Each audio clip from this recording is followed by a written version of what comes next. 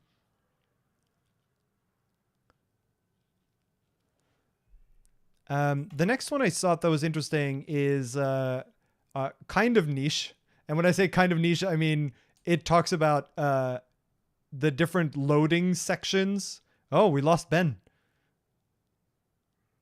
Oh, I'm here. Ben vanished. I was just Ben came back. I was doing a Rust update actually, and so nice. Do you hear me? Yeah, I can hear you. But chat may not be able to. So let me see. I might have to add you back. Oh no, chat does see you. Okay, good.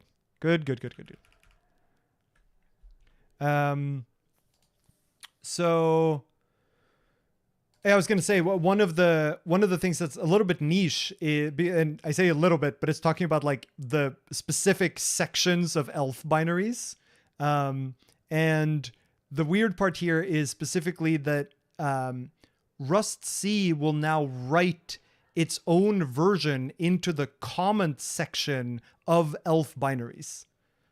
And so now, if you do like an ELF dump of your binaries produced by Rust C, it will now actually show you which version of Rust they were compiled with. This is in line with what GCC does, what Clang does, and you can turn it off, but it is just a handy way to be able to quickly see what version some given binary you produced in the past was compiled with.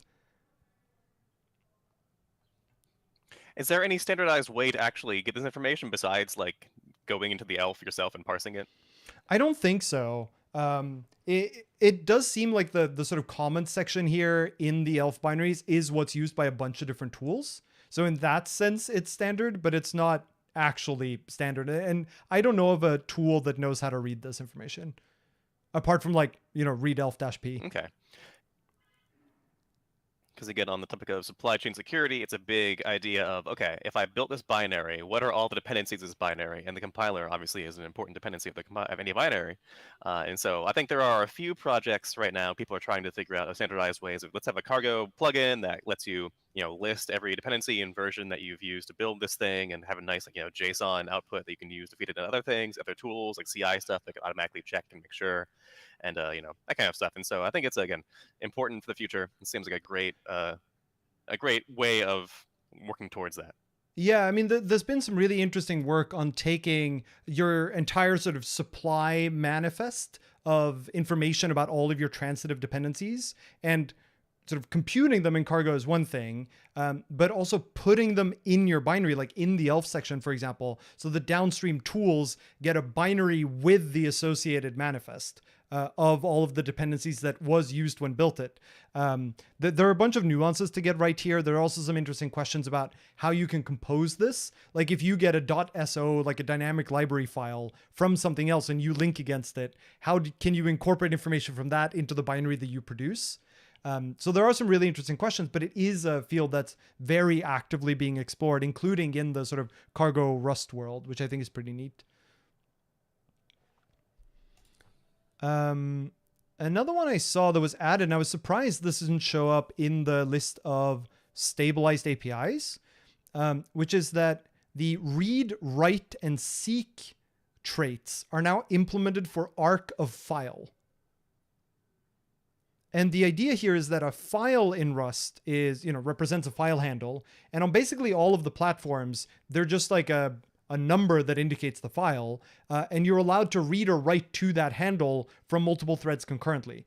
If you do, like, who knows what you're going to read back? Like, they're sort of going to, if you read from two, they're going to get disjoint set of bytes, for example. Like, they'll both, if you seek from two different concurrent threads, which seek wins is sort of anyone's guess. But it is safe. Like it doesn't cause any memory corruption or memory safety violations.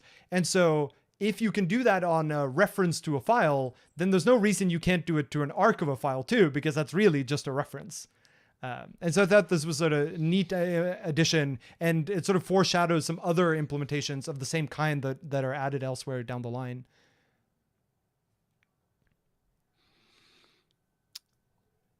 Other things to mention too is that in cargo news, some cargo's help output, so cargo -- help, has been seeing continual improvements, and it's improving in this one and also in the next ones. And I'm gonna again jump forward in time. If you're currently on Rust up on 1.78, and you run cargo -- help, you'll see a nice, colorful, well-formatted output, which has been part of the ongoing improvements that they've done for the past. You want to show it right now? Yeah, I'm trying to find it. So you said it's 173. Yeah. Cargo. Which one are you after? I'm not sure it's even listed. Make cargo help easier to browse. There you go. So I want to shout out to ePage for all the work that he does on cargo and making the experience better. Because I think at this point, right, Rust is kind of getting very mature as a language. I'm kind of tipping my hand here, where I I like C as a language in terms of like lots of things that C does. C is relatively easy to implement. C is kind of easy to to translate to machine code. And C again, one of the advantages of C is it's been stable for 40 years basically. It's added almost nothing in the past since 1989, 1998. Something like around there. I think someday I'd love for Rust to be seen as stable as that. Maybe not within the next 20 or so years, but someday. But I think that Rust is trending towards that. But the things that we really want to keep working on are all the dev tooling around Rust, not just the language itself, the compiler, but all the cargo and Rust up and all the everything that's kind of like in the surrounding regions, all the IDE support. And so I think having, kind of like pivoting from let's add features to Rust to let's just make the dev experience as good as possible, including everything around the compiler, is kind of a good approach. And so ePage is definitely pushing forward on that, and all the cargo team too. So way hang low and all that. Yeah, I think that's true.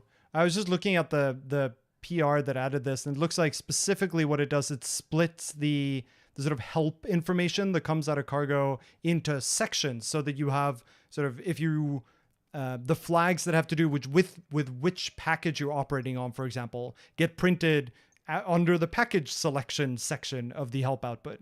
And the things that have to do with which target cargo is building, like binaries versus examples versus tests versus benchmarks, whatever, are printed in the target selection section rather than all being grouped together in one long list.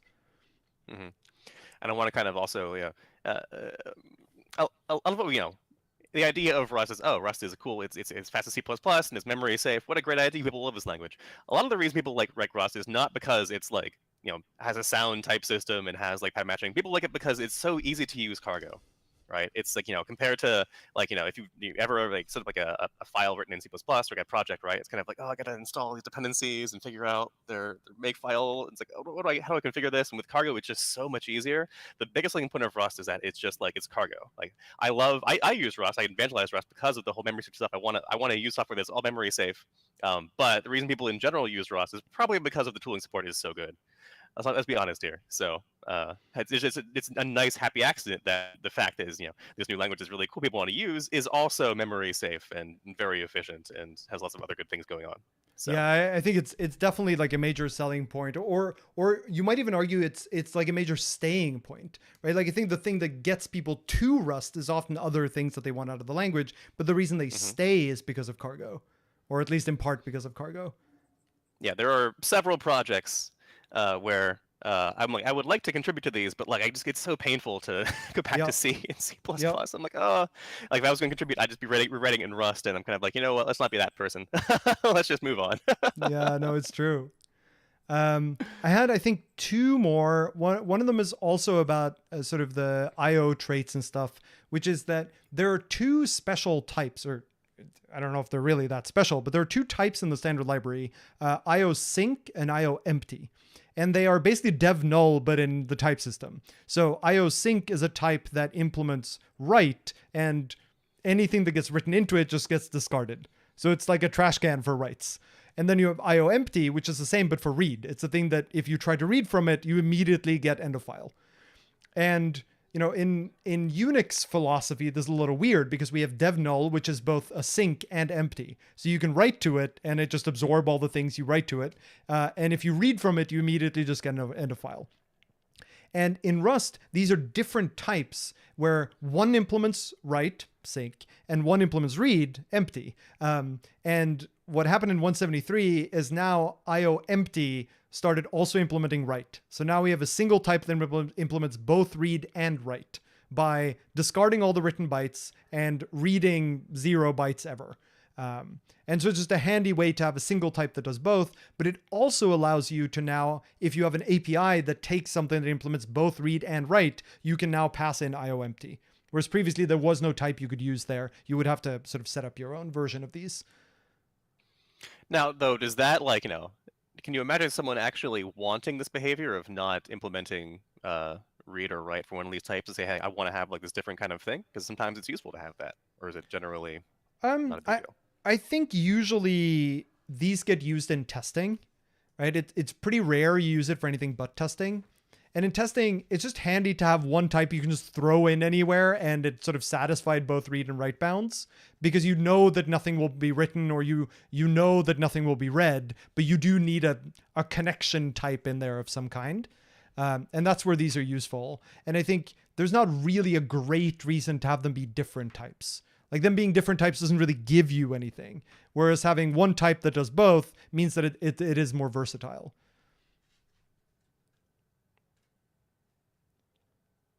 And then I had one last one.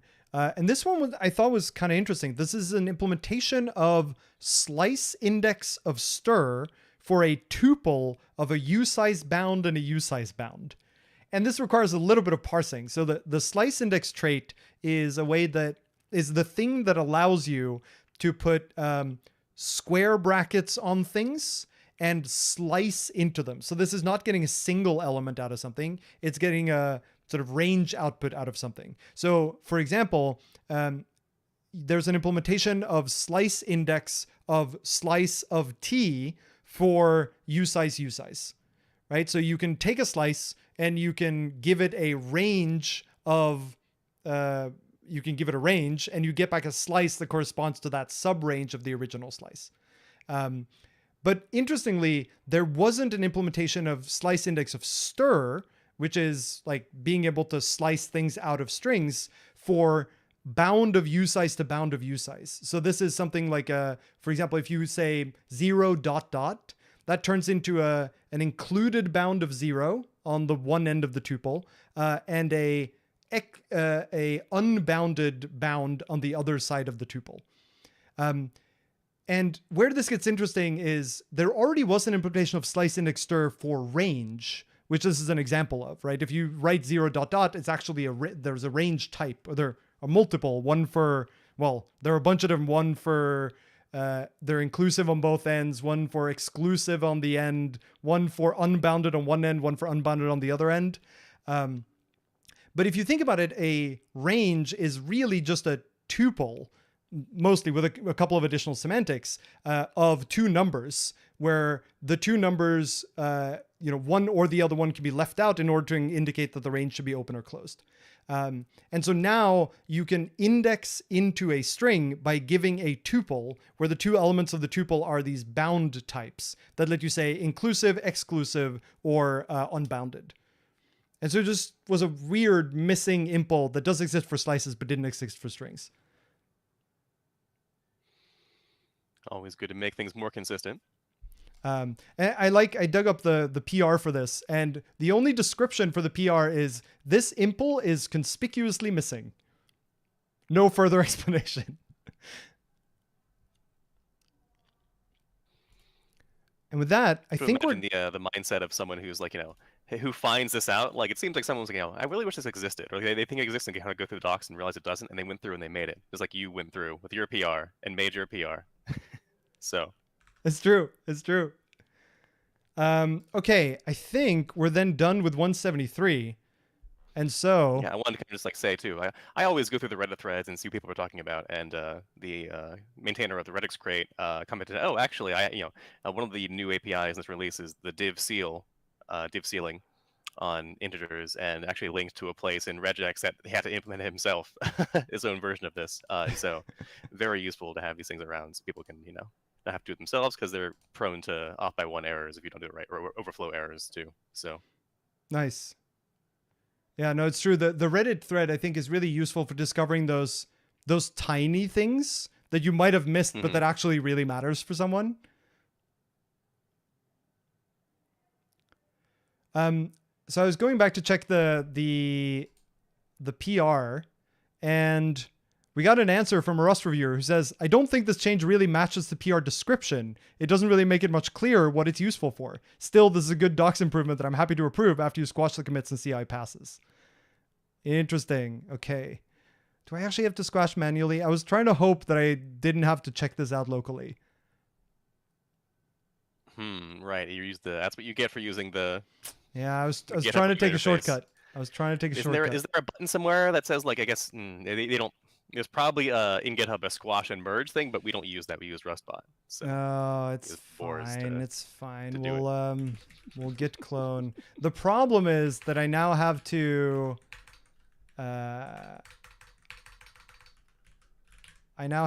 git clone Rust, which takes forever. It doesn't actually take forever. It just takes longer than I would like.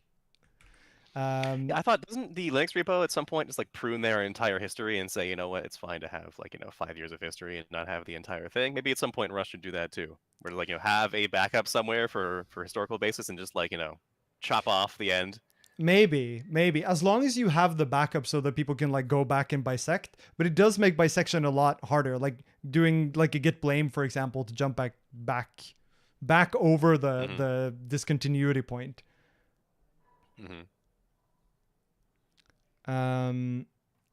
Let's see, I'll let this clone in the background. Okay, should we jump straight into 74, or do you want to take another stretching break?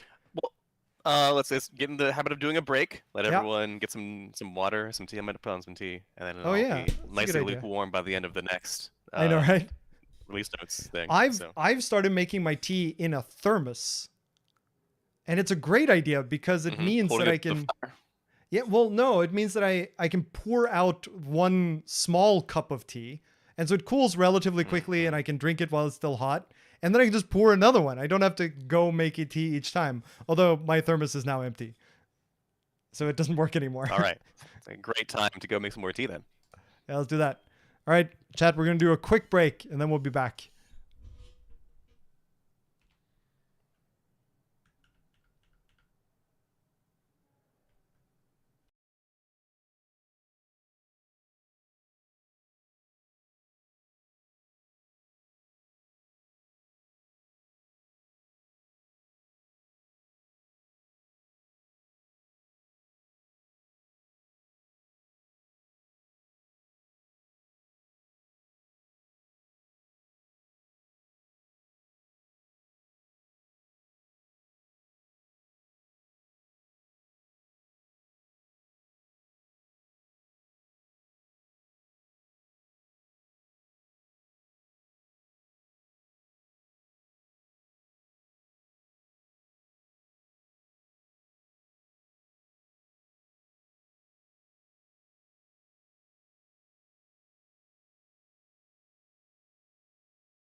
All right, while Ben is finishing his tea, how about we fix up that PR?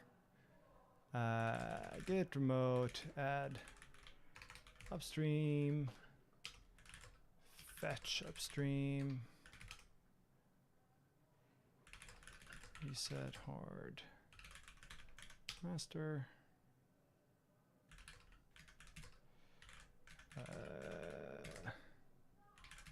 Patch 1, rebase, master.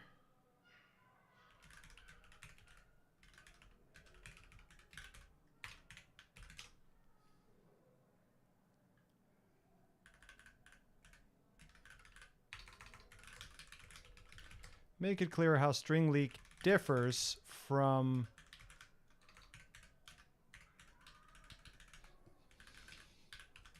I'm just tidying up my PR, Ben. The saga continues. Clarify how string leak differs from into boxed stir.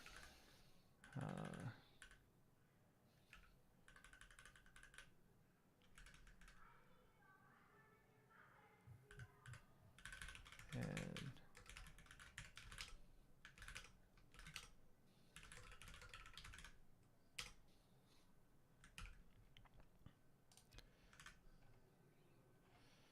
yeah, I'll put in here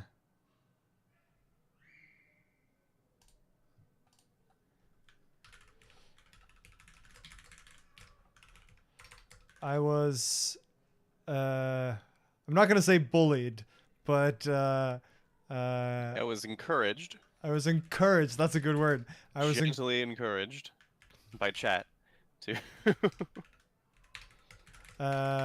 to submit this while doing a live stream, and so my attention to detail is somewhat compromised.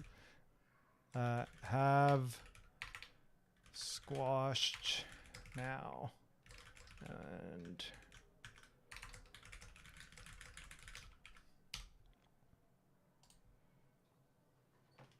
rejected.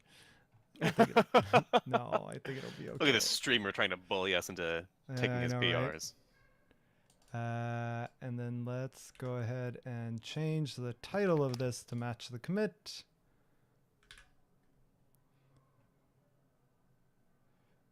Note that this phrasing was taken from vec into boxed slice. So if this should be changed, it should be changed there as well.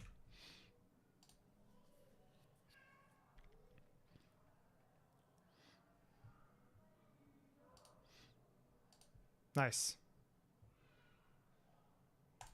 And then hopefully CI will make us happy. Okay. You ready to do 174, Yeah. Ben? I love this progression of the PR in the background. It's a great like overarching narrative to the podcast. I know, right? Right, the first release notes, we make the PR. Second one, we update for feedback. Maybe it'll get reviewed and approved within the next few ones. I believe in us. I believe in us. All right, shall we do a new intro? Well, now we just need them to also push a Rust patch release to include our change during the stream. Oh yeah, during the stream. Yeah. So we won't stop streaming until they do a patch release with this doc update. So. Chat is happy about how my git commit message stayed within the length limit for git. And I want to note, it's not 80 characters, it's 72 for the first line. It's 80 for the body of the git commit message, but 72 for the title. Isn't it like even less than that? Isn't it like 60 or something like that? I think it's 72. I mean, 72. My editor is set up for this, so I can check. Okay. Git commit amend. Oh yeah, I guess it's 50. Right, it's low. Yeah, and I'm within 50, so we're fine.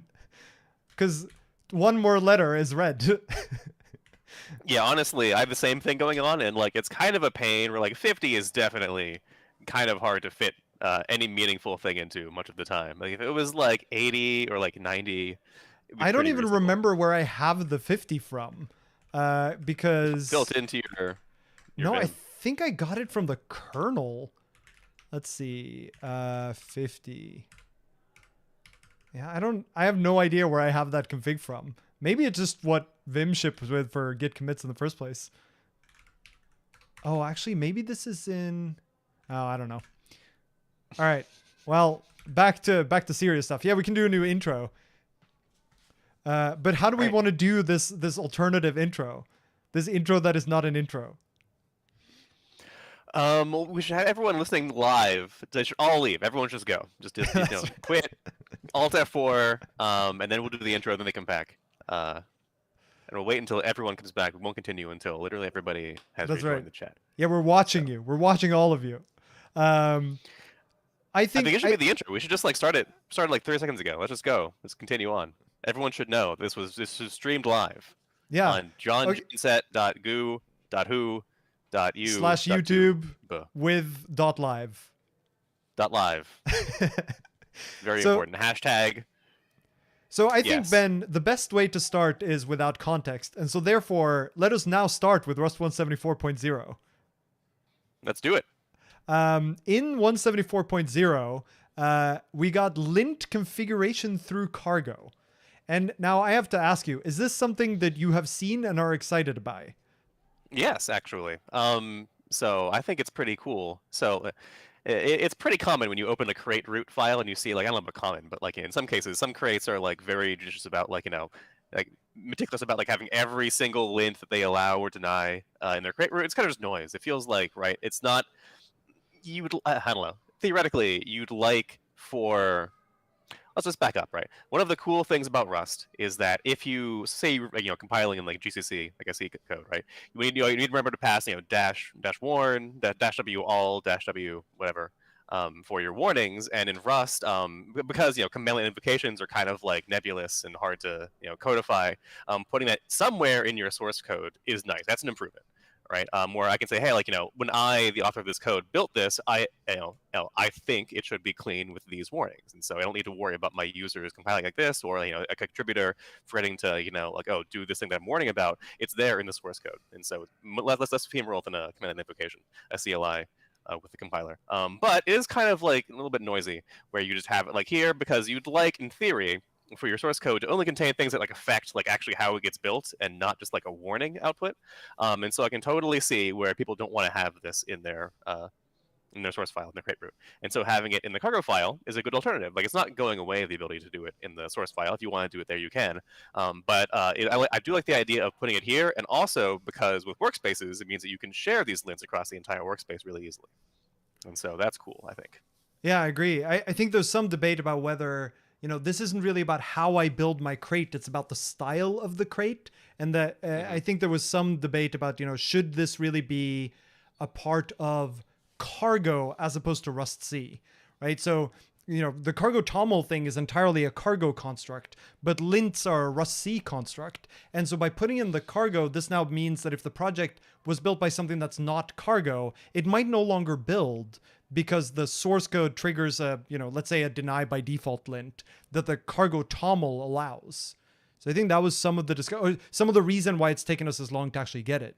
Well, if you're, I assume that if you have the lint, like, if you have a deny in your crate root and you have the allow in cargo, the crate root deny will override. That's what I assume. I haven't That's checked probably this, but I think true. that's how I'd reasonably That's probably assume true. it. But so again, the source code, is ultimately the source of truth. And honestly, you'd probably hope there would be a warning if you had both, the lint level, like, enabled, and maybe not. Maybe it's fine to have like a general default over here and then a fine-grained deny over here. Maybe it's a totally reasonable thing to have. I think it's actually more about if you don't have anything in your source, but you have an explicit allow of a deny rule in your cargo toml lints table. Because that way, if you compiled it with some other tool, like let's say you compiled it with Bazel, that does invoke Rust C, it would no longer build, but it would build with cargo, because cargo knows to look at the cargo toml and sees that lint should be allowed based on the cargo toml lints table. That's only a problem if there is a deny by default lint in Rust C that you are allowing. And so if it's it's a lint in Clippy, it's not a big deal. It's not a problem, right? If it's like, an allowed lint or a warn lint or anything else, that's not going to be a problem. And generally, deny by default lints in Rust C are very severe. So there were a few in our previous one, the 171. They added the new Clippy lints, where it was kind of like, oh, you're doing a thing that is immediate undefined behavior. That's just wrong. We're just going to make that an error. And so you can override it. I'm not sure if there's really any reason to ever want to. And again, there is an even stronger ability in Rust C there's above deny there is a compiler blessed thing called forbid, and a forbid lint can't be overridden. It's just an error effectively. You just can't override it. And so you could say, hey, if we think it's going to be immediately, why isn't it just forbid? Maybe it should be forbid. But I think it's kind of just being conservative, and maybe Yeah. somebody somewhere has a reason to allow this, and in the future some things are deny might become forbid just to make things easier for it to maintain. And it's nicer to have them as compiler errors as opposed to having them as lint passes, right? So I don't know. I think it's a very specific use case where you'd have to worry about, I'm building it with Bazel now, and it stops building. But even if you did, the error message is pretty, self-evident. Where it's kind of like, it's not wondering what went wrong. It's you now have this deny lint, and the reason it's not building now not building might be a problem. Like, they have the lint configured in the cargo toml. Okay, that's a reasonable thing to have, but it's still like a pretty niche. I don't think it's really a big thing to worry about. Yeah, I think but that's again, right. yeah, it's a little bit. There's a separation of concerns question here. No, but I think that's right. And I think that's also why, ultimately this did go through. And this is why we got it in Rust 174, right? Is because ultimately there weren't enough serious concerns to make us not do it. Right? Like this being an example of something where realistically, if you did run into a use case like this, what you should probably do is allow the lint in your source file instead of in your cargo toml for that particular case. Yeah. And so, I don't know. I think it's a reasonable thing. It's like, it is important to make sure that projects remain Rust projects and not cargo projects much of the time, right? The whole point is that cargo is not tightly tied to language where cargo still has to use the Rust segment interface CLI. It doesn't get any kind of blessed thing. It still has to pass all of its values through environment variables and command line flags. And you can always tell cargo, hey, I think I forget what the option is, but if you're running cargo, there is a command line flag for cargo that says, hey, don't actually invoke Rust C. Just print out what you would invoke, and you can run it yourself. Yep. No, it's totally true. And so it's a cool thing. It decouples cargo from Rust C and allows things like Bazel, or if you're doing some weird thing that you can't use cargo for, to exist. So. And I guess for those who are just listening to us and not watching us as live now, for those those who are only listening to this and just got into the episode, you might also be surprised to realize that this is live. Because Ben and I are such good producers that it doesn't shine intro through. Definitely didn't make that clear. Yeah, but the way that this is represented in source code, or in your cargo toml rather, is that there's a new root level table in cargo toml that sort of square bracket lints, and it has two subtables, Rust and Clippy. Might be more down the line, who knows? And inside each subtable, you can define name of lint equals and then a string, and that string can be allow, warn, deny, or forbid in order to set what level you want that particular lint to be at when building the crate in question. And as Ben was alluding to, you can also set this in a workspace by setting the workspace.lints table, and then you can inherit from that in any given package by saying, lints table workspace equals true to inherit from the workspace table. And I will say, in regard to your concern, I think if there exists a crate that builds with cargo, I think it's reasonable for the crate authors to expect it will only be built with cargo, and that it might require some tweaks to get it built with something else. It's a totally reasonable thing, right? It shouldn't be overly burdensome, but I think it's not a big problem conceptually to say, hey, as a crate author, we thought you'd be using cargo for this, and if you wanted something else, that's kind of on you. I think that's right. The next thing we got is also a cargo feature, which is cargo registry authentication. And this one I know has been a long time coming. I know the cargo team has spent a long time trying to figure out what is exactly the right way to land this. And it's really two features that sort of come together to bring this whole idea of having registry authentication. The first of them is credential providers. So the idea here is that you can now configure cargo and tell it how to get credentials for a given registry. So previously you would just need to put a string in .cargo/credentials.toml in your home directory, which is totally fine way to work around it, but it was very a very static way to configure it. It's also not the most secure because now you have your secret, your token being stored in a file somewhere. And so what has come with 174 is the idea of a credential provider, which is essentially cargo now knows about a particular set of other utilities, like third-party utilities, that can provide it with credentials. So an example of this would be like the keychain on Mac OS. I forget what the thing for Windows is called. libsecret on Linux.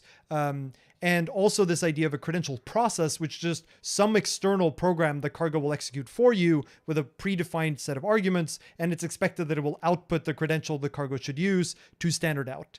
And so this way you can now have both sort of a secure place to store your credentials. It doesn't have to be in a config file in your home directory, but it also means that if you have like an alternative registry, something that's not crates.io, and it needs some very particular kind of token, and it wants to get those tokens in a very particular way, then you can now write a credentials provider for Cargo that knows how to grab, authentication tokens for that registry and sort of feed them through so that Cargo will present them to that alternate registry when it's also used.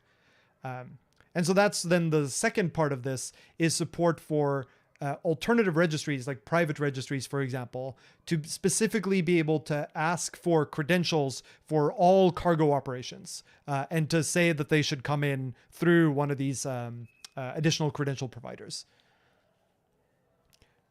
There's a bunch more nuance here too. So if you're curious about this, the Cargo docs are pretty good about this, because this has been a long time coming of figuring out what the process should look like, and what the protocol should look like for the credential providers and for the alternative registries. But the nice thing here as a user of Rust that we should hopefully end up seeing is more support for having private or custom Rust registries that are not just crates.io. So this could be things like you could have a custom registry for use at work, for example, that other people don't have access to because it publishes, let's say, company internal code. And previously that was possible, but securing them was really hard. And so now we have a better mechanism for doing so in such a way that you can imagine larger companies also are in a better position to provide sort of Rust or Cargo registries as a feature that you could sort of buy or use for your company from somewhere else.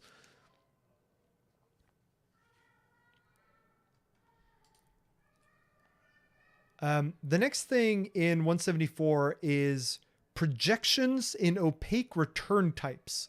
What do you know of this one, Ben? Well, it's kind of just a way to make, opaque return types refers to infiltrate, right? And so you have a function that returns a thing that has, a trait that all you know about it is that it implements some trait. And so you write it as, arrow, return arrow, infiltrate.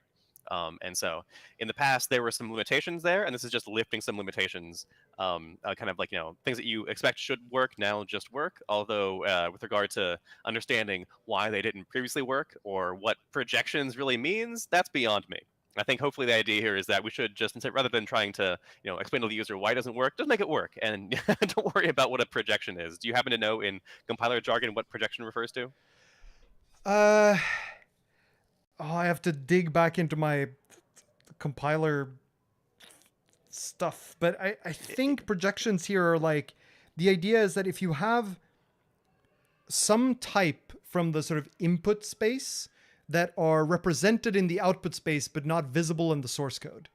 So an example here would be like, well, I guess there's an example given in the code snippet for this part of the changelog, where you have a method on some wrapper type. So you have an impl wrapper, you have a function async fn that returns self.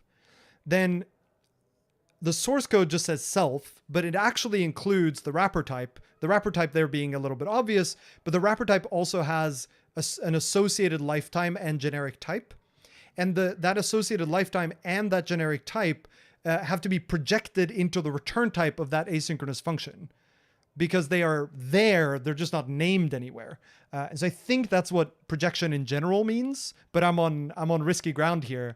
And I believe this has to do with, given that this is also indicated in the code sample, this specifically has to do with lifetimes. So I think in the past, the sort of projection handling code for things like async functions in traits, or general like return position impl trait in traits as well, didn't know how to project lifetimes correctly. And so therefore they just like disallowed them. Like if they detected that the input type had a lifetime in it and you tried to use it in the output type using self, then it would just reject that code. Just because the machinery for doing the projection correctly wasn't implemented there. And now, as you say, that limitation is raised, and that is sort of the most important thing.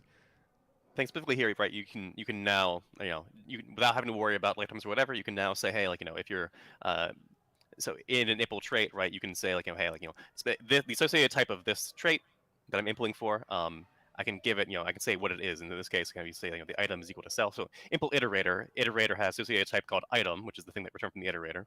And the examples here are, okay, item can be self, where self is a type that returns some lifetimes or has lifetimes inside of it. Or it can be associated type, which is the thing that you couldn't do before. So it's kind of like, a thing that you expect to be able to use types in type position in general. And so it's kind of one of the things you don't need to talk about it or teach it. It's kind of just like, hey, like, take these two features and compose them, and it should just work. And now it's one of those things where it's kind of like, hey, like, it would make the language more complex to not allow this, and people can now do it. And it's just a nice, good thing. So. We also have a bunch of stabilized APIs in this release. I think there's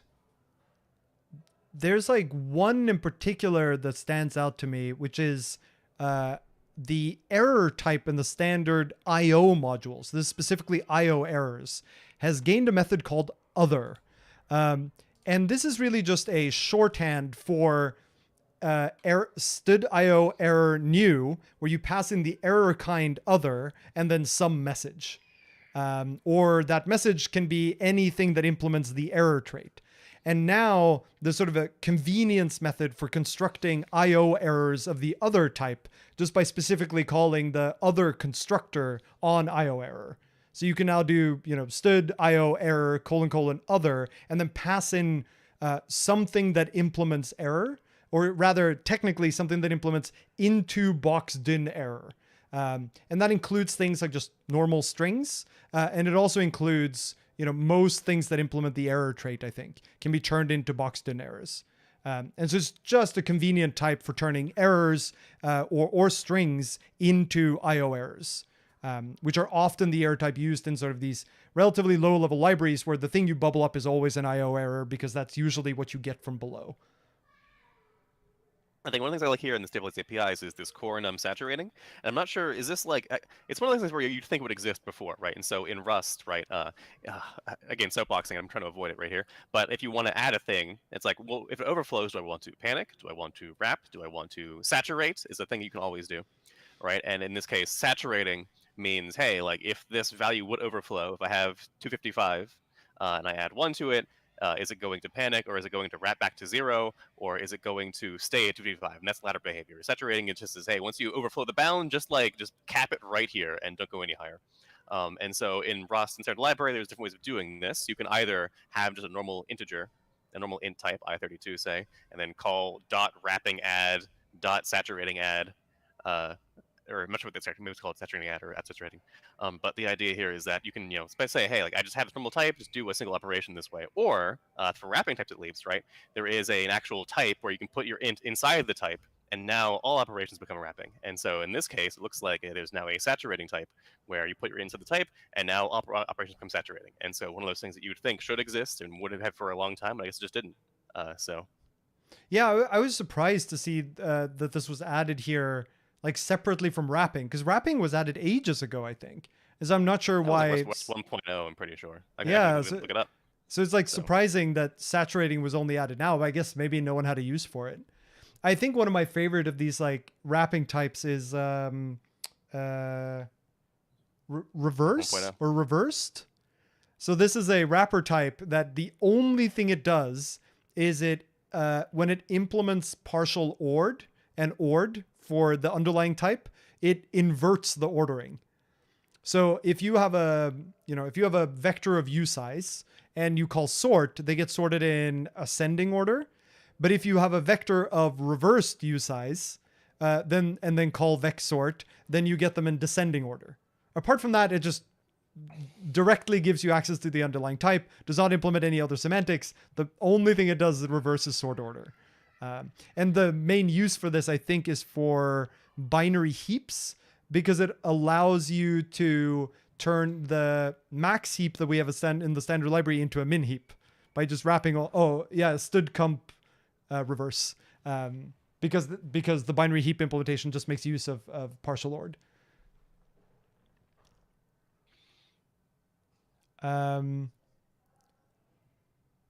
We have a couple more compatibility notes in 174 as well. So previously we were talking about how a couple of Windows platforms were being deprecated in an upcoming release. And in 174, a couple of Apple platforms have been deprecated. So in particular, Mac OS versions prior to Sierra, iOS prior to version 10, and tvOS prior to version 10.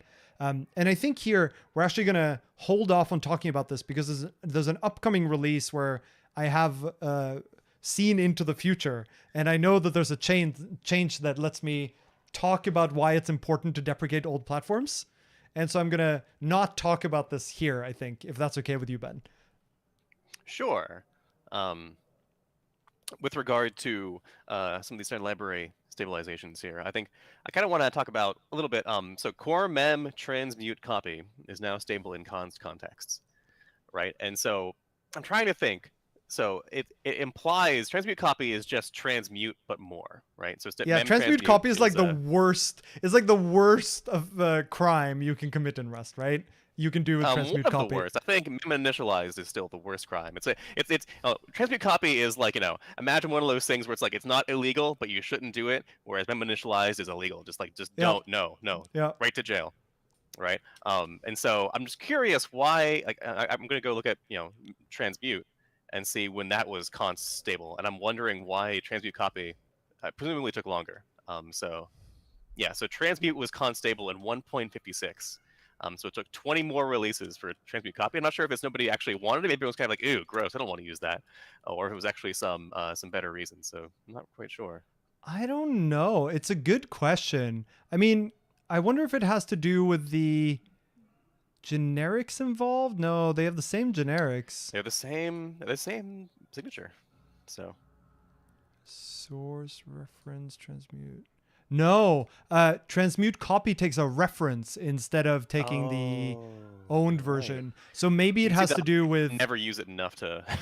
Yeah, it might be that it has to do with accessing references for const context. Maybe. Okay. I don't know. Interesting. Or maybe they weren't sure that it was sound. I don't know. I have not used transmute copy for anything. I can't imagine it would be like any more unsound than transmute in terms of like Miri's ability to understand it. So I don't know. I just love that it's in the sort of description here. It says, where is this?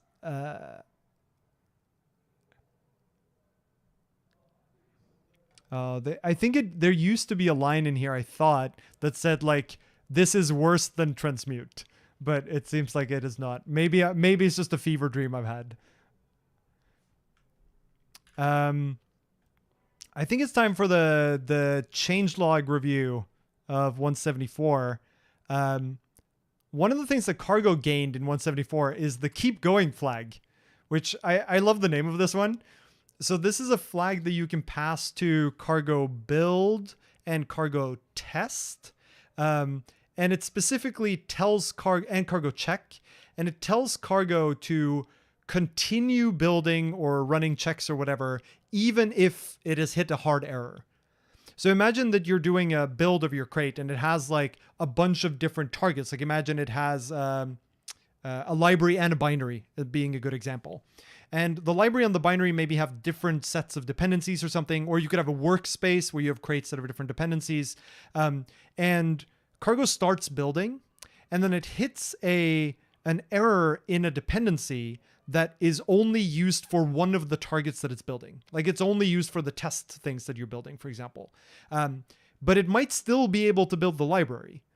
In the normal case, if you run Cargo check, like -- all targets, for instance, then what it will do is it will, the moment it hits a first build error, cargo will exit, and it will sort of finish up any current concurrent builds it's doing, but then it will exit.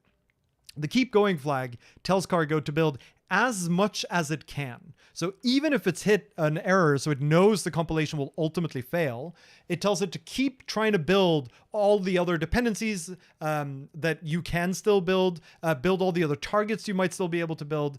And I think the idea for this one was in part to just give me as many errors as possible on screen so that I don't have to like get one error and then fix it and then build again and then get one error and then fix it and then do it again. To just have cargo give me all of them all at once, or at least as many as you can.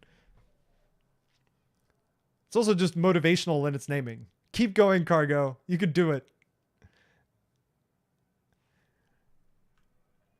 Another one that I had that is pretty neat is this is also a cargo one. So there are some of the cargo commands, and I think update is probably the most common of them, where you can pass the -p flag to say, cargo update -p serde. And what that will do is it will specifically update serde, but not update any of your other dependencies. So like if you're in cargo update, it's going to update all of the dependencies in your lock file at once, but cargo update -p lets you say just update this one. But if you have multiple major versions of a dependency by that name, then cargo will error and say, you need to tell me which of them. So it might say, let's say you do cargo update -p hyper. Then it might say, well, but you have hyper 0.14.7 and you have hyper 1.0.0. Which of them do you want me to update? And previously, cargo would require that you give the full version string in order to update. So you would have to say like cargo update -p hyper at 0.14.7. Even though all that you really needed was 0.14. Or if you wanted to update 1, all you really needed was hyper at 1. And so in 174, cargo update and similar commands that take -p got smarter, and now they only require you to give as much of the version as is necessary, so basically the major version, in order to complete the command that or disambiguate the choice that you had. So this is another one of those like developer experience improvements that is really appreciated.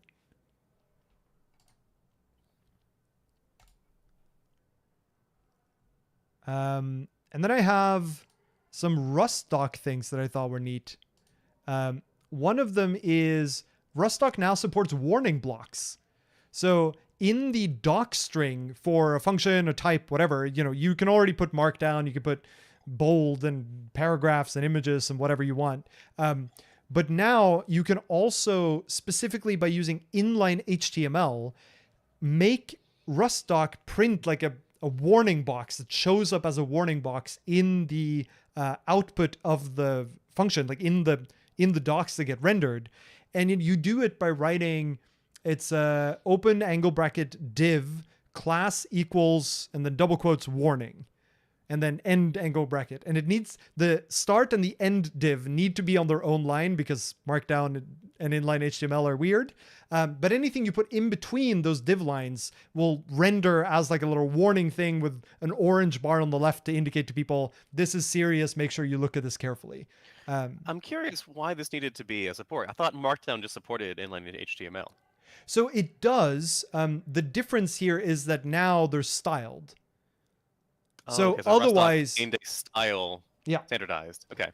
Yeah. Maybe so they were previously piggybacking on some warning class that was already existing somewhere. I don't actually know. I don't know if you could do this before, or whether if you put div class warning, it would just be a div, but it wouldn't be styled any specially. Well, I mean, Ruststock, look at the output. There are things that are like warning in the output that you could have said, hey, I'm just gonna reuse this class. Oh, and, yeah, that's happen true. to hope for the fact that you're colliding with the pre-provided CSS from Ruststock to Oh, style I everything see, differently. yeah. Maybe it's a blessed way of doing it. So now we're not gonna break this. No, So. now it's like officially supported. Mm-hmm. And then the other one, and this gets at the search things that have been improved last time. In 174, we got support for generic type parameters in signature search in Ruststock search.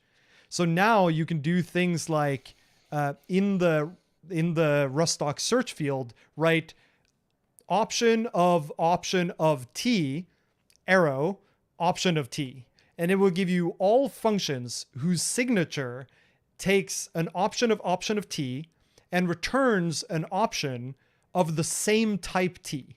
Like it recognizes that the T's here should be the same. You can similarly also search for things like option of T to option of U to indicate that it turns one option into a different type of option. And so I think it's a really cool indication that this sort of signature-based search in Rustock is getting, it's not full featured, but it is actually at least getting pretty damn useful. But now I'm curious though, because I think actually, in the past at least, that RustDoc search was all local. Like it was just like had like a local index of like everything in the crate, and it was just doing like a text search over it. It wasn't doing a network request. And so is there like some kind of like type parser or like logic for doing type relative searches now in Rustock, like running in JavaScript in your browser? I don't really know. My guess here is that there's some like additional file that's included somewhere. Maybe they do it all from JavaScript. I'm not sure. Let's look at the PR here. How to read Rustock, the search interface. Searching by type signature. Search.md. HTML render. There's a search index.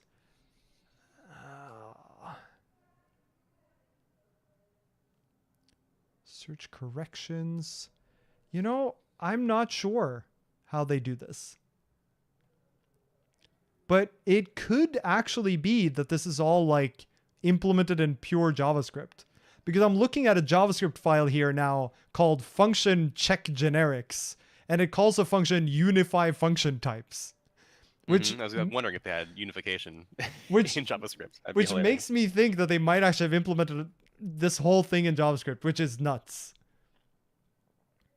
Oh, someone in chat is saying it's all from JavaScript. There's a local index file storing all the necessary information. I see. So like all the type signatures get dumped to some file as part of the output of Rustock. And so JavaScript just has access to a list of all the type signatures, I guess. You'd still need to know that, like, T, a T and a T and a U and a T are like, represent different things. Yeah, it's true. I don't know. It's just really neat. And again, an indication that like the Rustock search is getting pretty good. And this is something that Haskell's search is notoriously good at. And it's nice to see that investment is being made in the direction of Rust too. It's just now people need to also be aware of it, because once you're aware of the power of searching by type signatures, you start to get addicted to it.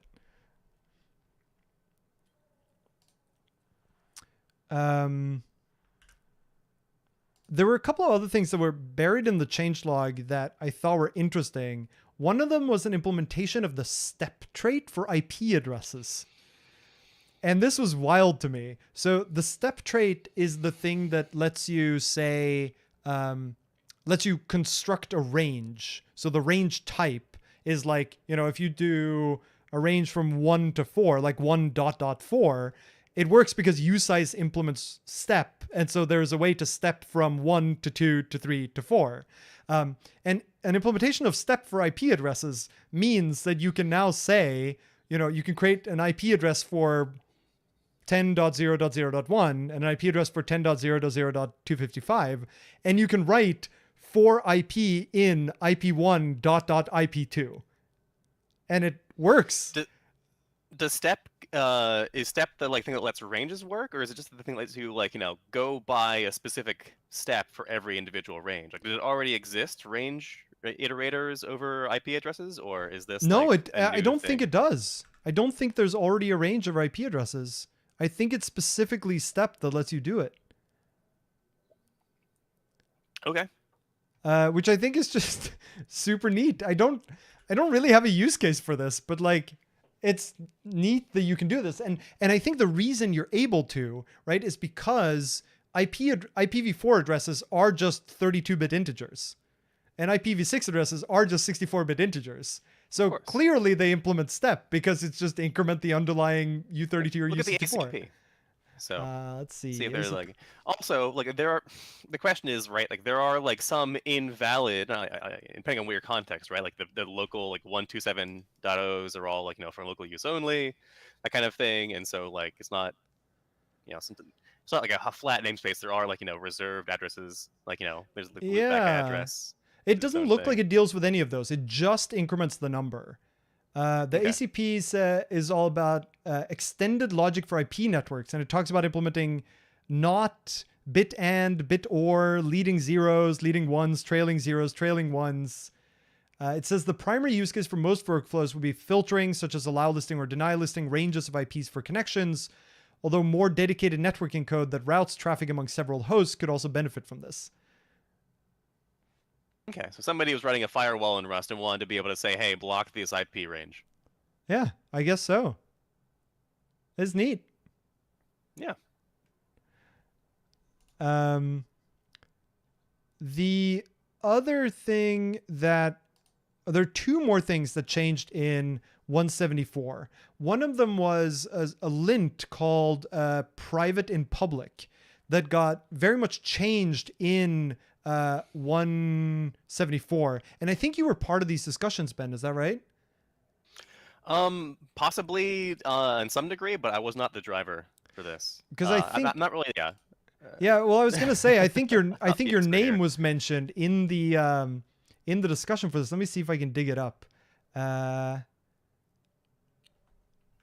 Private in public lint.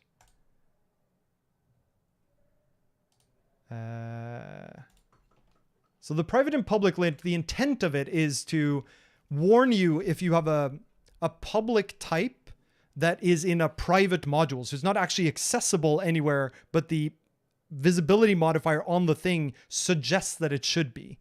And oh, now I can't find the...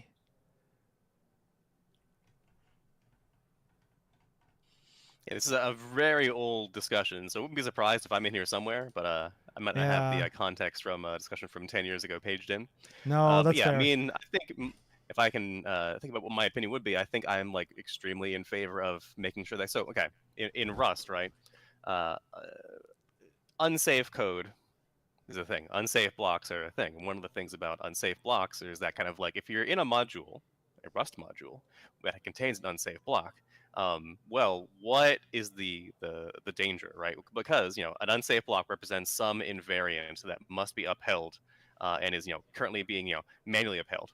And then if you make any change in the module, you might be in some way invalidating the invariant that unsafe block assumes. And so whenever you make a change in a module that contains an unsafe block, you need to check to make sure that every unsafe block in that module, the invariant has remained the same, right? And it's kind of like, oh no, it's like, where is the boundary of this? If I need to change this unsafe block in the entire crate graph, and the idea, the boundary at best is the module level. And the reason this is the module level is because of privacy. It's because whenever you are in a module, you have access to every field, public or private, of any type defined in that module, right? And so it means that in theory you could the burden of you as a module author is to make sure that your public API is contains either things that cannot violate invariants or that can but are marked as unsafe functions, right? And so in theory you kind of want to make sure that privacy and is a very strict sort of thing, because you don't want any you don't know what kind of thing might go wrong if a thing that you assume is private actually is public and leaks out somehow. And so, I mean, there are some. It's harder than you think.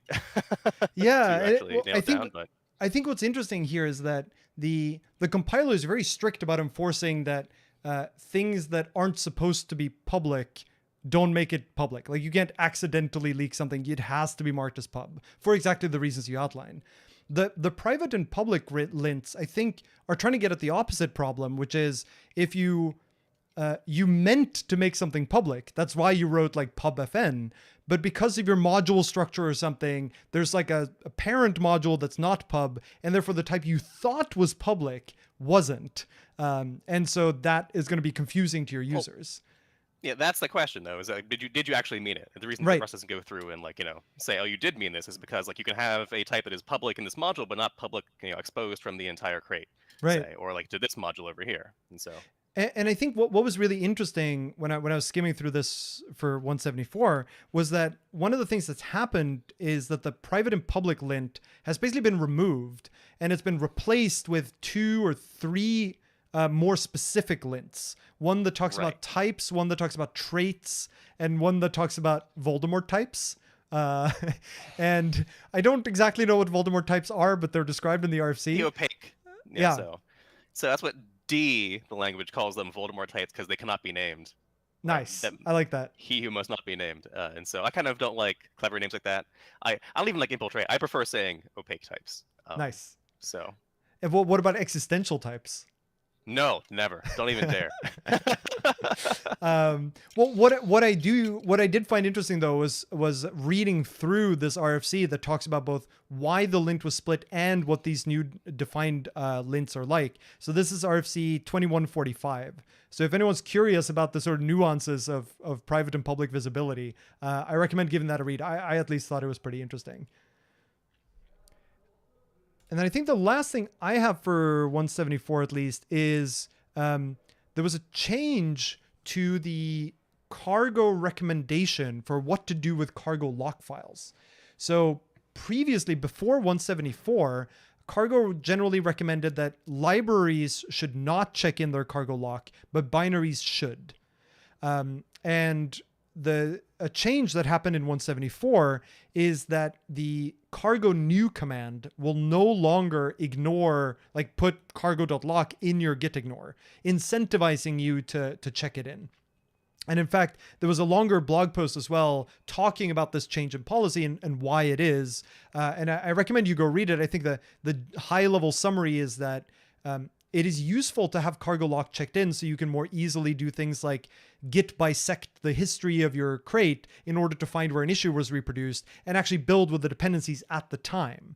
It makes things like keeping a minimum supported Rust version easier. And the cost of checking in your lock file has gone down because we have tools like Dependabot and Renovate that will bump it for you. And so that combination of factors means that now the sort of trade-off is more in favor of checking in your cargo lock and then just having additional mechanisms for the things that not checking in our cargo lock would normally buy you. Right, and it still doesn't change the actual behavior of cargo, which is to ignore lock files and libraries. And so it's important to understand. That's totally true. I think that's all I had for 174. Did you have anything else? That's all I have for 174, but we do have a point release, 1.74.1. Oh man, I love point I don't releases. think there's really anything super interesting in here. Some like some LLVM thing, but I did see. We were talking before. We were joking before about how your current PR, bring back the meta narrative, the overarching narrative. Your current PR, we should wait for a point release to get this in there. One of the items in this point release is just like a single line change or a single word change to standard mem discriminant, just to clarify the actual rules of what you can and cannot transmute. And it's very funny to see the change being go from talking about lifetimes to going about free lifetimes, and saying it was important enough to have a point release for. See, I think that means there's hope for our PR. And I think it is. I mean, yeah, it's a good news. We just need to again now we're on Act 2 of our narrative here, which is now we need to find a severe security flaw in Rust-C and patch it within the next 2 hours, so that we can then justify a point release and say while you're at it, might as well go through and improve his PR too. Why not? Yeah, and then we can point to 174.1 that commit and say, here's an example of where you've done it before. Mm-hmm. Actually, I guess given we're done with 174, we can go look at the PR and see how it's doing. Oh yeah, let's bring it back around. Any progress? Let's see. My PR has 2 hearts now. That's good. I'll take that. That common thread is resolved. This thread is going. This is a discussion about the side effect of shrink to fit. Oh, I know what this is talking about. I'll show you in a second. And then this is me apologizing for it being a live stream. And Nils giving a thumbs up. I'll take it. Let's see. So this is here. So we changed the documentation for into boxed stir to say before doing the conversion, this method discards excess capacity like shrink to fit. And then so that is already what's on vec into box slice, but we added the line, note that the shrink to fit call may reallocate and copy the bytes of the string. And I think the call out here is that it feels weird to talk about a side effect of a different method in the documentation for this method, right? Like this is the documentation for into box string, but it talks about the side effect of shrink to fit because that's the thing that we call. And I think that's an interesting one. I guess one of the ways we could fix this is to just say, note that this call may reallocate and copy the bytes of the string. Just to avoid the mention here. Sure. All right. Oh, now I need to remember where that is. Just squash it again. Yeah. Library, alloc, source string. No. I'm going to get a head start in the intermission between releases here and refill my tea. Go for it.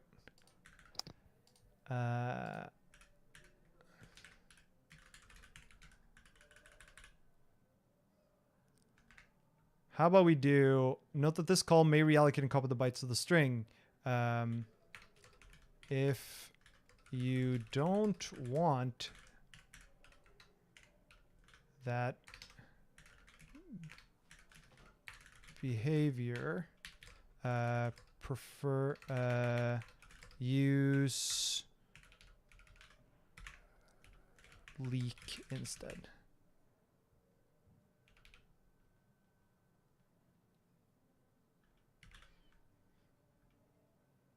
But that's also not quite true.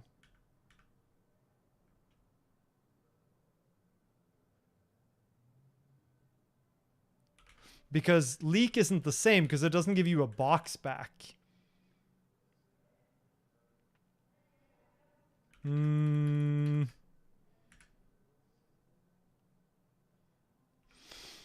So leak isn't really the alternative to this. It would have to be a variant that gives you a box stir. Okay, let's maybe just leave it as this then. Oh no. Rust format tried to format the code of the standard library. That feels like a bad idea.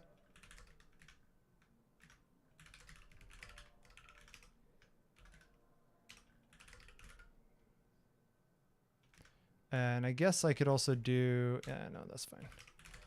Push, force.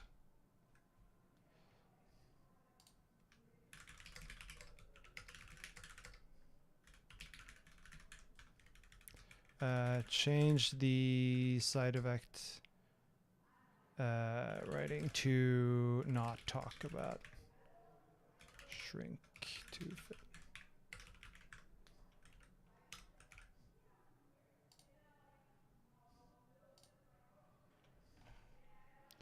Causing the Rust CI to spin more than should otherwise be needed. And I will also edit this so that the eyes are visible to indicate my captivity.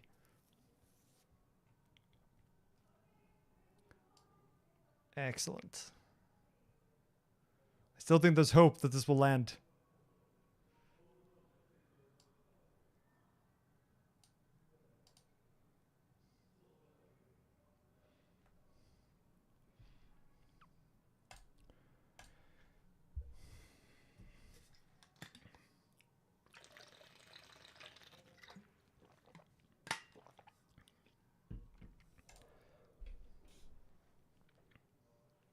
I guess now we're up to the last release of 2023. Feels like yesterday. I have so many tabs.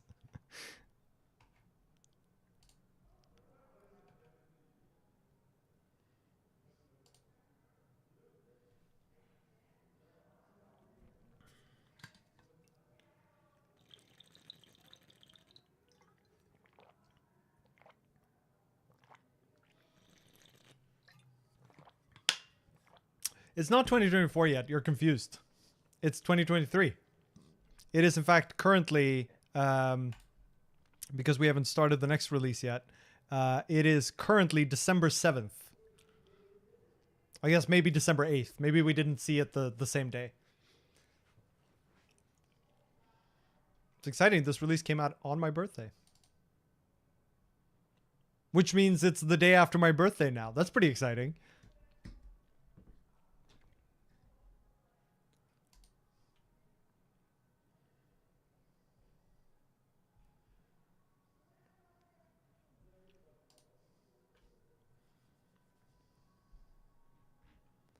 What else do we have over here? Oh boy. That's a chunker if I ever saw one. Happy birthday for yesterday. Thank you. Thank you. Yeah, but see, birthday song for intermission doesn't work because I can't sing my own birthday song. So you, as in chat, would all need to sing the birthday song, which we can't hear because you don't have microphones.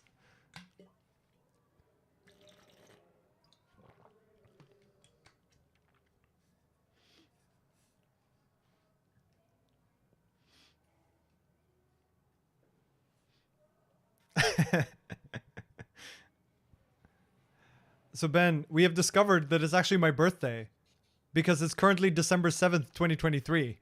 Oh, well, congratulations. Thank you. Thank you. So chat is singing me happy birthday, but they don't have microphones.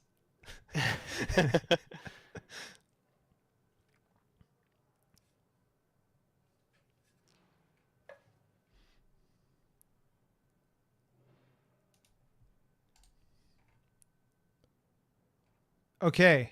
You ready to jump into 75?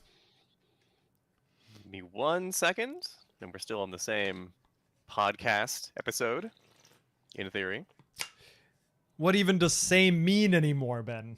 I don't even know. I'm lost in time.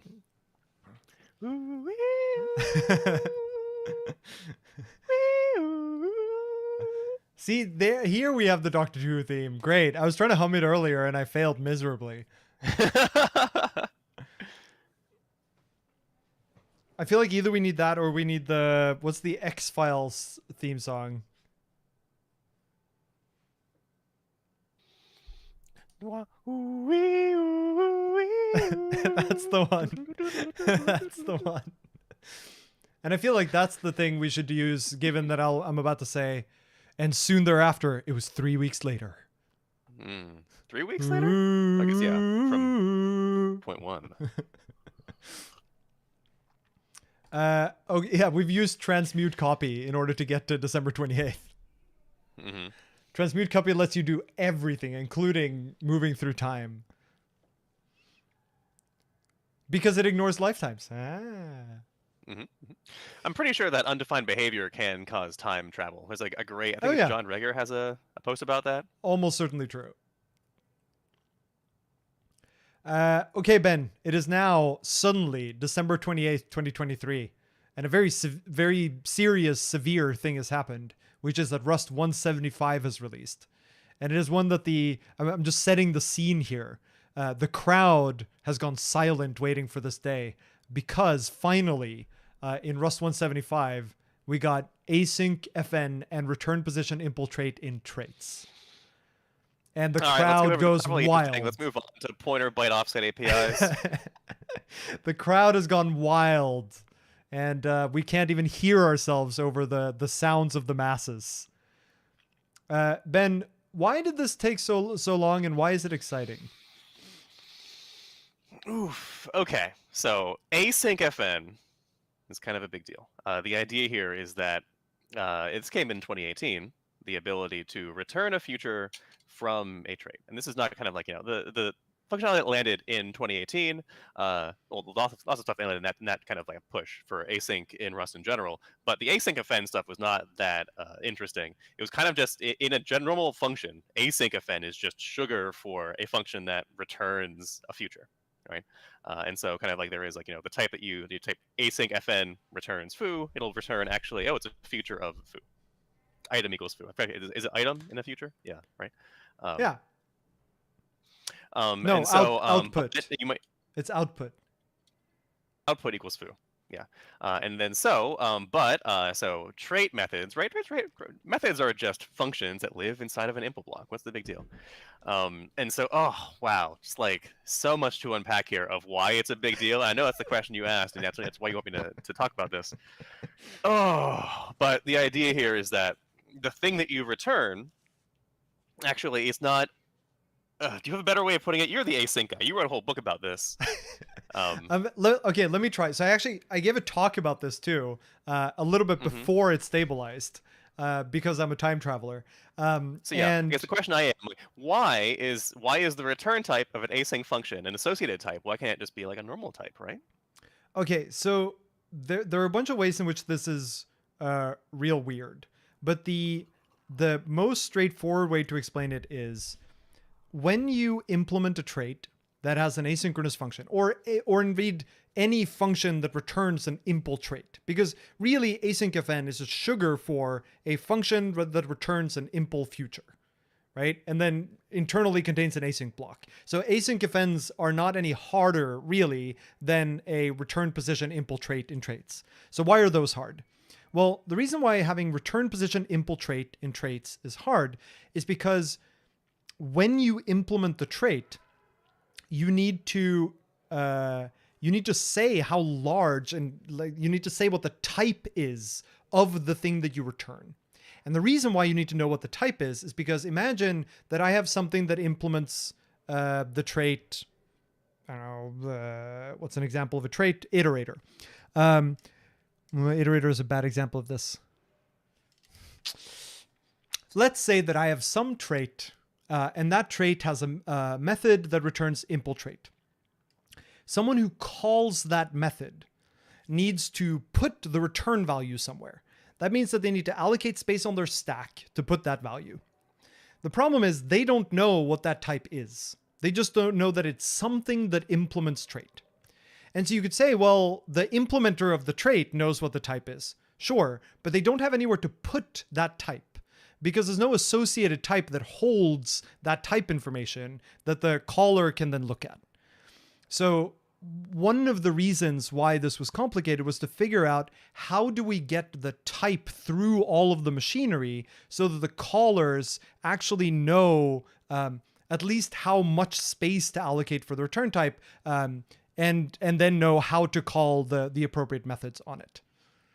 Right, but I guess the question here then is why was it so much harder for trait methods and not for functions which still use impl trait for their future stuff? So the reason why it's easier for functions is because for functions, when you call the function, you have direct access to the function definition, right? Because they're one and the same.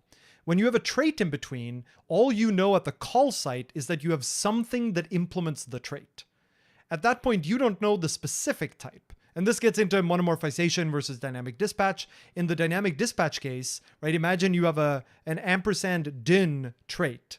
Then you don't have the underlying type at all.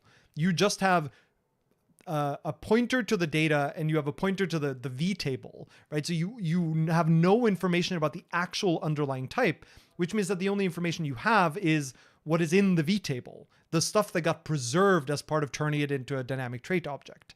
In the monomorphized case, so if you call a function that is generic over T, where T is this trait that has a return position impl trait, then for each monomorphization of that function, you do know the original type. And so you could figure out what the return position type is. But they're like, you need code to handle this case. You need code in the monomorphization code to figure out what is the true type that goes in this particular method call. And so the real problem is that you're one removed from the definition when you go through a trait. You're correct that the information doesn't exist at runtime, but I mean, the counterpoint to that is that this is all a compile time construct, and we are allocating space in the stack, and we do know the return type of the impl trait the actual type of the opaque type that will be returned. If we're the compiler, maybe in a different crate it could be different. Might need some kind of metadata to actually transmit that information. But like again, why is it harder for functions? Like right there is this trait level interposing here, but why is the compiler have a hard time understanding what the actual type is? So there are two parts to this. The first of them is that it's once you start bringing trait objects and dynamic dispatch into the picture here, the compiler doesn't know either. because it might be determined at runtime which specific type gets passed in, right? Because you could have something that's like, if the user pressed A, then construct a value of this type, turn it into a box din of the trait, and then call this function. And if the user pressed B, then use this other type and construct it, turn it into a trait object, and add it to this function. And so in that case, the compiler cannot know. So for trait objects, it's actually complicated regardless because the compiler doesn't have the information. Although that is something that they have some ideas for how to implement, but was not, I think, in the V1 here. But on the sort of static side, on the non-trait object side, you're totally right that the compiler does have all the information, which in some sense is why we have now gotten this feature, is because the compiler does have the information. I think much of the complexity came from how does the compiler thread all that information through in such a way that we actually know we've covered all the cases, we do it all correctly, it's all sound, both type theoretically, but also sort of memory safety implementation wise. And there are a bunch of nuances here too around lifetime captures and the like that I don't think we should get into here. But there's a bunch of sort of related, but not quite the same problem. And to give a sort of a little bit of color to that as an example of why it's complicated, imagine that you have an asynchronous function in a trait, and it takes an argument that is a reference to a foo. And it uses that reference to a foo inside of the returned future. And so now the future that you return actually has an associated lifetime with it as well, because it's tied to the lifetime borrow of foo. And so now do you need an async if ends to always declare in all of your return types which lifetimes from the inputs they borrow from? Because that would be a pain. And also you don't even have a way to express this, to say that, if you define an async fn bar that takes a reference to a foo argument, where would you write that the future that this asynchronous function returns is tied to the lifetime of the foo argument? Because you would need to be able to talk about your own return value that is the return value of the function, not of the asynchronous function, right? It's a property of the future and not the return type of the future. And so there's a bunch of these like weird nuances of how do you even express this? And we're still not fully there. There are still a bunch of things that the machinery that was landed in 175 can't do. Some examples of this being, I think, trait objects, and it also can't really easily express being generic over send bounds.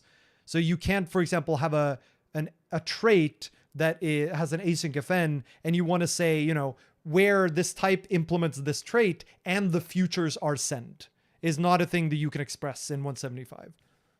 Right. I think the underlying question of why was this harder for methods as opposed to free functions really partially comes down to the lifetime issue, because the lifetimes are tied to the trait here in some cases, and the implementer might determine that.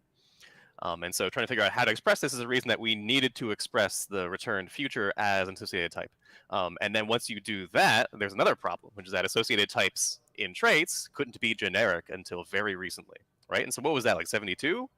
Something like that? It was 2023. No, 71, I think. Because 72 we've talked about, and we didn't talk about that. So therefore it must be 170 or 71. Once you decide that because of references and lifetimes that you need your futures to be associated types on the traits, now you need to think, okay, well now all the other problems associated types, limitations that exist currently in the whatever impl trait stuff or the associated type stuff, now we need to fix those too, and that took a long time, right? And so it's been 2018 was the first release of stable async await in Rust, and now in 2023 was 5 years later of first of all, what do we need to do? How do we do it? And then doing it, and then testing it, and does it work? Is actually fit? And I think in between they realized, oh, this is actually a huge extension. This is the biggest extension to the type system since 1.0, and they actually created a new team in the Rust organization, the types team.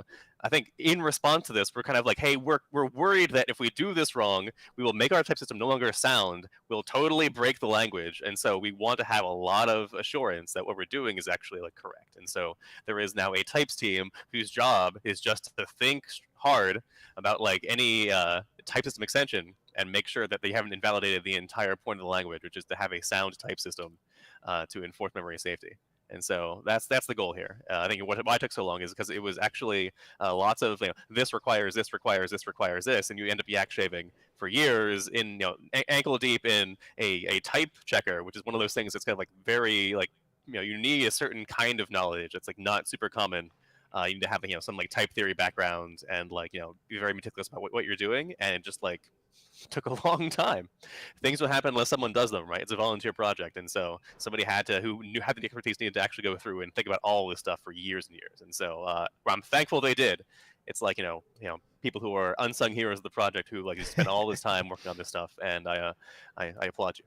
Yeah, I think you're right. I think the other thing that's interesting is it was also a matter of, it was not just a matter of there's a long chain of things we need to do and they're all kind of complicated. It was also a matter of discovery, right? Like when we thought that we were ready to, okay, we have all the parts now, discovering another instance of, oh, but we haven't thought of, or, oh, but what about? Like I think the sendbound stuff being one example of something where I think there was an indication early on that we probably needed something like return type notation, but I don't think it became quite visible how severe that limitation was until we got closer to stabilization, to the point where like the announcement post that talks about async FN is very clearly stipulating that you probably don't want to use this for anything where you want to be generic over a trait that has async FNs where you care about whether the functions are send. Mm-hmm.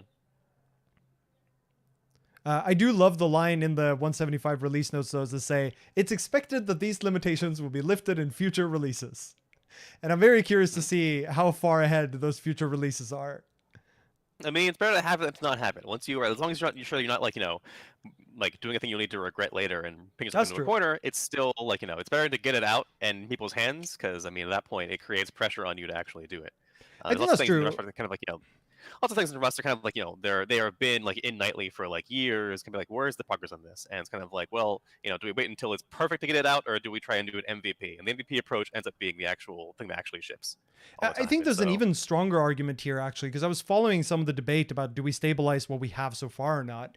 And there is actually a decent argument for stabilizing this because it's useful even without the other things that we know are needed for some parts of adoption. So one of the arguments I saw was that in embedded programming, there are a bunch of cases where you really want the ability to have, async FN in traits, for example, but you don't care about send because you only have a single core anyway. And so all of the sort of runtimes in that space aren't multi-threaded. They don't require send. And so please give this to us, even though don't block on the send stuff because we don't care about it. And it would be super useful for us to have what you have already. I think we should move on to the other headline feature of 175, which is, of course, pointer byte offset APIs. This one, too, though, is interesting because I think this has also been in the works for quite some time, but for, I think, very different reasons. So the idea here is that when you have raw pointers in Rust, so this being, star const t and star mut t, when you add to them, when you do arithmetic on them, you do arithmetic in units of the size of t. So if you add 1 to a star const t pointer, what you're really adding in terms of like the actual number that makes up the pointer is you add the size of t to the sort of number of bytes in that pointer. And that's usually what you want anyway, right? If you think of something like using a pointer to move through an array, you want to add... If you add 1, you want that to move you to the next element in the array, not to move you 1 into the first element of the array. But there are use cases where you truly want to operate on the bytes. And I think one of the things that held this up, because it landed in 175 with the method names being byte add, byte offset from, and byte sub, and then also wrapping byte add, wrapping byte offset, wrapping byte sub. And I think the naming held this up a decent amount. Like, what should this actually be called? This happens a lot, yeah. Yeah. Bike shedding is real. Bike shedding is real, but I also do think it's kind of important because you want to pick names that are, I don't want to say guessable, but are sort of in line with the rest of the language so that you can generally, things feel the same when you move from one place to another. And even things like, should it be wrapping byte add or should it be byte wrapping add? And it doesn't matter, but if everything in the standard library had the words in different orders, it would be pretty confusing. And so when you're establishing a new precedent, they're totally valid. Wrapping byte add and byte wrapping, and so it's kind of just like pick one and be consistent in the future. So and so is add byte wrapping. It's just not consistent with what the standard library does elsewhere. I think wrapping add already has precedence from other integer operations. So yeah, in that exactly. case, we don't want to, you take whatever is expected, and we already have wrapping add, and so put the byte somewhere in there, but put wrapping before add. That's all we know. Yep. But at least now we have them. I mean, previously you could do this too. It was just pretty annoying, but now there's sort of a nice method you can call that does the thing that you expect it would. And I think specifically the way you would do this in the past is you would cast it to a star const U8 and then add one or add however many bytes and then cast it back, which works. It's just really inconvenient. The next one is code layout optimizations for Rust C. So specifically, the Rust compiler is now built with Bolt, which is this fancy optimization, like binary optimization thing that I think came out of Clang and LLVM. So the idea here is you build your program, you run your program on a bunch of like real inputs or real looking inputs, and you run a profiler while you run the program. And then you recompile your program and you give the profiler output to the compiler so that it knows which functions are most called in reality. Like it basically gives the compiler more information about the actual execution patterns of the code to try to make better decisions about things like inlining. Well, I think so. So Bolt, though, so you're talking about PGO, right? So PGO is the thing where it's kind of like a GI. So a GIT in Java, right? You have your GIT, and like a thing that a GIT can do that a ahead-of-time compiler like Rust normally can't do is that it can look at the actual like how the code's being used and optimize it based on kind of like if you can't decide, if you're compiling ahead of time, you have to guess about like, maybe I should inline this function, maybe I should inline this. If you're using a GIT, you can say, hey, I know this is being used, inline that for sure. Right? And so if you have there's a thing called PGO where you run a program and you create a profile of it. Like, so Firefox uses this, Chrome uses this to say, hey, like, what are the general, standard? It's called like profile. It's PGO is short for profile guided optimization. And so we click this profile, which is like, says how this is actually being used. Then we use this to optimize. So we can say, hey, like we can see at runtime, this is actually being used a lot. So inline this. Bolt here is something different. Bolt is about optimizing the layout of the actual for the linker, and so it puts it puts less. It's about right. So when you run code, there's the actual data that is your code that goes in the cache in the CPU, and like if it loads things more efficiently, your code can run faster because it's less fetching of code from the binary. And so this actually like like a jigsaw puzzle. It rearranges the sections in your binary so that like the linker is more effective, right? Or I guess the loader is more effective whenever it loads them. And so it's a link time thing. I thought it could optimize the code as well, but maybe I'm just completely misremembering. Maybe when I first looked at it years ago, it was just a way of the layout of the binary so that the when it gets loaded, it's more efficient. Yeah, because I remember this is a while ago now, so it could be there. Let's look at it in real time and see who's correct. Yeah, so one of the differences that I seem to remember about Bolt was that it allows you to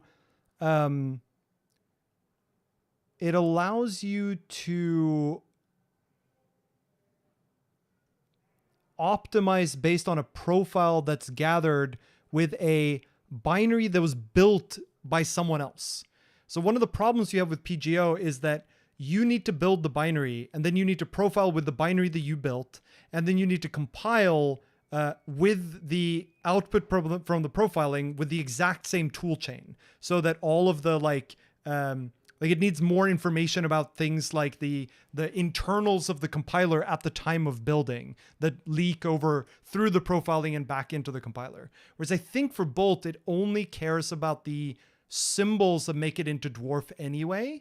And so it's easier to like take the binary and ship it out to a bunch of places and then recompile it later on elsewhere and still make use of the profiling information.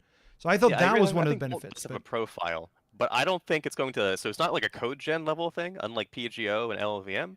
I don't think it's going to like make an optimization decision okay, beyond rearranging how things are laid out in the binary. But you can interesting. click the link, and Oh find yeah. out.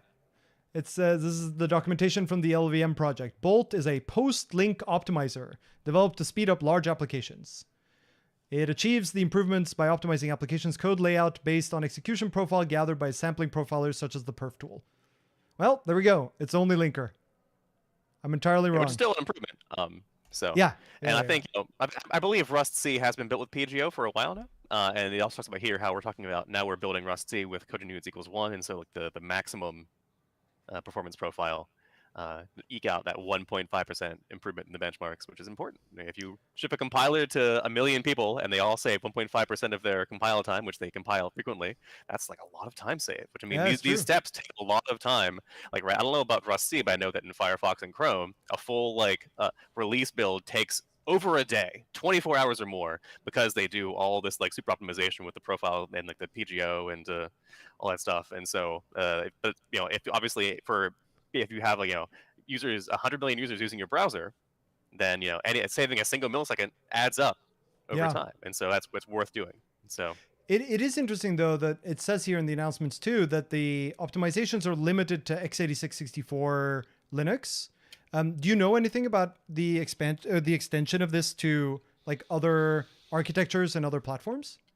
I think part of the difficulty is getting CI to have the builders for Macs are like slower, I think, like the bottleneck. And so if you like make those even slower, then suddenly everything gets slower. And so it might just be a timing thing where like Linux ones are already idle.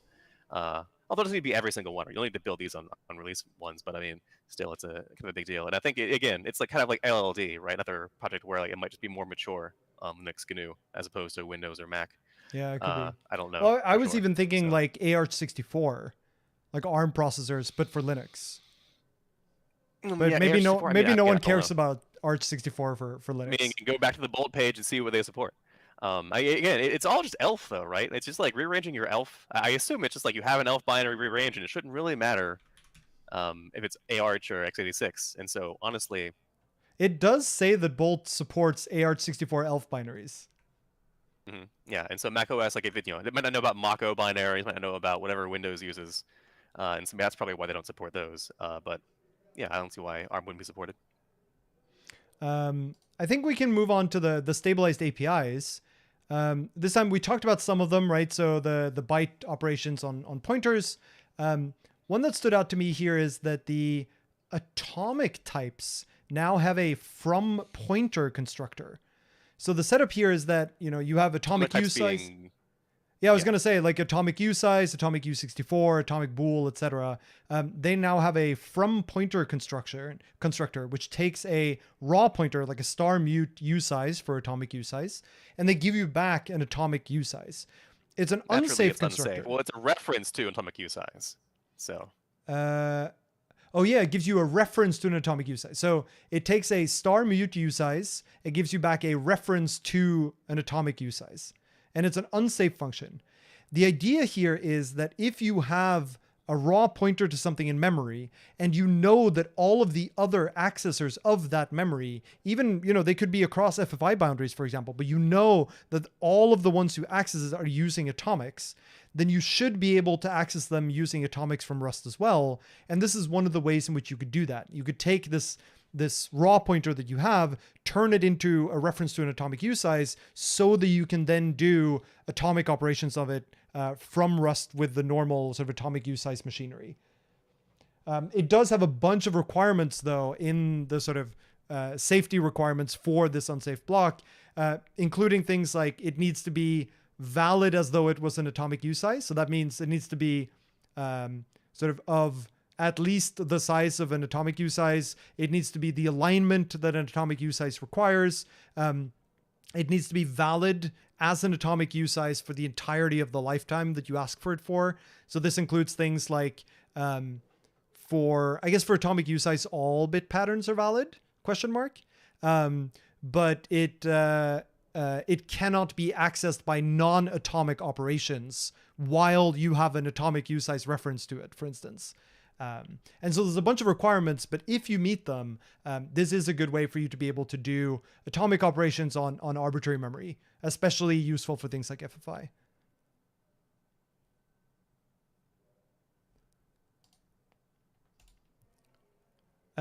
Another set of things that were stabilized in 175 is some helper, both functions and types, for setting and getting file times for files in the file system. So there's things like when it was last accessed, when it was last modified, both changing and reading that information out. You have been able to do this in sort of OS specific ways for a while, I think. But now there is sort of a standard cross OS way to do so, which just extends, the amount of things that you can do without something like a config Unix or config Windows, which I think is really nice. Do you have any insights, Ben, into why file times was sort of took this long before we got an OS independent version of it? I'm not quite sure. Yeah, I don't know any in particular why file times would be a hard thing. Again, it's one of those things where it might just be nobody needed, or maybe maybe it was good enough for a long time that the OS specific ones were there, and you didn't no one really cared to ask for a generic, Yeah, it could be platform independent one. So, I also thought it could be interesting if you wanted to look it up. I also thought it was interesting that options now have an as_slice method. So if you have an option t, you can get back a slice of t that is of length 0 or 1, depending on whether the option is some or none. That's funny. Right? Like, I don't really know what this is useful for, but I guess it could be useful. Yeah, we definitely need to have how C has the obfuscated C competition, or the underhanded C competition, right? Too, and then we should have the most strangely specific, head scratchingly, who actually needs this API. I'm not saying it shouldn't exist. I'm just saying that I have no use for this, but I mean it's interesting that it exists.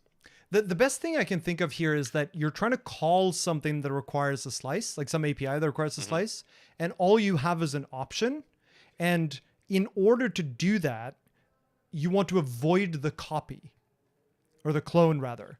So if you have an option and you want to call a slice API, then if the option is some, previously you would have to either clone the thing out of the option, put it in an array, and then give a reference to the array to the thing, which is obviously incurs a clone unnecessarily.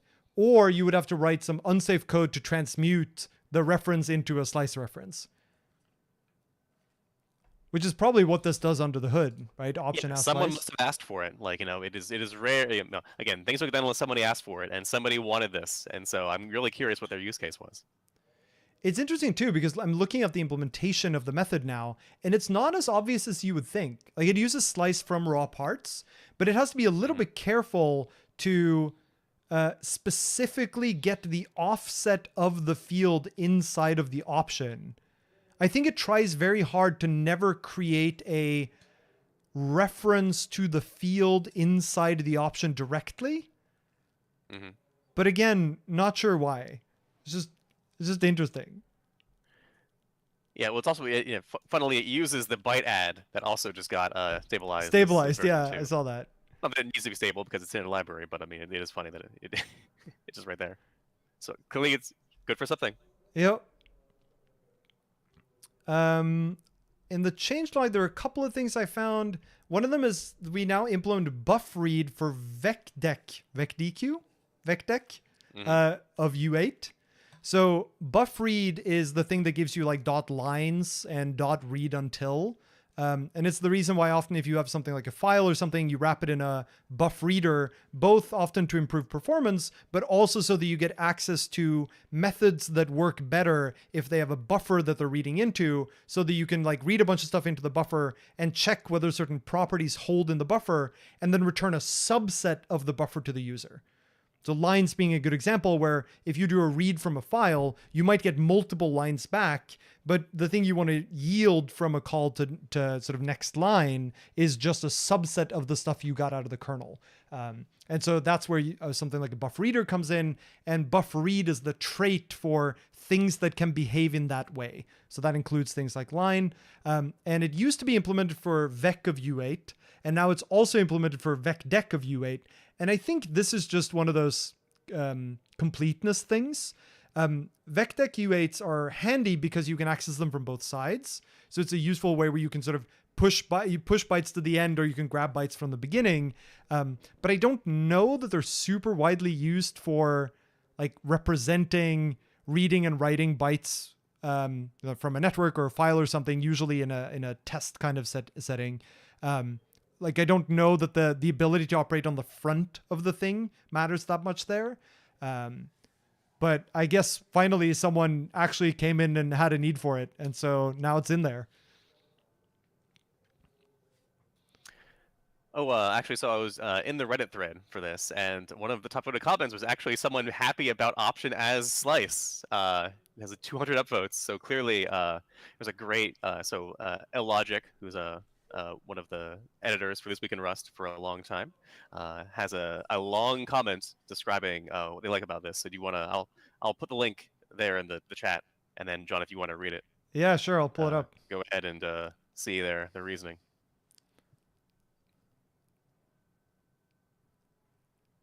In which chat? In the YouTube chat, so anyone can see. Oh yeah. Have you posted the it? Comments here. I did, yes.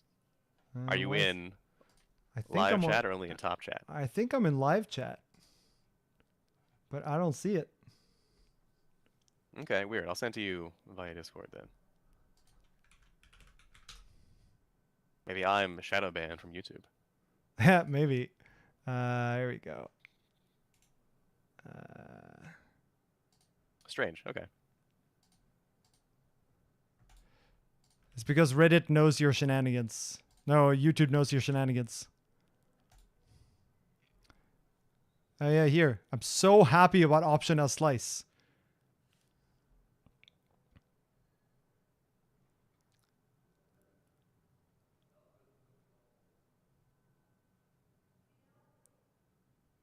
Oh, I guess slice from pointer is the thing you could use in order to avoid the clone as well.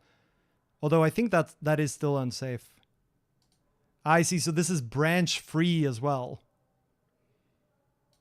Okay, yeah, I guess I can see that. So it's a safe way that avoids a clone and also avoids a branch.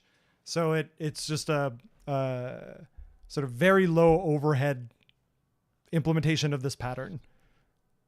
I still don't know what it's useful for, but I like the addition.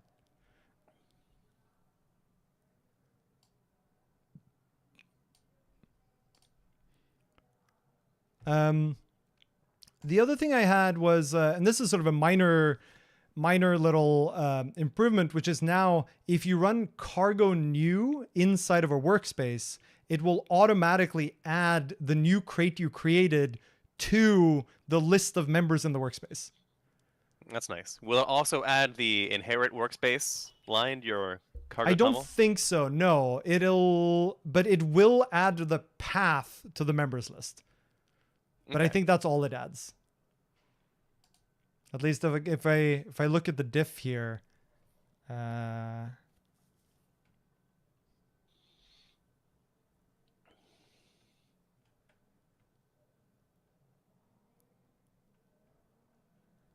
out cargo toml members. No, it doesn't add anything to the dependency or to the new crate. It just modifies the cargo toml of the workspace.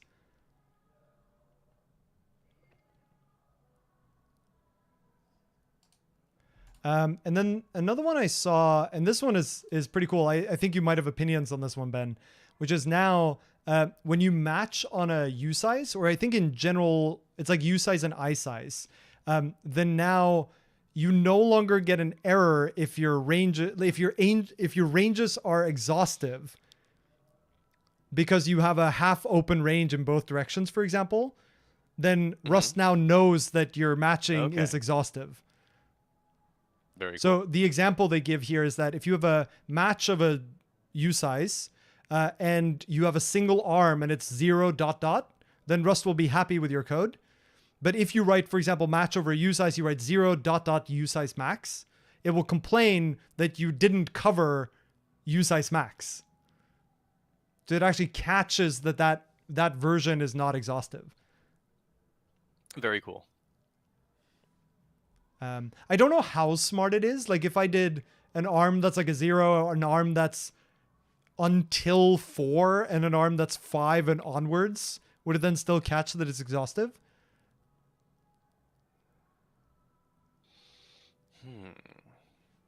I guess it's easy to test. Try it right? out. Try it right now. Let's see. Let's first of all switch this to be light so that it's easier to see for chat, and then make it bigger. So if I do a match on 0 usize, and I do 0, I do 1 to 5, and I do 6 onwards. Is it happy? I need to write correct Rust. It's happy. And if I do 7, what does it say? Non-exhaustive pattern. 6 is not covered. Nice. That's cool. I like that.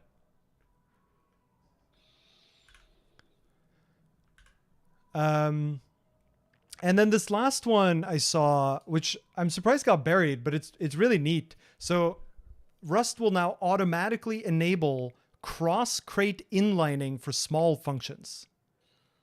So one of the things that's interesting here is when you have, because Rust compiles every crate separately, when you have a function in one crate that calls a function from another crate, the function from the other crate does not get inlined into the caller unless that function specifically says, has the attribute inline.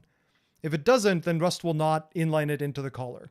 But that changed in Rust 175. Now there's like a little bit more of a heuristic to decide when to actually allow an inline. And it goes beyond just it needs to have the attribute. And this matters a lot for, smaller functions where the cost of calling them might actually dominate the cost of them executing. So inlining could have a huge advantage. Right. To dig a bit deeper there. So inlining is the thing that LLVM performs, and it has like heuristics generally to say whether or not it should be inline, because inlining can easily make your code slower if you do it wrong.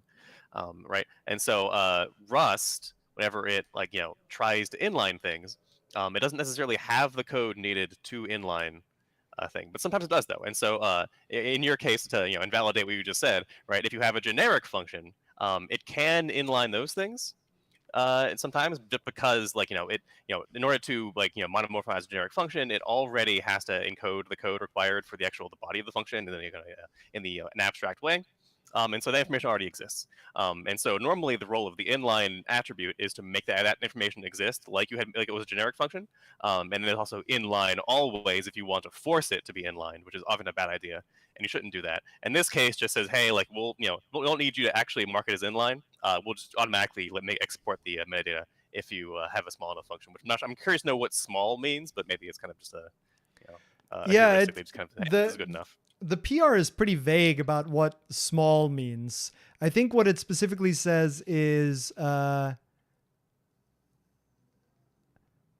we only infer inlineability for functions whose optimized mirror does not contain any calls or asserts. So it's functions that don't make any other function calls. Yeah. Well, there's also probably, you still don't want to, if you have a giant function, you still probably wouldn't want to inline that. And so there probably is still some size constraint. Yeah, but I think it's interesting, right? Because how large of a function can you write where it doesn't call any other functions? Well, I know that, so, you could have, I guess, right, is math, our intrinsics, 2 plus 2, is that really a function call? It depends on how they define it, right? Yeah. But I think so in Go, the language Go, they have their own heuristic where it's just if you are one statement, and so it's statement, oriented. And so again, it's a heuristic. And I think in like JavaScript, right, it's like the number of bytes that your function body is, which includes like comments because it's JavaScript, right? And so like if you need to take comments out of your code if you want your code to be inlined more by the JIT, That's it's just a funny. heuristic, right? And so it's all people guessing what might be good. Yeah, I mean the PR does say that the heuristic that's implemented in this first PR is deliberately conservative, and that the plan is to like adjust this over time as they come up with a better heuristic. But at least now there is a heuristic, as opposed to if your function isn't generic, you have to put the inline attribute there if you want it to be inlined. I think that's all I had for 175. Do you have anything else? So in cargo news, ePage wanted to highlight that cargo. So okay, here's a cool thing. PSA, right? So terminals, right, made in the 70s before there was an idea of what colors were. The world was all black and white back then, and at some point they realized, hey, colors are cool. Let's like add these like weird little ANSI escape codes where now you can have like blue things in your terminal. Like the background can be bright or whatever, right? And so there's so many of these. And one of the things you'd never think about is that your terminal probably supports hyperlinks.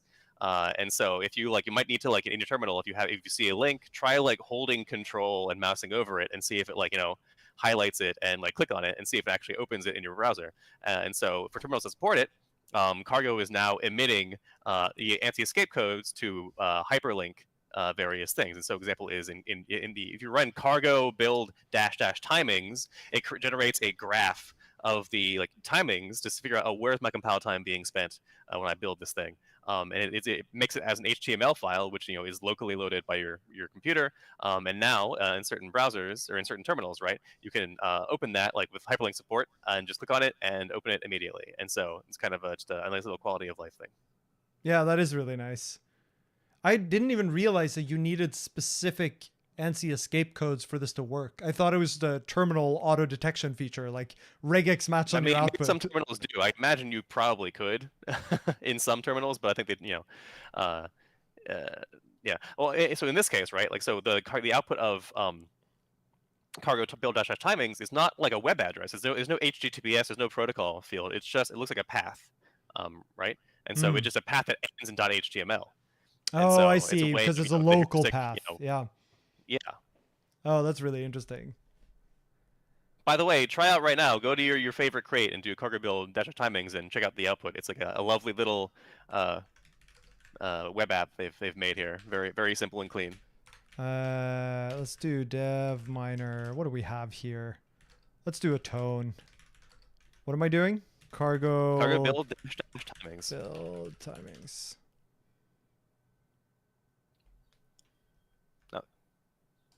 Not a link. Does your terminal support?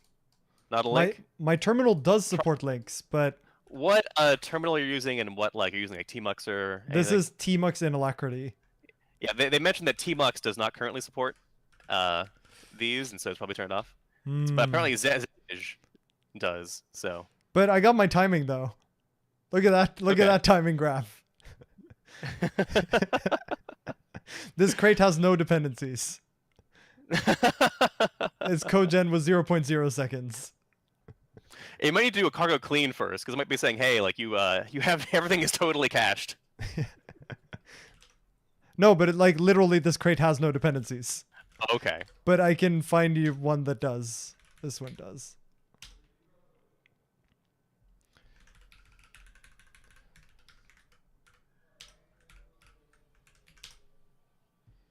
Yeah, so here there are dependencies.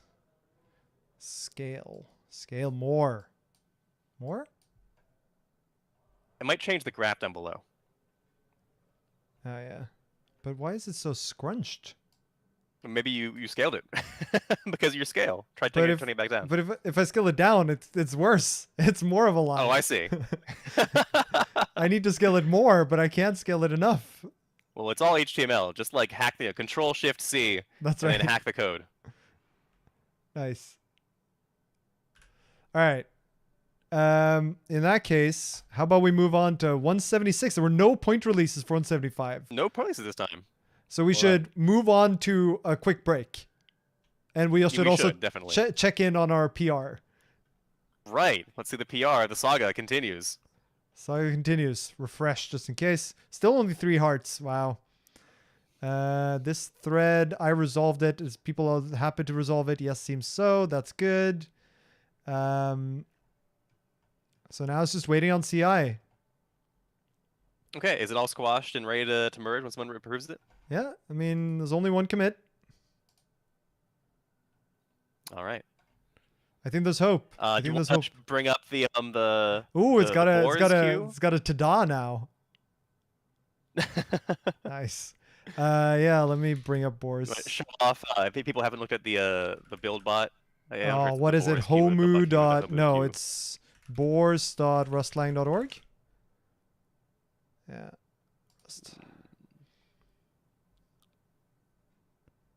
And then search for string. This guy. Right. So if you ever want to see what is currently being worked on in Rust CI, you can just come to this this page and see what's there, what's currently been approved or is in the process of building, or what might roll up soon or merge or that kind of stuff. So yeah, it's a great little page. It is at least mergeable. I'll take that. All right, then I'm gonna get some water and be back. All right, drink break.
All right, let's check in on the PR. Ooh, all checks have passed. Now we just need Boars.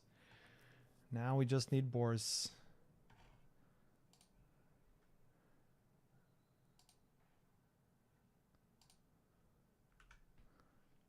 Although Boars will probably take a while before it runs our thing. It's so far down the list. I guess actually it doesn't get run until it gets approved anyway.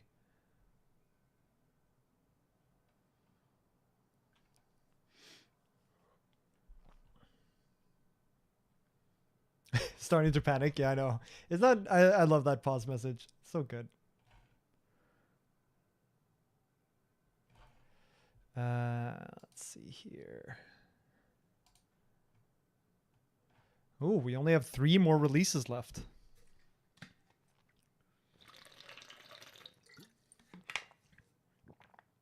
What are we at time-wise? Let's see. It's 8:14. We started at 4:14 my time. So it's... No, we started at 4... Let's call it 45. That's not too bad. It's not too bad. 3.5 hours. Yeah, my guess was 5 hours, and I think we're going to be pretty close to 5 hours.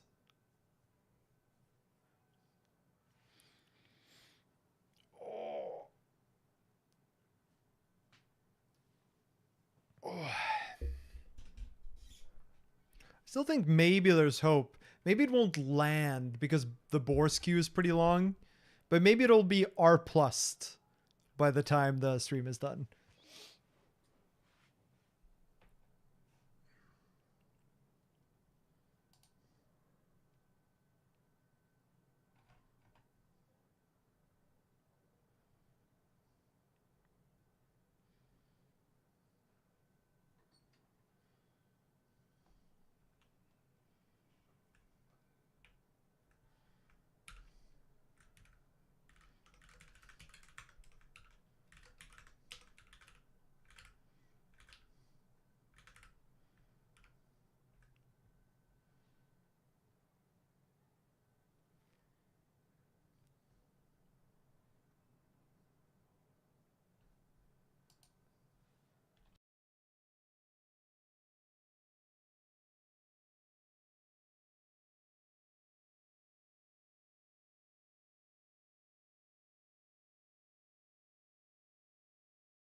See how many bends you can see.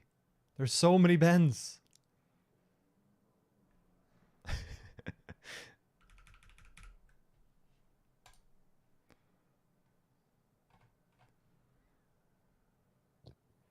Hello. Marathon continues. I know, right? Well, we only have 3 left. I think my original estimate of 5 hours is roughly right. Also, 176 is going to be pretty short, I think. Ooh, good call. I should have done the same. 176 is pretty short. 177 is like medium, and 178 I think is decently large.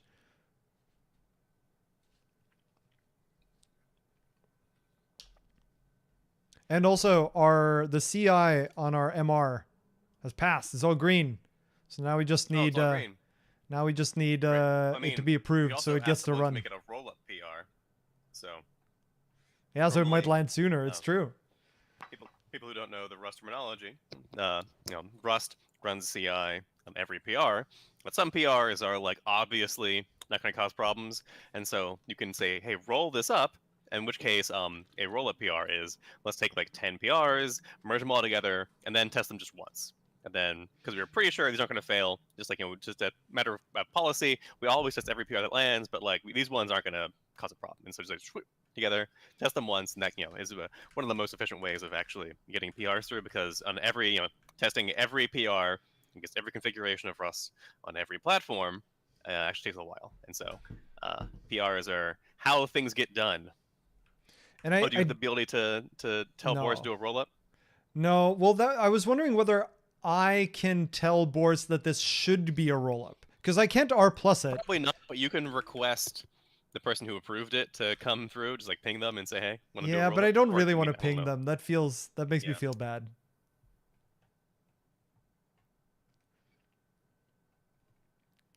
We'll see. I'll give them some Just time. leave a comment, maybe saying, hey, if anyone wants to make us a roll up, go ahead.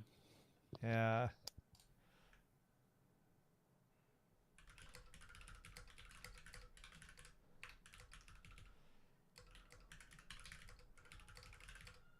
No, I'm just gonna leave it. I don't wanna.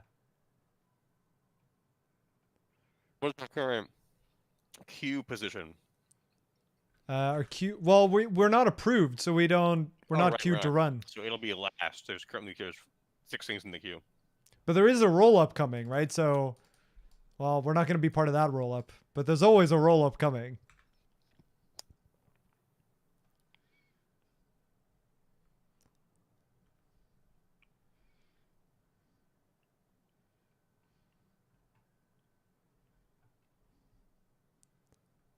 Yeah, I wish I wish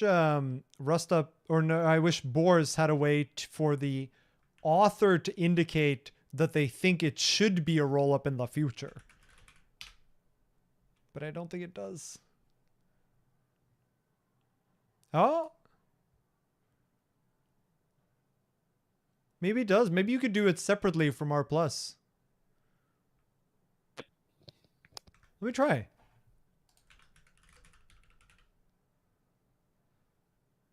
Do I need to also... No. Let's see what Boris says.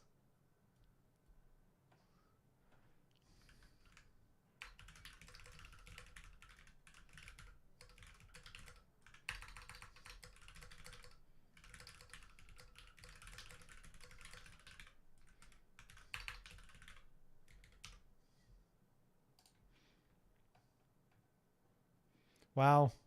Boris just threw the key at me. The cat sniffing. She is. Yeah, my cat also always wants to sniff. Generally dislikes everything she smells, but she wants to sniff anyway.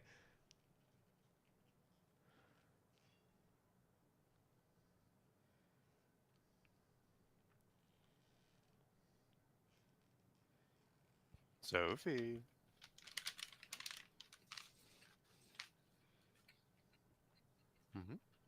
I can make you bigger so people can see more cat.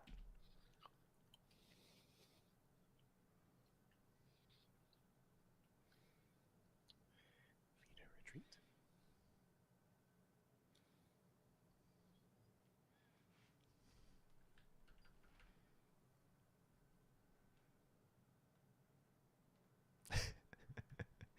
Nailed it. And then the tail that just goes past.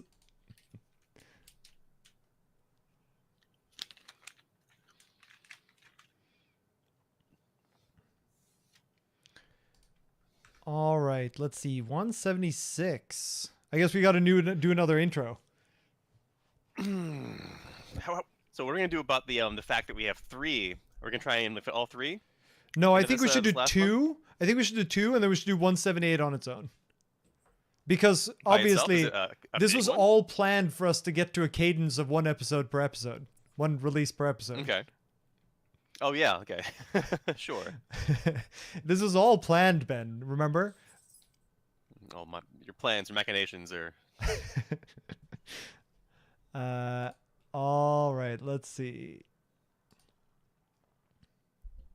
Wow. Only chat only now caught up to the cat.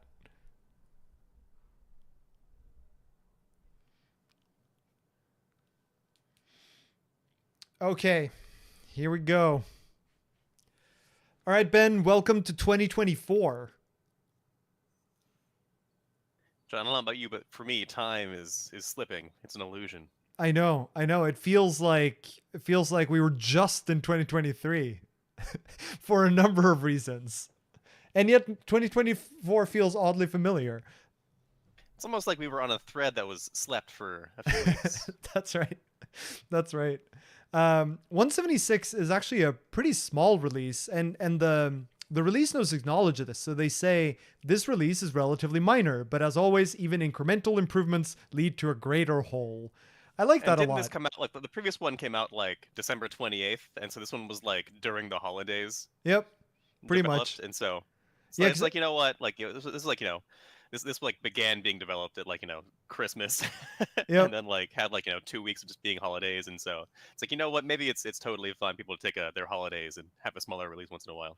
And I think, this is one of the things you end up with when you have regular release trains is that some releases are bigger than others, but that's fine. There's always another release later. And it's also fine to have some releases that are small. Mm-hmm. The first one, in fact, is entirely a documentation change, or almost entirely at least, which is the ABI compatibility updates. So there's now sort of in the function pointer documentation, there's a new section on ABI compatibility that just describes what it means for function signatures to be ABI compatible. Do you want to talk about what ABIs are, Ben? Sure. So This should be easy, it's right? rough. We're Cover kind of this like, real quick. if you've heard of APIs, right? Like, you know, if you're like, you know, I guess, you know, my experience is people who have done like, you know, coding boot camps is that APIs are like the big thing that you would do in programming. It's kind of like you have an API and you attach a thing to it, right? And you can think of maybe an ABI as like a very low level API where it's like, you know, imagine like, you know, assembly as to JavaScript is ABI as to an API. Where an API is a very broad thing. It could be like, you know, a JSON endpoint on a server, or it could be like in Rust, like, you know, some method, some function on options, kind of very abstract. Like we're calling this function, right? And the ABI is how it actually happens under the hood. That's how your platform knows, like your OS knows that when you call this function, what's actually happening, right? Like there is a stack somewhere, and there are arguments on that stack, and there's a return value, and then something happens, right?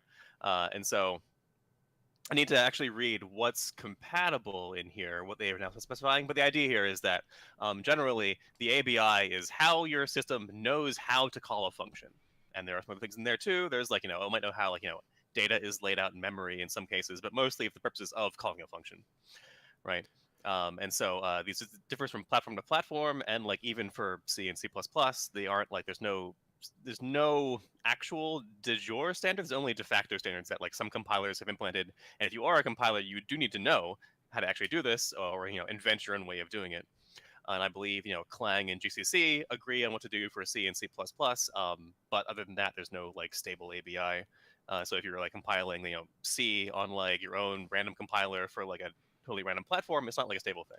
And having a stable ABI is kind of it's difficult. And so the Swift language has a stable ABI, which they can do because they went to monumental effort and years of breaking changes and like language design contortions to like make a thing that works pretty well if you're on an Apple platform, right? But what it gives them is the ability to say, hey, like, you know, what's cool about being API compatible, like, you know, de jure Swift has and de facto C has, is that if you have a library over here compiled with one version of some random compiler, and a library over here compiled with a different version of some other random compiler, you can link them together and it all just works out, right? There's no like mismatch between like what this function, this binary expects from this way of calling into this thing.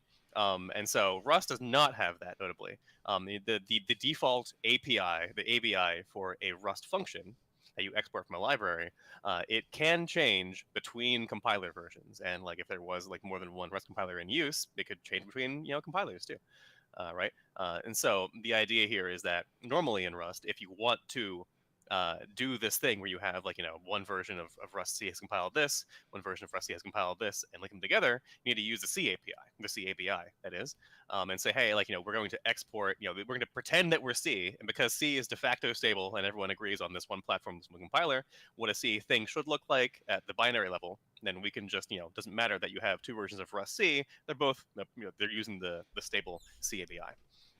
And so I'm not sure, is this case, and again, I haven't actually even read what this is yet. Is this about the Rust ABI? Yeah, so this is specifically documenting the Rust ABI for the purposes of, I think, function pointers in Rust to Rust calls. Right. And so, again, Rust doesn't have a wholly stable ABI, but there are some parts of Rust that are stable. And so, for example, if you have an option that contains a reference, that is always going to be guaranteed by the compiler that will always be just a pointer at runtime, and so you can rely on this for things like if you wanted to optimize your code like that. And so it's there are a handful of things that are guaranteed, and so again, it's not the entire ABI, because stabilizing an entire ABI is a monumental task that also constrains you a lot in the future with like what you can actually provide. And so like one of the reasons that Rust does not say guarantee the layout of struct fields, unlike C, for example, is because sometimes we can like achieve speedups if we actually like, go through and like rearrange your structs for you, which is actually really important for generic code, in fact. And so staying unstable in some cases is like good for performance, also good for flexibility in the future of we realize a new way of doing this that we would be a breaking change if we had a stable ABI, which you can see in C++ is actually a big problem, right? We're trying to evolve the language while remaining ABI stable is one of the biggest problems in C++. It's actually like one of the things that holds them back the most, and there's a lot of people who are kind of like just break it, who cares? Folks who are like no, don't do that. And so one of the biggest rifts, I think, in terms of like modern day of driving folks to have like post C++ things like Carbon or Cfront, or I guess CPP front, I'm not sure what it's called, herb such thing. But is like the debate over like should we have a stable ABI, and Rust does not have that. But I mean, people still kind of like, hey, like it would just we could guarantee that like a char is always a U32. That's kind of nice to have, right? Is there any risk with that? It's kind of like not really. Which I think is what's happening here, right? They're saying, hey, like in this case, we can it's not a problem. Just say, hey, in the future going forward, we'll always guarantee that a char and a U32 have the same ABI, so you can use them interchangeably. Yeah, and I think it's right? also I think it's important too to stress that an ABI does not guarantee semantic compatibility, right? It's not saying that the if there's some function that's defined in some other thing that is built by Rust C that you link against, and then you define a header or the function definition for that remotely defined function, then if you declare one argument as a star mute t and they declare it as a ref mute t, then those are ABI compatible. Like the two signatures are ABI compatible, but you still can't call it with something that violates the guarantees on the other end. If you do, you end up with undefined behavior, but it's not ABI incompatible. It is just the semantics of the thing you're calling are wrong, or like you're calling them and not meeting all of its semantic requirements. ABI is purely on the sort of mechanical level of how is this function actually called or executed. And I think in this particular Rust release, basically all that they did was document the guarantees that they do and do not give. Things like, star const t and star mute t are ABI compatible. Or an I32 is ABI compatible with a non-zero I32.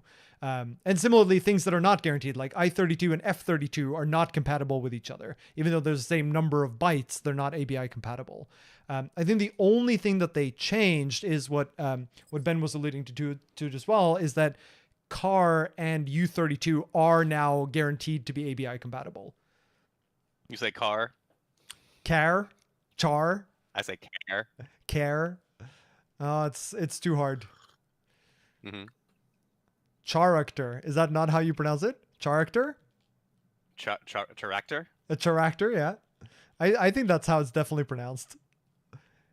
Um, the next thing in Rust 176 is type names from references. So in the standard library, there's long been this this function called in the stood any module called type name.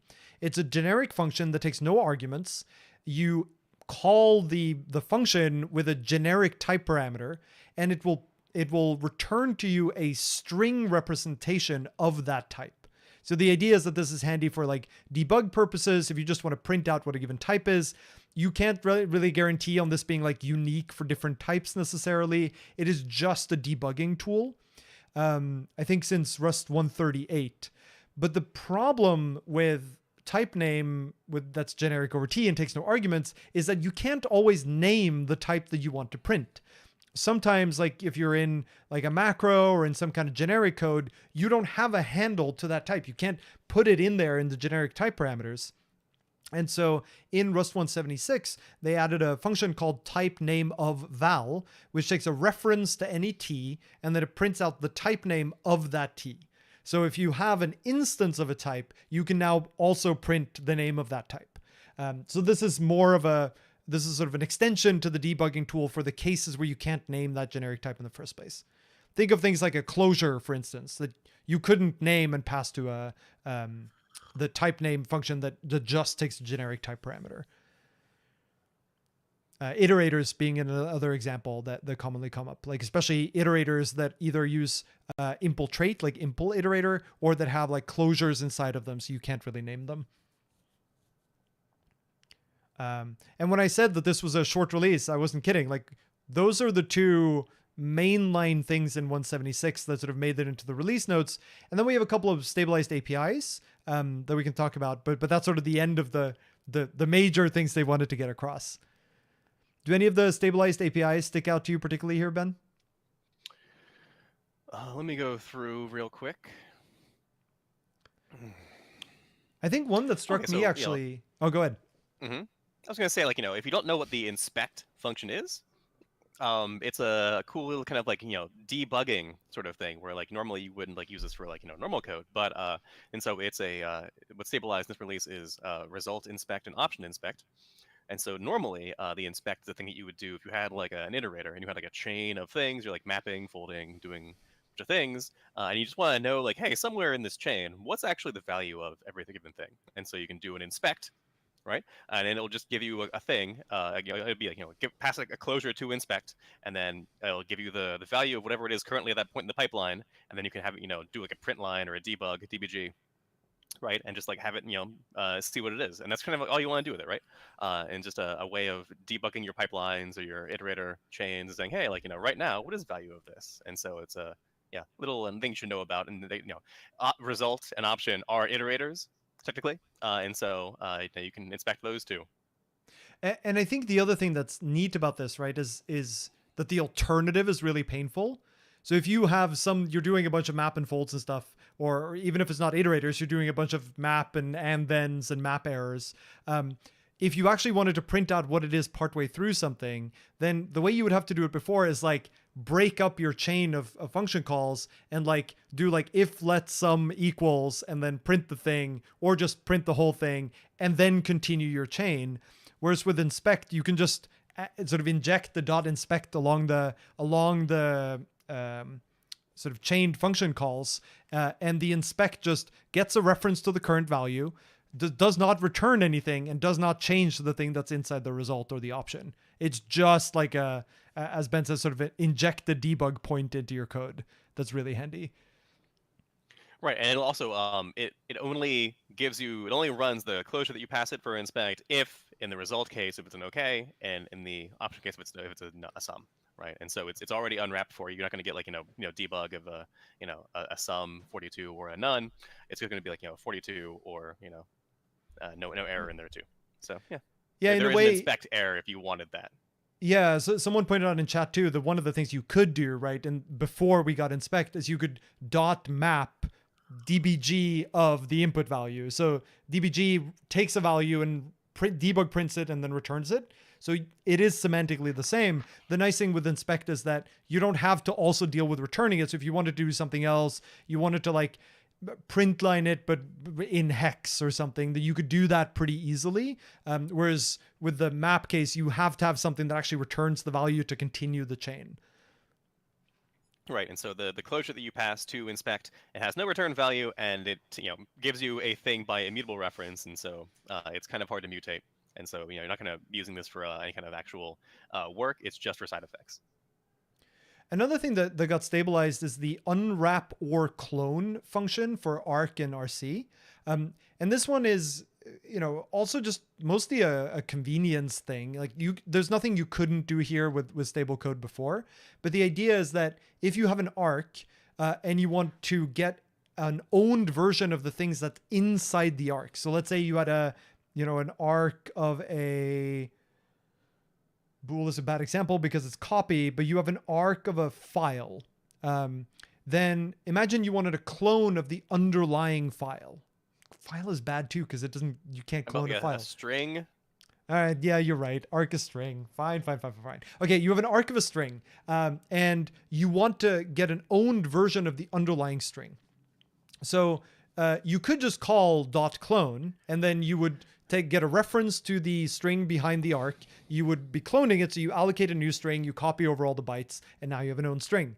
But there's an optimization you can do here, which is if you are the only one holding the arc, like there are no other references to this arc, then you can just sort of steal the string from inside this arc and drop that arc. And then that way in the case where you are the only owner, you don't need to do an allocation, you don't need to do a copy. And so unwrap or clone implements this behavior. So the idea being that if you own the arc and no one else has references to it, then you get the inner value. Otherwise, it clones the value that's inside and gives you back the clone. It's kind of like if you know what copy on write is. This is kind of like copy on read. So. Yeah, exactly right. Do you know anything about this default hasher and random state being moved into std hash? I think it's just exported. I'm not sure it's been moved. I think it's just that they have now export them from, because in certain library there is both a standard hash thing and a standard collections hash map, right? And so I believe it's probably just now exposing these things that are conceptually hashes from the standard hash module. Yeah, and I guess the motivation originally was that the default hasher and random state were really just almost implementation details of hash map. They weren't really something that you should use for other things. They were just used for hash maps, but they needed to be public because they were part of the public type signatures of hash maps. And I guess the reason they moved into std hash or were re-exported into std hash were presumably because they recognized that actually the default hasher might be useful for other things as well. Well, I think no, these aren't newly exposed, and so default hasher and these things are from 1.7, and so it's just that this is just announcing that they now are available in new places. They have been moved, and their old, I believe, locations have become type defs to the new locations.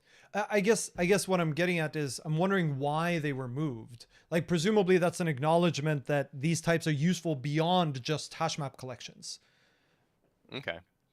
I mean, yeah, I don't know. Like if you have a hash, and you want to get the state, I think it's fine to say, hey, it's independent of hash maps because hashes are useful for things. So yeah, the only thing that's tricky, right, is the default hasher is like non-defined. Like it doesn't define which hasher it's using, so you can't really rely on it producing any particular hash, which is usually what you use hashing for, right?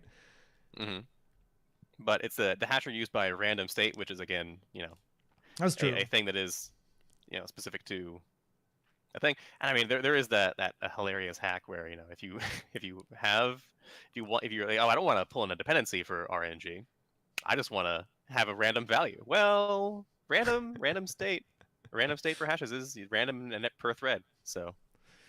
That's terrible, Ben. You should not be telling people this. They will start using it. For a long time, Tokyo did this because they didn't want to have a dependency on Rand.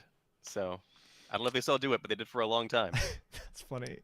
I mean, I want randomness. I don't need the RAND crate entirely, but what I want is all of the underlying entropy sources to be available from Stood. I think it should be in standard IO. It's my Yeah, I mean soapbox you're for not this you're not release wrong. notes. You're not wrong. Uh, hmm There's another thing that's added here, which is pointer adder equals, that I thought was an interesting Is that a addition. macro? No, it's a function. So it's a function that takes two star consts and it checks whether they point to the same address. So it does not check whether their values are the same, but whether they point to the same address for the data section of them. And looking at the docs here, it specifically is, I think, relevant for fat pointers. So if you have a fat pointer, right, this yeah. will only compare the data section and not the other part, like the length for slices or the vtable for trait objects. Interesting. So if you had a vector and you took two different slices to it, and one slice was longer than the other, they would not compare equals, but they would compare adder equals, right? Yes. Is that how it goes? Yep. Okay. And similarly, if you had two DIN references for different traits, but they were actually the same underlying object, then they would adder equal the same. Like I construct a foo, and foo implements the two traits bar and baz. And so I create a ref din bar from foo and a ref din baz from foo. So from the same foo. Then those two ref dins would adder eq because they're pointing at the same foo, even though they have different vtables. And I think this is probably in preparation for the stabilization of things like pointer metadata, which we don't really have yet, but it's sort of getting there, of the ability to specifically get at the two parts of a fat pointer, like the sort of metadata associated with the vtable, for example, and breaking that apart from the data pointer. Someone in chat is asking, would the expectation be that in something like Cherry, this would compare the address portion of two capabilities? I think so. I don't know whether this is going to also be architecture dependent, or whether it's just talking about specifically Rust fat pointers. I'm guessing probably only the data portion of Rust fat pointers and not extend to architecture. Right. I feel like because Cherry, it's a matter of semantics, right? Like, do we consider Cherry pointers fat pointers or thin pointers? I kind of assuming that they'd be thin pointers. I think we mostly care, you know, in the Rust case, are these what Rust considers fat pointers and not like what the OS considers like metadata in a pointer? Yeah, I don't know. It's a good question. Yeah, it is curious. Like I do wonder, like when we see the implementation of adder eq, is it going to be architecture dependent? Well, yeah, let's look at the implement right now, right? So it's a single line, adder eq, where it's just, you know, we cast each pointer to star const nil, and then we compare them, right? And so it's kind of just like throwing away, imagining that this was a pointer to nil, what is the address Yeah. thing, right? Which, you know, seems like in Sherry it's, you know, treat like a thin pointer, not like a fat pointer. Yeah, I think that's probably so I'm right. not sure. Like, I'm not sure from user space you could really modify. Even like kernel space shouldn't be able to mess with metadata in a Sherry Yeah, pointer. I think right? you're right. I think you're right. It would be weird, right, if Rust started masking out bits of the pointer before comparing them, depending on your architecture. Yeah, I guess it's arguable what they want or what people Right. need this for. So. Apart from that, I don't think there's anything that stuck out to me, although I think we've talked about basically all of the stabilized APIs at this point, so I guess they were all interesting. In the changelog, there was only really one thing that stuck out to me, which was another Ruststock improvement. They're really just... Ruststock is on fire these days, which is that they now allow resizing the sidebar and hiding the top bar in Ruststock, which was not previously the case. But now you can drag and pull on the sidebar and get rid of the top bar to really, really focus in on the reading. Did you find anything in the Reddit thread this time that people are particularly excited about? No, people just like happy about inspect. Nice. So yep. functional programmers were rejoicing. Yeah, that checks out. In that case, I think we can jump straight to 177. This one was a piece of cake. Yeah. Easy, easy. We'll leave So the we're intermission. yeah, we need the intermission tune again. What intermission tune do you want to do Like, this at time? this point, we can align it. It's like a no-op this time, and so Rust C has Oh optimized out the intermission. no, I have a perfect intermission, which is Mm-hmm. dun dun dun dun dun, which is the Pokemon Center healing sound when you bring in Oh your yeah, Pokemon. okay. Yep. Which Which feels like a good intermission, right? So we're forwarding our brains now, Ben. We have to do something we've never done before, which is time travel from February until March of 2024. And in 177, the first thing that we got is C string literals. What are C strings, Ben? Right. So C strings were a mistake. Anyway, there's back in the 70s, right? There were two different ways of thinking about, okay, well, we have like, a string. It's a bunch of data. It's a buffer full of data, right? How long is this buffer? Who should be responsible for determining how long this is when you want to like read it, right? And there's the Pascal way of doing it, and there's the C way of doing it. The C way of doing it is you have, your bytes in a row. And when you get to a null, that's the end. How do you store a null in your string? Just don't do that, right? And the Pascal way of doing it is you have metadata, which kind of like Rust slices. It's literally the exact same thing Rust slices, where you have, your string is a fat pointer. It has the capacity up front, and then you have the data, right? And again, it's, in 70s, and so your capacity might be limited to like, I don't know, a single byte, possibly. And so not, ideal. C string could be longer in theory, right? But I think, nowadays people have realized, oh, it's actually kind of a big problem to have these null terminated strings. Where if you look at like, I want to concatenate two C strings. Be careful how you do that. I want to like, I want to slice it. Be careful how you do that, especially if we're kind of like, oh, okay, great, I have a C string. Let's just take a substring of that. And now let's run off the end of memory because there's no null anywhere in that because we sliced off the end which had the null in it. And it's kind of just like, you know what, maybe we should just care about the length of have things hold their data about how long they are if we need to have that. Right. And so, but if you want to interop with C, you need C strings. And so there are types for these. There's both C stir and C string, which are the same things as, as stir and string in Rust, where one is, a view and one is the actual allocation behind it and backing it. But they have null terminators on them, right? And so you can safely pass them to and from C. And this is just a way of making them have support for string literals, right? And so in the past, I assume you would have had to do like like how you might see string, capital S string : from a literal. And I assume in the past you had to do a C string : from, and then like, maybe have it as ref to get a C stir out of it. In this case, now you can just put, the letter lowercase c, quote, quote, your string data, end quote, quote. And this is using the feature of Rust 2021, which allows you to have arbitrary prefixes, allows the compiler to reserve the syntax to put prefixes in front of string literals. And that was my RFC. So you're welcome. Thank you, Ben. So when are we getting F strings? F strings? That's beyond me. I wrote the RFC for F strings, and someday. So I think the argument for C string literals rather is specifically that it allows you to not have to do an allocation, right? So if you have a standard Rust literal and you try to turn it into a C stir with like C string from, it's too short. You need one more byte. Yeah, exactly. You need one more byte. And so therefore you can no longer use the thing that you had in memory. You need to allocate a thing, and then you need to copy all the bytes over and then add a null at the end. And I believe that some languages, like it might be Go might do this. I'm not sure if it's Go or not, so I could be lying here. But some languages that are Pascal-like, where they keep the buffer length around you, always allocate a null at the end just to be safe in case you cast it to a C string and there's going to be a null somewhere. So, that's one thing Rust could have done. I am curious how this interacts with, so we have byte strings, right? So we have the B prefix. Do you know how B and C interact here? I would conservatively say they start with just an MVP and don't let them interact. But I mean, try it.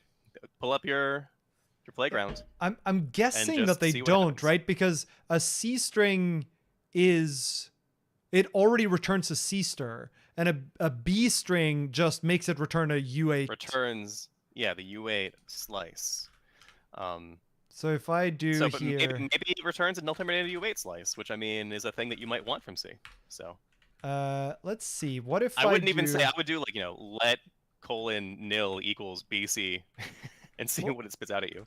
well, I was gonna do this. Okay. So if I print line Mm-hmm. colon X question marks to get the hex We for can use that B type foo. name of val thing that was stabilized. Oh yeah, you're right. I guess I can do that instead. So stood any type of val B foo.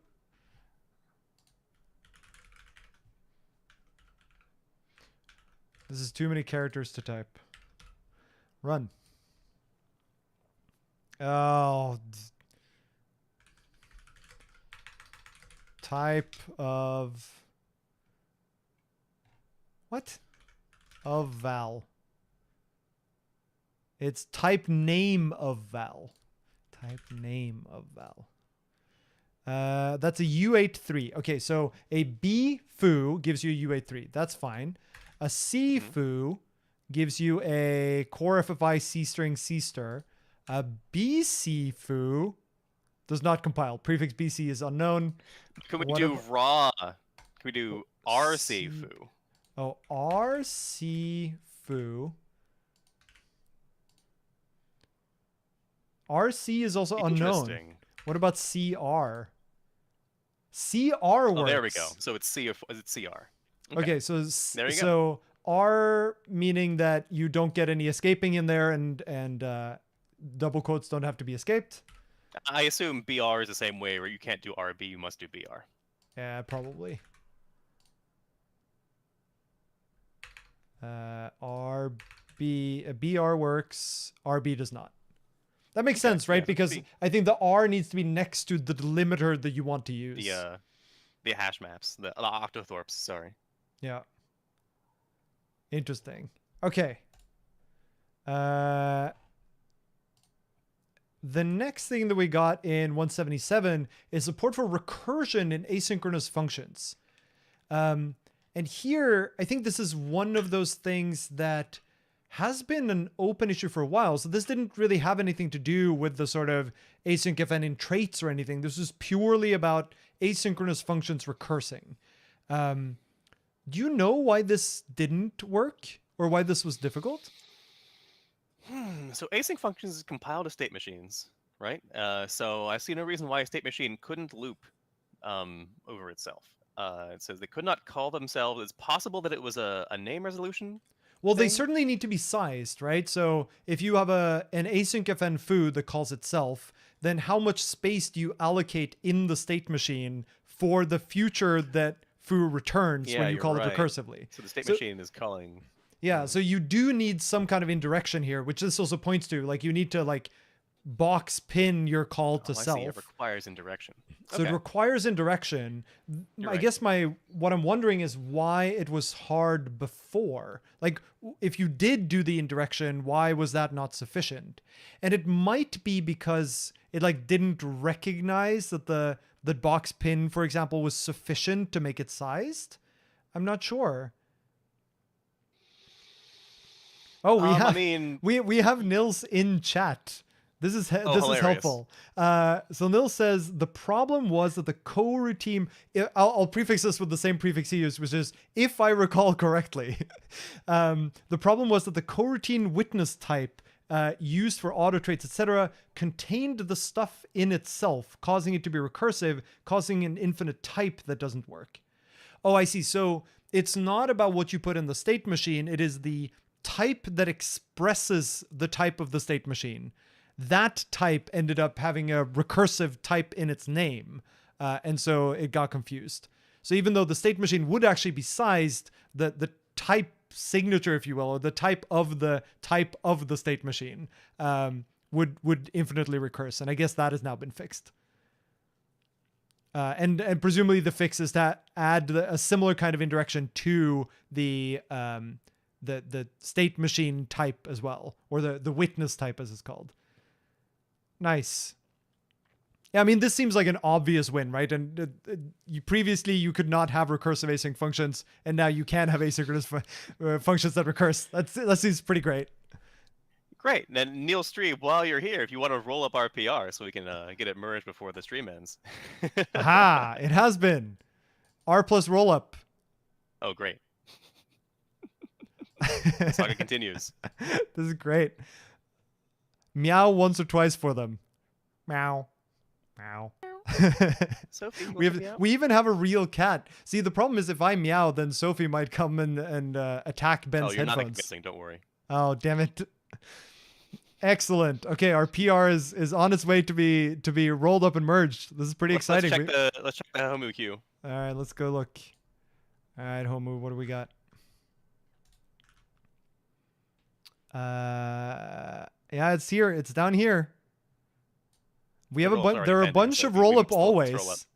Oh, okay. So there might be hope, but we're behind these guys though. Now we'll see. We'll see. The race is on. They have low priority, so that seems reasonable. Okay, next thing in 177 here's a good one. Yeah, this one's good. Offset of. This is a macro. What is this, Ben, and also why is it needed?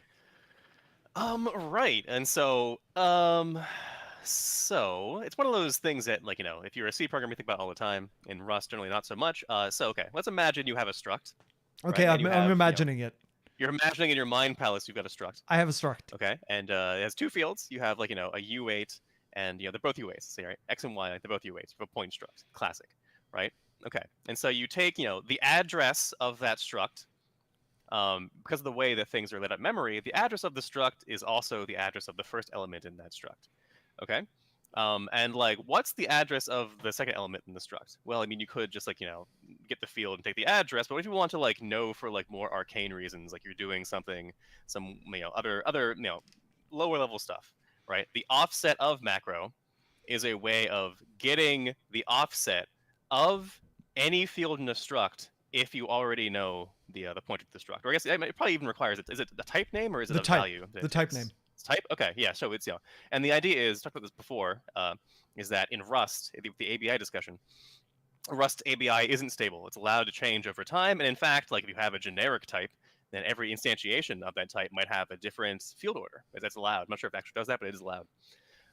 Right? And so offset of is a way of saying, hey, like, for this type, what actually is, like, the number of bytes from the start of the address where I can find this field if you want to, like, go in there and, like, do any kind of, like, unsafe code, which requires it sometimes. And generally, like, I think before you could, like, make it a repc struct and then just kind of, like, count the bits and then know, which is how you do it in C.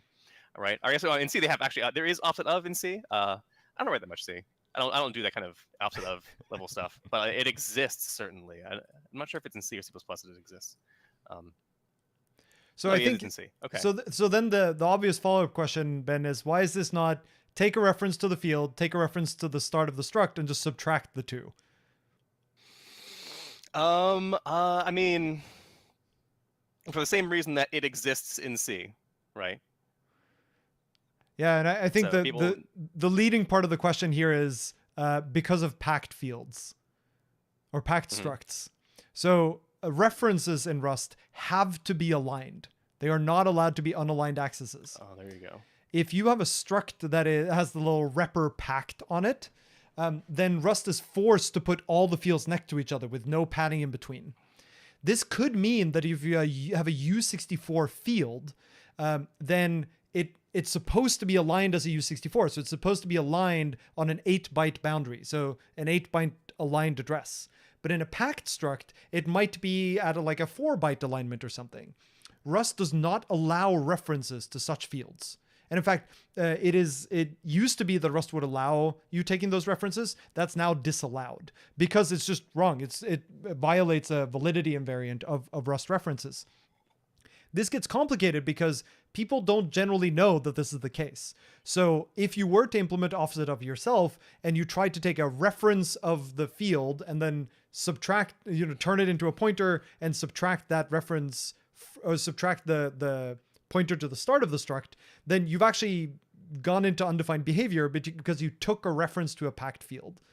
And so the offset off macro understands how to compute this without taking any references. So you just give the name of the struct and the name of the field, and it gives you what the offset is. And I think there's a variant of it that takes a pointer to a struct instead and a field and does the same thing. But again, with the particular sneaky trick that allows it to never take a reference to a packed field and so still give you the value in a safe way. I don't know about that. There is a pointer offset method. Is that what you mean? Uh, I don't see an offset of variant that takes a reference. So maybe it's nightly only. I don't know. I'm thinking of, is it adder of? There's adder of as a thing, but again, another reason that exists is because it's not always safe to take a reference and cast it to an unsafe pointer. Right. So that was my point, that you can you use adder of, and you give it if you have a foo, let's say a variable foo that is a pointer to a packed struct, and you want to get the address of the field X of that packed struct, you have to call the adder of macro, adder of foo.x. You cannot do reference adder.x as star const. That would be undefined behavior because you're taking a reference to an unaligned field. And so that's why you need the adder of macro.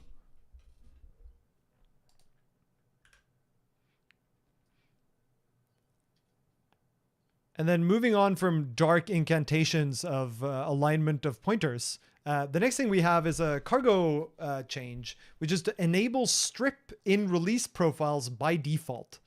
There's a lot to unpack here, but the basic setting here is that cargo allows you to set a bunch of options in cargo toml for basically how to compile your crate. Things like how much debug info to include, what debug info to remove, what level of optimizations to use, etc. One thing that's pretty common to set is to set debug equals 0 for release builds, where you don't want to include any debug info in your release build so that your binary ends up smaller. But where this gets tricky is that the standard library in Rust is pre-compiled. It ships like from Rust to your computer with debug info in it, but also built in release mode. And so in your final binary, when you link the program you built with the standard library, you now end up with a binary that does still have some debug info in it, even though you specify debug equals 0 in your cargo toml or cargo config. And so the change that happened in 177 is that now by default in release profiles, which have debug equals 0, it also now sets strip equals debug info. So again, this is not a change like whenever you set debug equals 0, it's specifically in the release profile that ships by default with cargo. It will now strip the debug info from your entire binary, including what comes with the standard library. You can opt back into it, but that's sort of the change that landed. Mm-hmm. Well, I believe that if you had, if you were already, I believe the release profile already had debug equals 0. It was just, this is just for the standard library stuff. Yep, that's right. Yeah, so it already did have debug equals 0, but it would still keep the debug info from the standard library. And so that's the thing that's now changed. You often see in people comparing the size of Rust binaries. They're like, I want to make a smaller Rust binary. The first thing you always do is you use the strip tool in your environment. I'm not sure what it's called on Windows or Mac or whatever, right? But it's called strip in Linux, and you just kind of it just cuts out all the text sections that probably aren't needed. It generally results in drastic improvements to binary size, but improvements if you don't want that info. If you do want it, then keep it around, right? That's why it's there in the first place. So this kind of just does it by default. So it's a nice little. It should hopefully result in some people writing blog posts about Rust binary size to give Rust less of a hard time. Well, I think in past releases too, we've talked about this idea of split debug info, right? So the debug info going into a separate file, which obviously also helps with this in a less severe way. Which I'm not sure if that's that's like how it works by default on Windows, and I think Mac it is now supported. I'm not sure how well it's supported on Linux. Yeah, I don't remember either. We should be reading the chat here too. They give us nuggets of information, right? I want to call back to the previously. I mentioned before that I said maybe it was Golang that always allocates a null after every string. Someone's saying that's not Go. So I'm not sure which language it is, but it's some language out there that does this. It's hilarious, right? I think we're then on to stabilized APIs, Ooh, we have a core net module. What's core net? Oh, this is just all of the IP stuff that has moved into core. Is that right? Right, and so well, it's not like it's not about doing the idea of core versus split is that core is the thing you don't need an OS for, and like one of the things you need an OS for is like networking. You probably don't have like a driver for a network card in your like bare metal OS unless you want to provide it yourself, right? And so but these are the types, and so this is what if you are writing an OS in Rust, say this is what would let you write your own module using only core, your own like networking library using only core is compatible with the rest of the world of things written in Rust. And so yeah, it's just moving the types here. Yep. Which is And cool presumably thing. because more things should do this. Well, like the IP address type, right, has nothing to do with the OS. It is just how to turn like a U32 into an IPv4 address or a U128 into an IPv6 address. Mm-hmm. So like we're not here to open sockets. We're just here to turn a tuple of some U32s into a struct of U32s effectively. Yep. So yeah, I definitely at my job we definitely took use of this because we are implementing you have a no stood thing where we implement a network stack. So yeah, it's cool. Nice. I think we also have a candidate here for a pretty obscure function, which is F32 round ties even.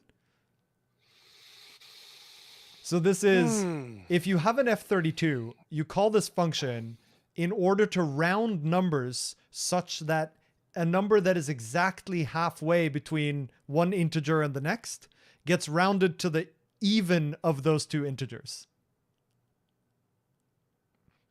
That feels pretty specific to some use case.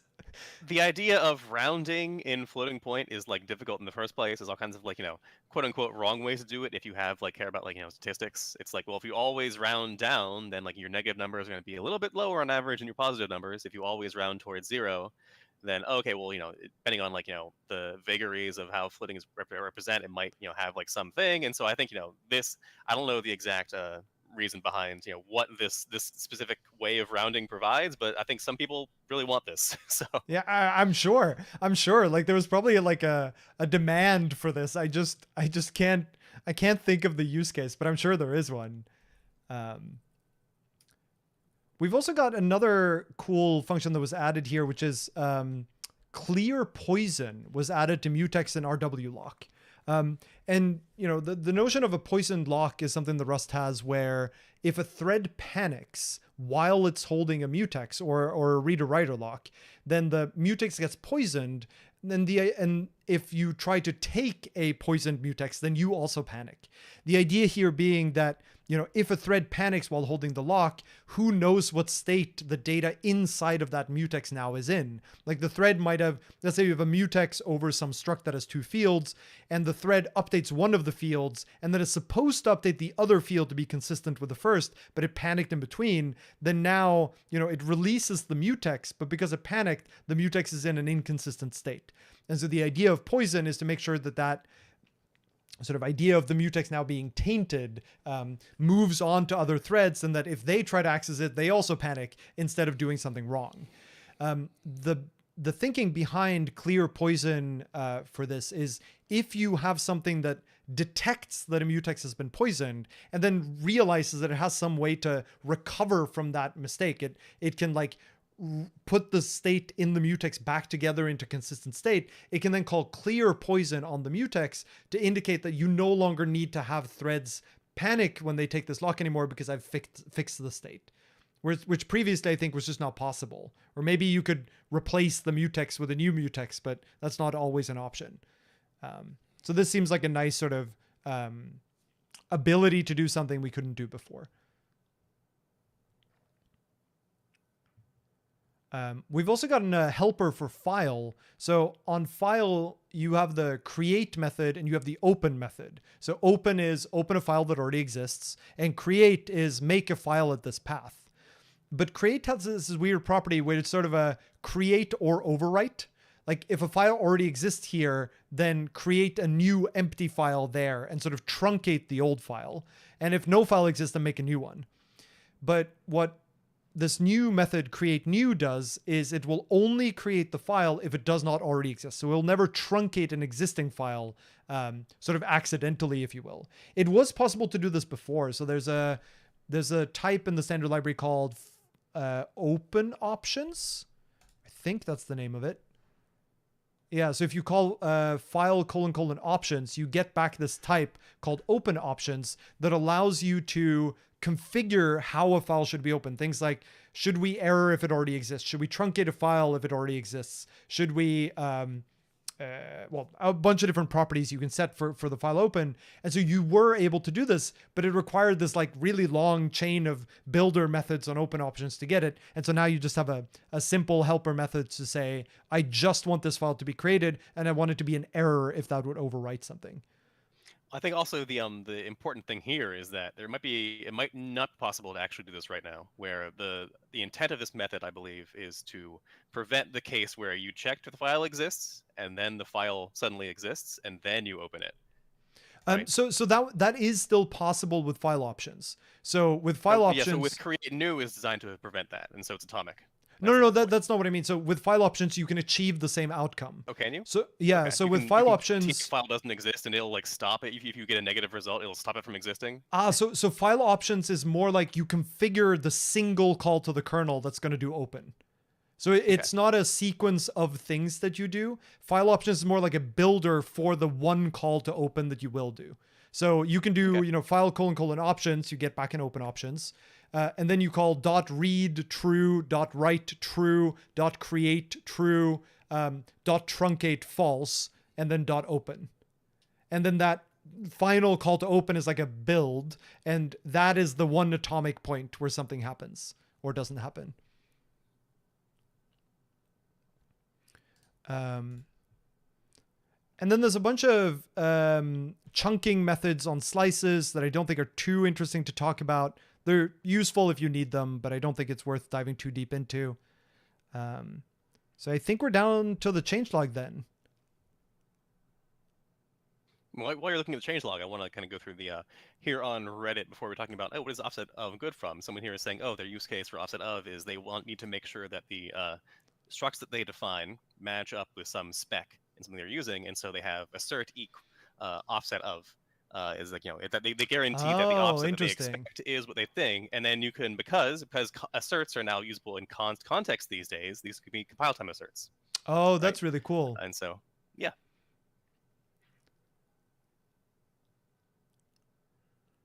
Yeah, looking at the changelog, one of the things that came up was to disallow references to static mutes, and this I think puts on all of Ben's alarm bells when it comes to static mutes, which is a static mute is a static, so it's completely global state that is also mutable. So you have mutable global state, which is awful in all sorts of ways. And one of the things that's really interesting when you have a static mute is that it is always unsafe to access, right? Because it's global mutable from any thread, so it has to be unsafe. But it's interesting because it's undefined behavior to even take a reference to a static mute. Because the whole point of a static mute is someone can just mutate it out of nowhere. It's global. And that means that taking a reference to it could be immediately undefined behavior if someone else is modifying it, even if you're not reading from it.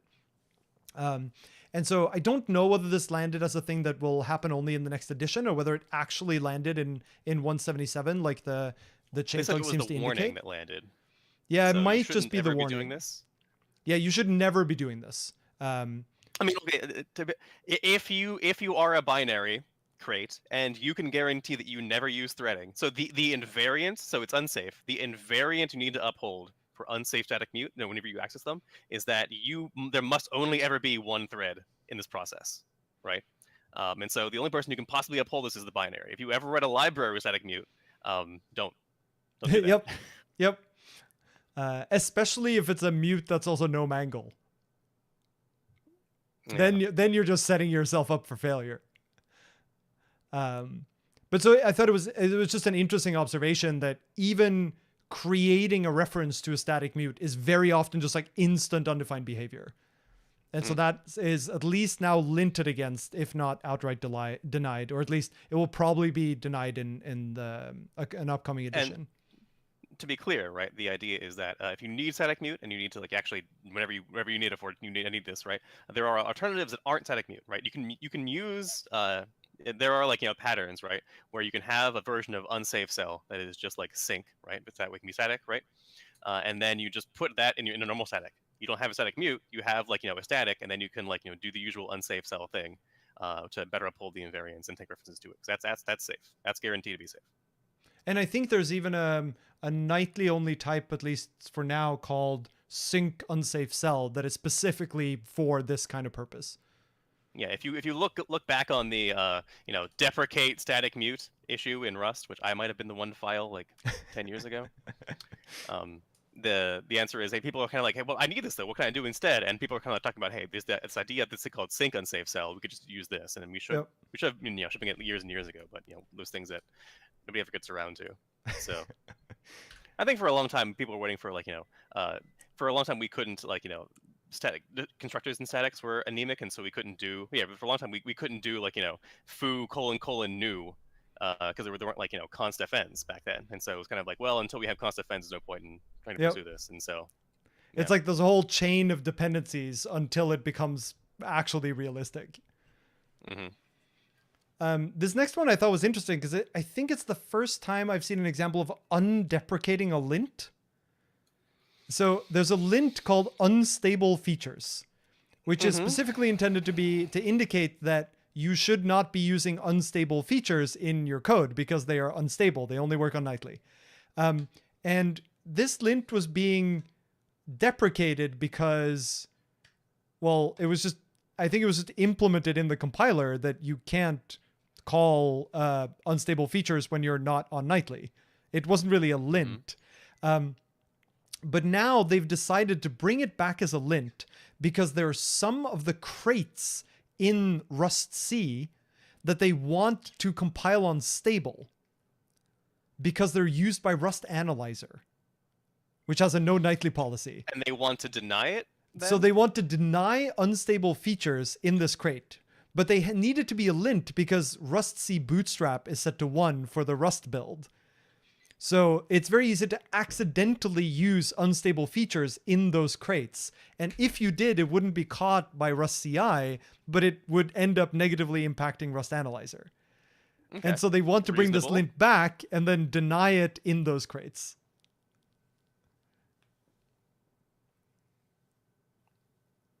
That's kind of funny, yeah.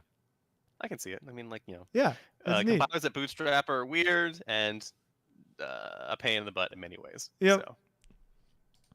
Yeah, specifically, it's like the Rust C Lexer and the Rust C parse format crates that are used outside of Rust C, like by Rust Analyzer. And then there was another, and this one has a bunch more history to it that people can dig into if they're curious about it. And I think you were part of this discussion too. I think I saw your name mentioned here somewhere, which is always a terrifying thing to say, but we'll see. So this is deny braced macro invocations in let else. So specifically, the thing to deny is if you have, we talked about let else earlier, but the idea is that if you have something like, let pattern equals expression else diverging branch, the expression is not allowed to be a macro invocation that uses curly brackets. And in particular, the idea here is that the original RFC for let else said that the expression in a let else is not allowed to end in a curly bracket. And the implementation in the compiler until Rust 177 disallowed all sorts of contracts that end in curly brackets, except for macro invocations. And so now this finally sort of closes the hole and also denies braced macro invocations as the expression in a let else. Yeah, so for the reference, if you have a macro, a little known Rust tip is like, say, the vec macro, right? The vec macro making a vec. And vec, exclamation point, square bracket, right? It's like a square bracket, like an array, right? But macros don't care what bracket you use. You can do vec, exclamation point, parenthesis. You can use vec, exclamation point, curly bracket. It's all just a matter of convention, right? There's no actual enforcement of any of this. And so, there's never a case where you need to invoke a macro with curly brace. It's kind of, you can always use a different bracket there. So I'm not sure. I'm sure there's some parsing reason to do this.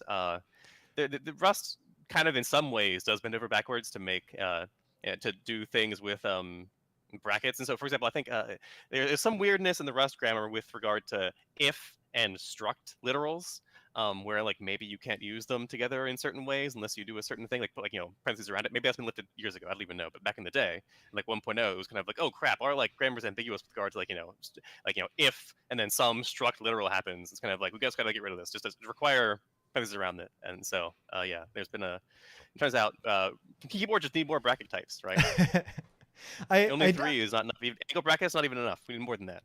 Well, so clicking through this one a little bit, I got to this comment by David Tolnay, and it says, based on a suggestion in Zulip by Beastry,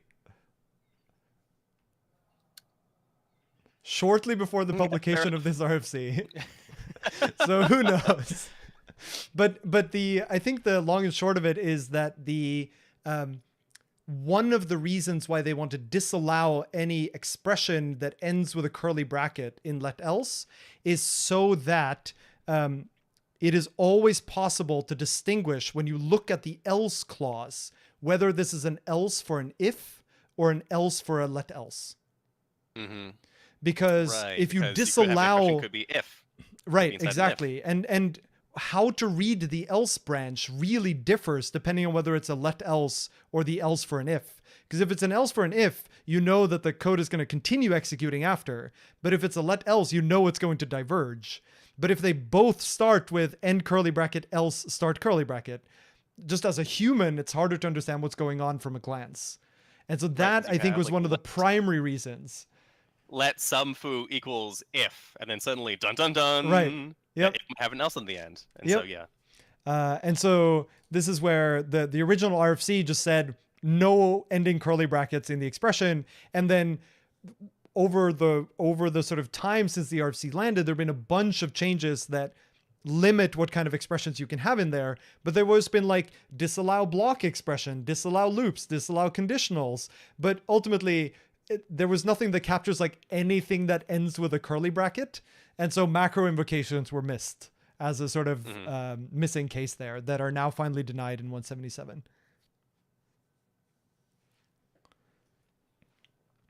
And then, right. So 177 is when we finally got support for cargo : which we talked about ages ago, like almost half a year ago, Ben, if you remember. Mm-hmm. The move from cargo with a single colon until cargo with a double colon for cargo instructions from build scripts, in order to allow them to extend the set of invocations that you can have from build scripts. So that landed in 177. This one I don't think is worth talking about, so I'm going to skip it. This one is also not worth talking about. I think that's all I had for 177. Do you have anything else from the Reddit thread?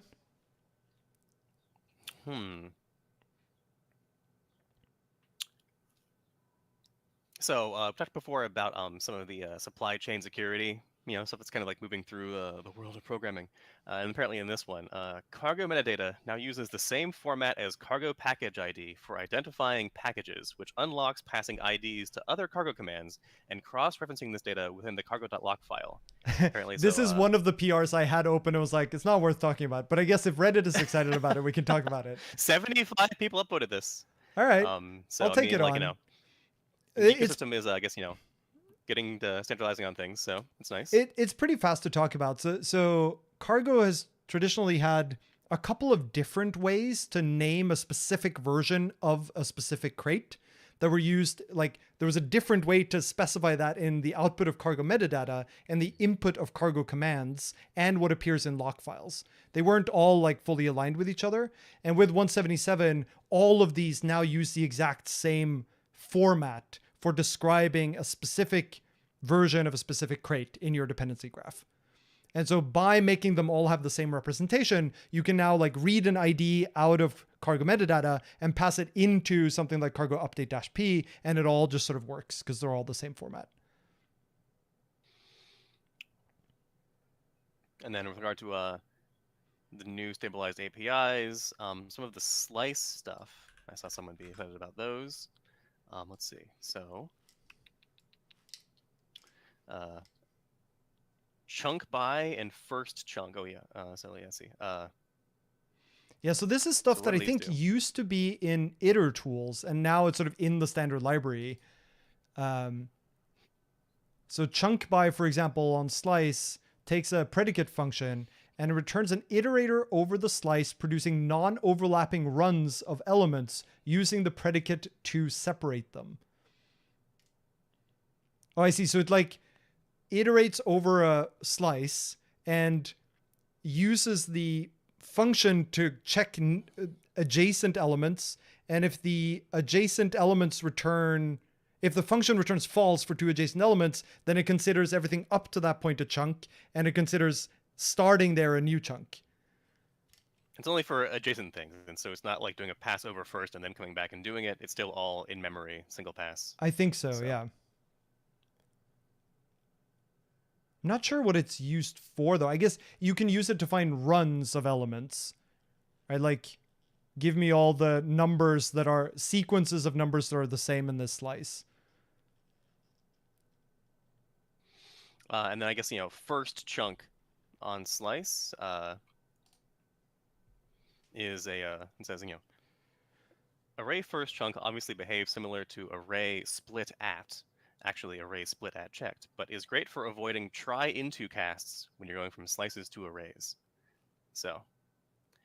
Oh, interesting. Oh, I see what this does. Okay, so this is a method. I'm excited about this now too. So you have a slice, you call first chunk on the slice, and it's const generic over some n. And it gives you back an array, a reference to an array of the slice item type of length n or none. Mm-hmm. So it's an option of that. And so if the slice is at least n long, then it gives you back an array reference of that length. Otherwise, it returns none. And if you were to do this with the array from slice instead, what you get back is in the try from implementation that exists on arrays from slices, you get back a result instead. And so you would need to like unwrap the result rather than getting just an option straight away. But I mean, I don't care that much whether I get a result or an option. I think they're both the monad. So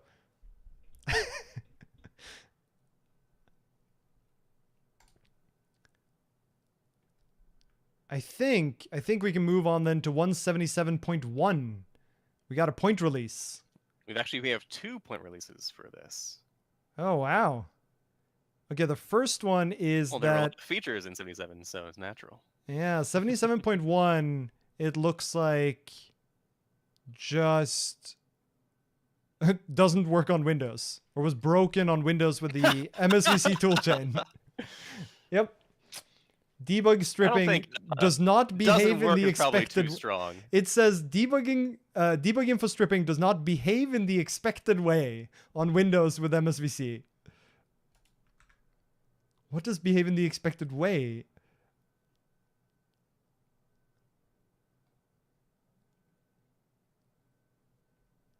It might have totally broken backtraces on Windows, or only MSVC, that is. So. Oh yeah, it does look like it broke backtraces for Windows. Which is funny because like Windows has a split debug info to begin with, and so they don't even really care about stripping it. That's interesting. Okay, so 77.1 just disabled the new cargo behavior on Windows for targets that use MSVC. Great, so that one's straightforward. And then we got 77.2. This was a CVE fix for. Okay, there's a little bit of context needed here. So on Windows, when you or in general, when you spawn a process from inside any language, but when you spawn a process, the way that you do so is OS dependent. And the way that you pass arguments to a program that you execute programmatically is also different depending on the platforms. In C, on I think all platforms, it goes via, or at least on Linux, the way that you pass arguments to a program is you put them in this particular part of memory. When you execute the thing, you in the system call to Linux, you pass in the arguments, and Linux makes sure that they end up in a way, in a place in the memory of the newly created process where libc knows to look for them. And crucially, it's an array of string pointers. This means that the arguments have well-defined boundaries. So if I pass 2 arguments to you, it's not as though they're like white space split or something. They are 2 separate pointers to string literals that end up in my address space. And so I can clearly tell what is the first argument, what is the second. On Windows, specifically for certain kinds of executables, like specifically things that need to be invoked via cmd.exe, so things like bat files and cmd files, those you have to execute through cmd.exe, which means you have to pass the arguments as a single string. And then you have to escape them so that they match the argument splitting logic of cmd.exe. And it turned out that the way that Rust was escaping the arguments specifically for BAT and CMD files on Windows was slightly wrong, such that an attacker could inject arguments that caused cmd.exe to execute arbitrary code. So it was like potentially pretty bad if you were passing arguments sort of blind trustedly from users into these kinds of programs on Windows. It was fixed. There's a bunch of write-up about why this happened and the kind of escaping that's needed and some of the subtleties around exactly when it triggers. But the fix in 77.2 was not really to fix the escaping to make it perfect, but rather to acknowledge that sometimes the escaping can't be perfect, and then we will actually issue an error when you try to execute such a program, rather than allowing it to go through with potentially some things being unescaped.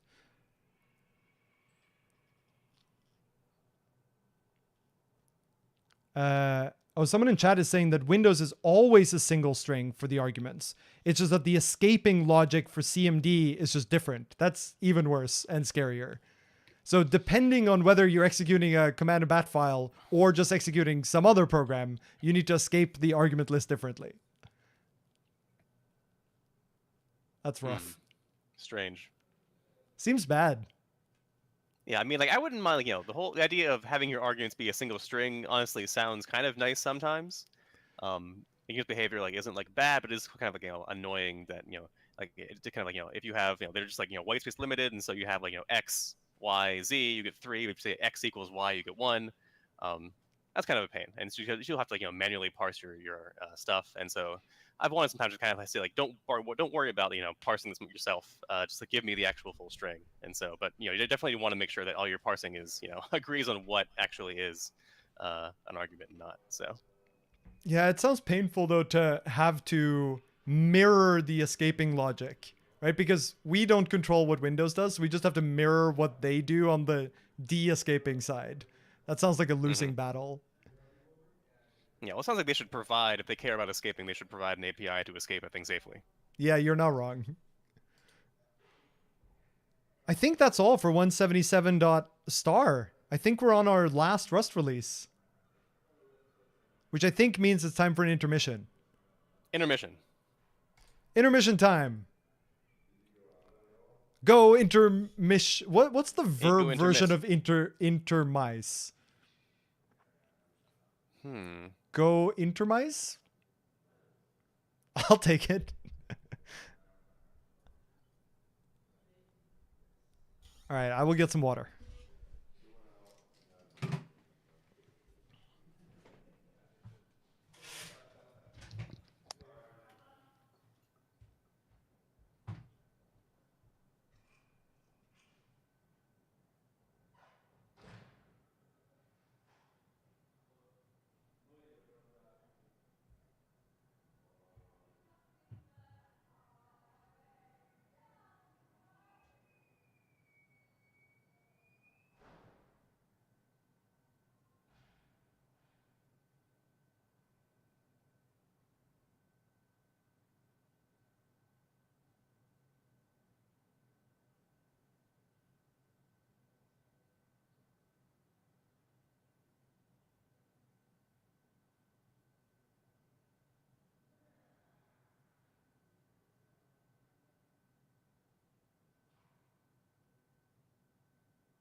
Intermissing? Intermit? No, but you can't say let's go intermit now. That doesn't sound like a word.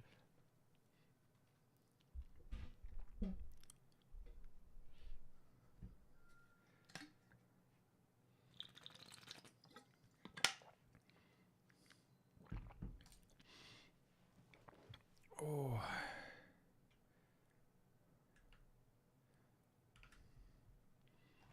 Let's check our Homu queue. Oh, there's a roll up. There's a roll up now.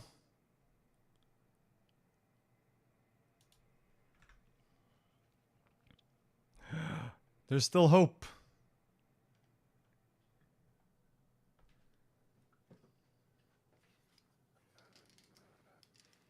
Intermittence. Yeah, but take an intermission is boring. It needs to be a single word. We gotta verbify it.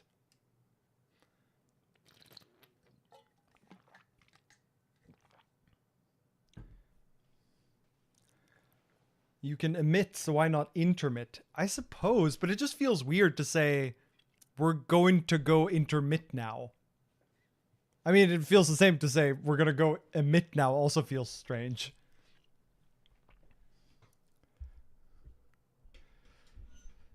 Ben, someone proposed that roll-ups should be called burritos instead. I don't know. There's like we have a bike shitting thing here. Like so, there's like burritos. That's like a wrap, right? We could just call them wraps. Like taquitos, really really thin roll-ups. Like it should depend on how many things are in the roll-up, right? If it's like a big thing, like a burrito, it's like it's like true. wrap it up. Maybe even a calzone if it's like really big. So. That would be pretty funny if roll-ups were like, this is a calzone size roll-up. Then you know you're in for some problems. Oh, we're in a roll-up now, Ben. Our PR right here. Let's see the queue. Let's see the queue. Yeah, we're in this one. Okay, but it's not. The roll-up is not currently being. Wait, what is this? Rename unsafe to safety? What is this? What is this?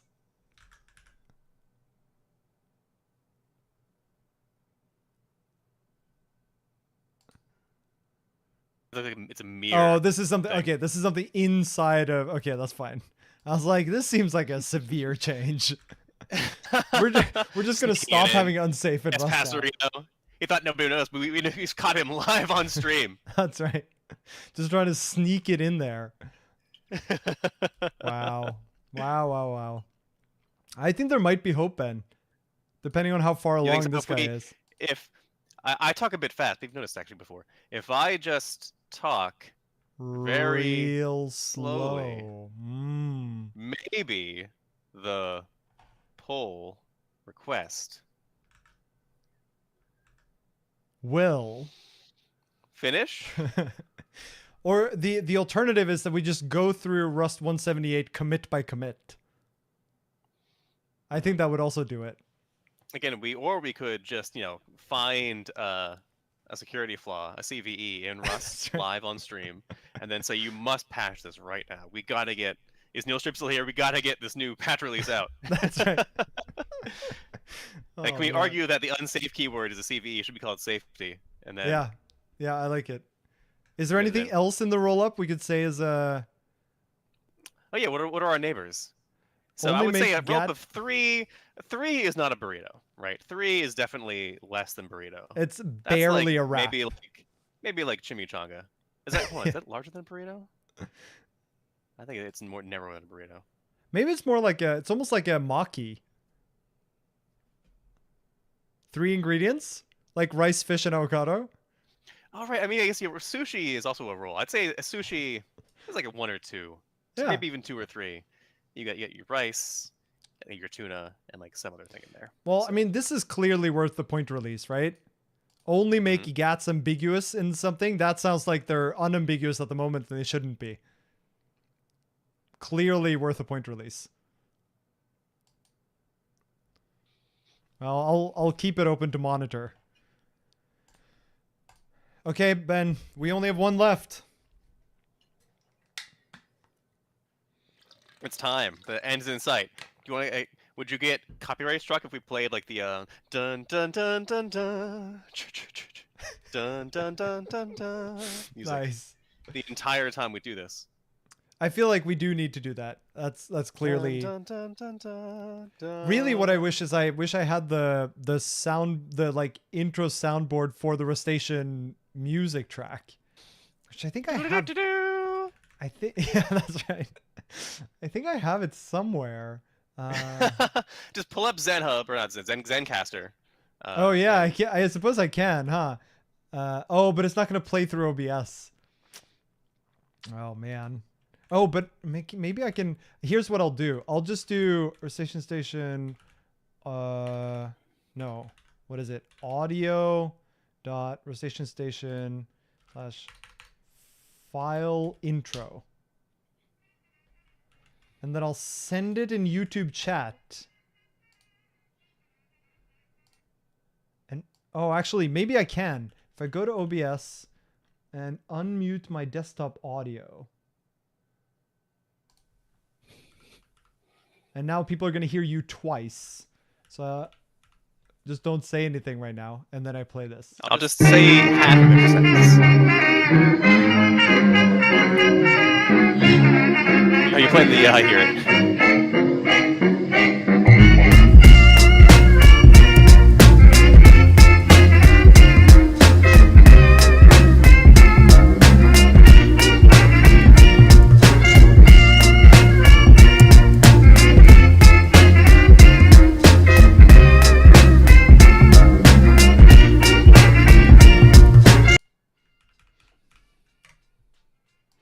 Amazing. Amazing. Nailed it. Went great for everyone.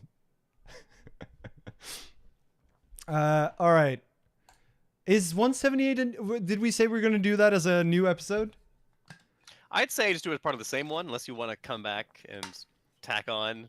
How another about one to make it we two. brand it as a bonus thing in this episode? Bonus. Yeah, so we go something like um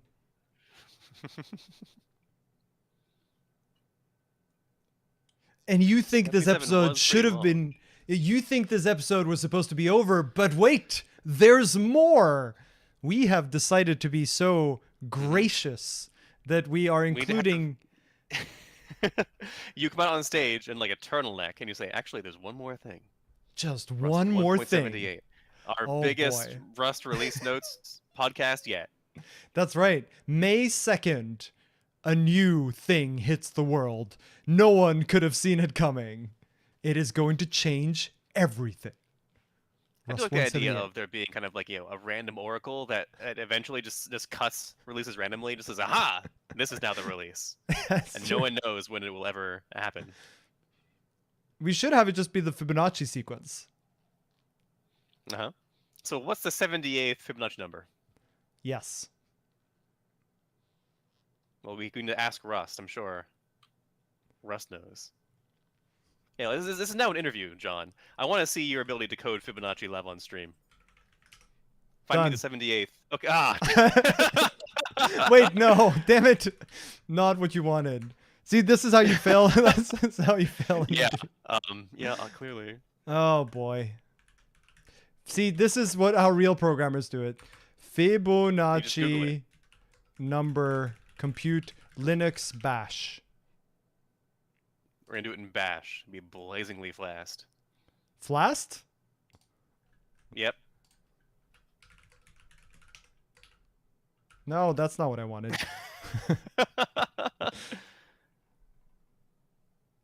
Well, I need to have it be a bash program because how else would I pipe it out so that I can get the 78 number?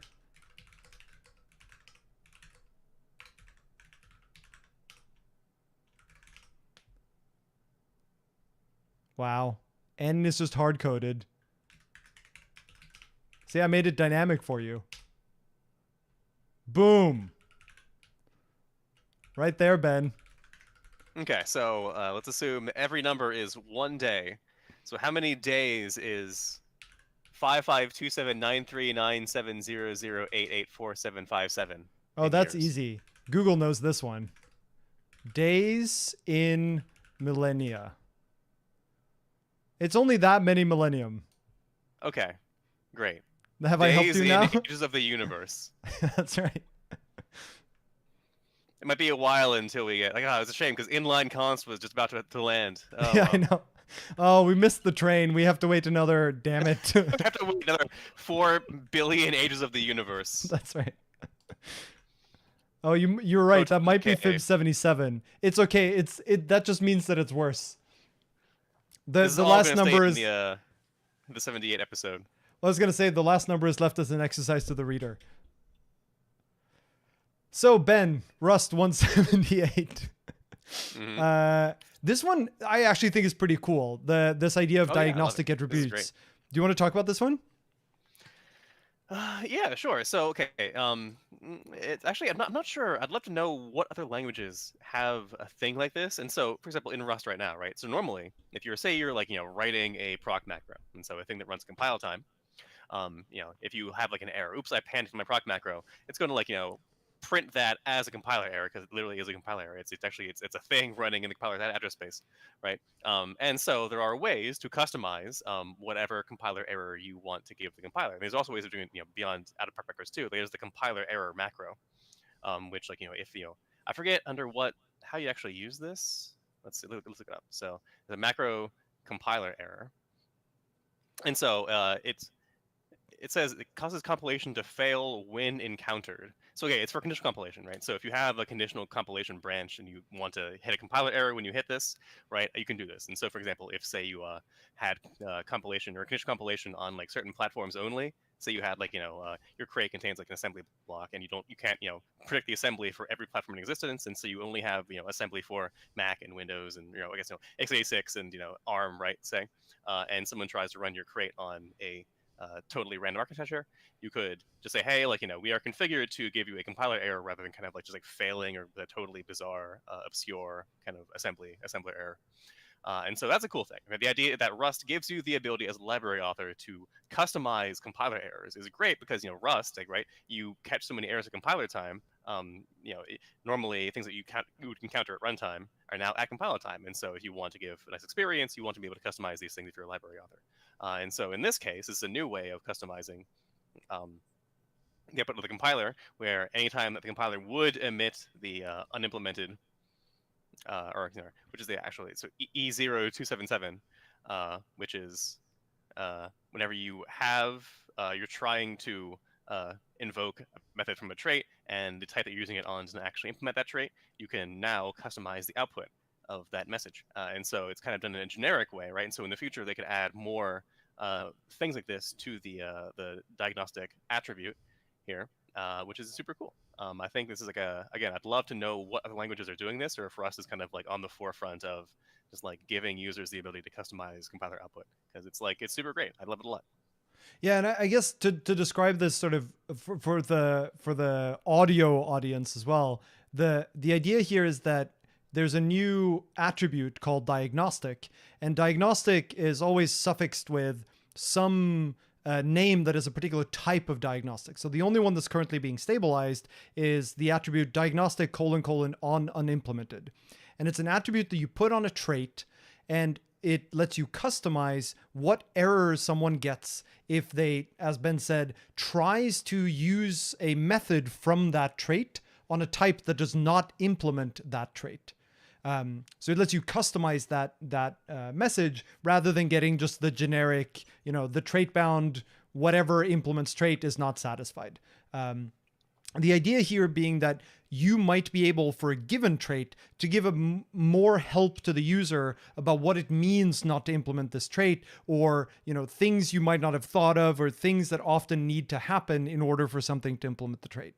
And the hope is that over time we might get other sort of variants of these diagnostics that you can put on other things like types or methods or something that allows you to further augment the output that you get from compiler error messages that are related to that type or function or trait or whatever it might be. Yeah, and I will steal the example provided by Reddit here, which is kind of imagine you have an API where the user is supposed to implement a helper trait or a kind of like, a side trait, and then there is a blanket impl somewhere that implements some other trait for any trait that implements that side trait. and then you try to call a method on a random type on the original trait, not realizing that you have to implement the side trait, right? And so this way, the error message can tell you, hey, actually, it looks like you're trying to call this method, but this how you need to actually, if you want to use the API properly, implement this method over here. It's totally random other method, and then this blanket impl that applies over here will give you this for free. And so, yeah, it's cool stuff. Yeah, and the other example that's given in the changelog is for the sized trait, which the compiler already does something like this. It doesn't actually use the diagnostic attribute, but it sort of could. And the idea here is that if you have a type that doesn't implement sized, the compiler actually gives you a message that doesn't just say this type doesn't implement sized. It says the size for values of this type cannot be known at compile time. And then, it indicates the particular type and says this type doesn't have a size known at compile time, which is specific to sized, right? You couldn't output that message for any trait implementation except for sized. And so it's a customization of the error specifically tailored to the trait in question. It's important to point out, though, that this is not a thing that's guaranteed to happen. It's intended to be a sort of hint for the compiler or advice for the compiler about how it could improve the error message. The compiler is not required to actually take this diagnostic into account.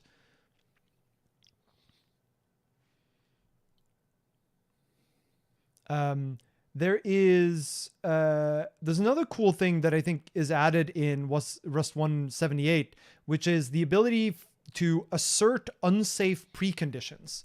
And there's actually a little bit more history here. Do you know more of the history for this change, Ben?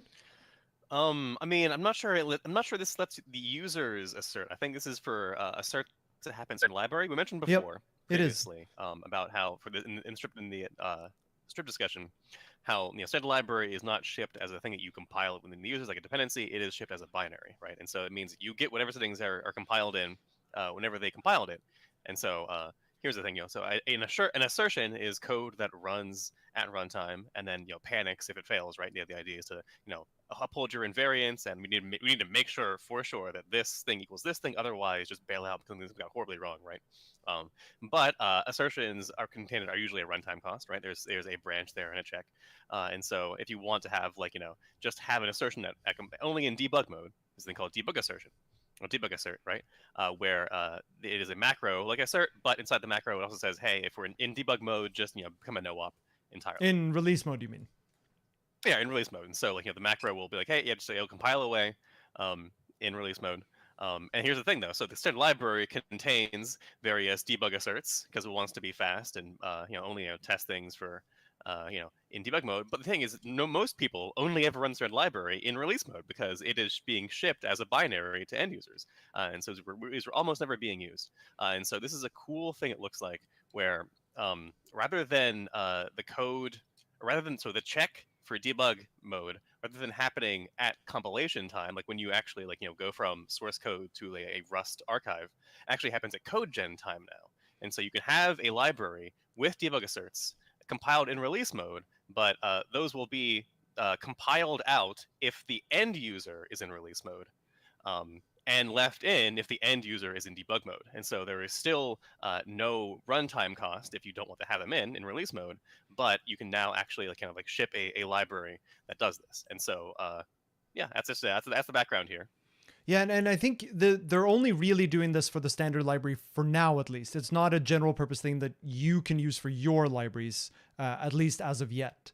But the tie-in here to unsafe, which is what's mentioned in the changelog as well, is that a lot of these debug asserts are specifically for a lot of Rust's unsafe functions, where there's actually a bunch of debug asserts in the standard library code specifically for the unsafe functions to try to check some of the safety invariants that those functions assume of their callers. Things like, this is not past the null pointer, or this pointer is aligned to match the alignment of the T that you pass in. And those things are they don't want to check them at release time because doing so would add a bunch of overhead, but they do, it's sort of a nice sanity check to have. And so now, as Ben says, it'll be really nice to now be able to have those assertions be run, those standard library assertions be run when running your code in debug mode. Well, one thing I thought was really interesting about this, I highly recommend taking a look at the PR that implements this. For those following along, it's PR number 12594. To see how this was moved from being just a straight like config exclamation mark debug assertions into something that happened at codegen time, because the way it actually happens is through they introduce another intrinsic which does get expanded at codegen time, and so it's a really neat trick essentially for making this happen, that I thought it was pretty fun to read through the actual diff of. Do you think this is something that we might get for libraries that are not the standard library, Ben? I'm not sure. Well, right. I'm not sure if it doesn't currently happen. I just think that normally because you attribute Rust libraries as source, it doesn't really matter. Hmm. I mean, you can imagine maybe somebody is like, I do want to attribute my library as a binary, in which case it might matter. Right, because I think for now, if you are compiling from source, it doesn't have any actual like there would be any That's difference fair. between generating them at compile time versus at code gen time. But So once we start having people cache like cargo dependencies, for example, and provide pre-built cargo dependencies on crates.io, which I'm sure is right around the corner, then this would matter. hmm right, and I suppose right, so there's a thing right where if you are making a library, and you have some dependency that's like just really slow in debug mode. Like I have it's like some crypto crates where you always want to have them in release mode because otherwise they're really slow. Then normally in Cargo Toml you would say, hey, I have a profile where for these crates, these dependencies, always put them in release mode, no matter what mode I'm in. And in that case, I'm not sure what happens. I assume that if they had debug assertions, they would be turned off. Yeah, It's kind of like I think so. right. And so So I that guess would actually, I that's suppose, be an something people could be example. doing today. So yeah, I'm not sure today what happens. I don't know. I mean, it seems like if it works for standard library, I don't see why it wouldn't work for everyone else. Yeah. Maybe it does. Maybe just they don't mention it because it's kind of a rarer use case. So it's worth trying out. Yeah, it because the trick, at least as far as I understood the PR, is really to add an intrinsic, so just a function inside of the std or core intrinsics module. Instead of debug assert though, which I assume Rusty is still using the standard debug assert.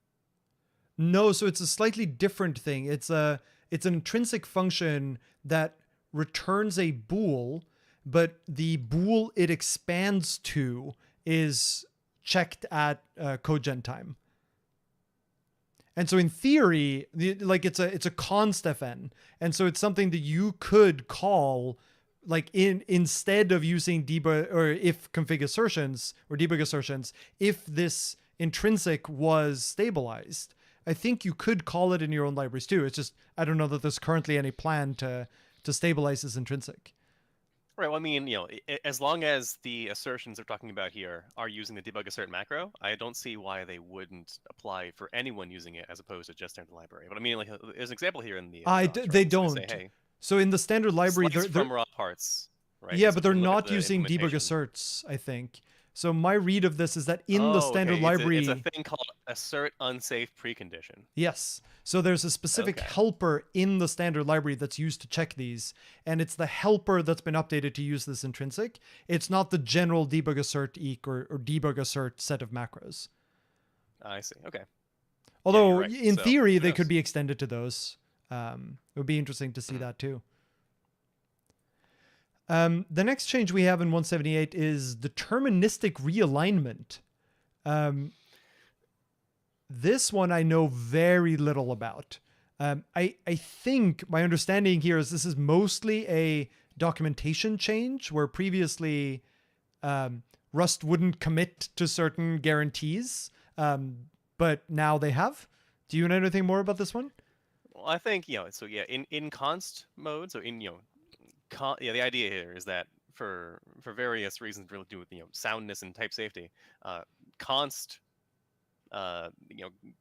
constant contexts, right? They need to have the same semantics as runtime context, as non-const context, because you might use the output of a const function or something as the type, or might end up somehow in the type signature of a thing that gets run at runtime. And so if you compute run these run one compile time, run one time, and compare the results, they should compare equal. Otherwise, it could be type unsafety, right? And so, as a result, const compilation has to be kind of very conservative, and I think that this was a case where const was just being too conservative as a kind of a defensive measure. Um,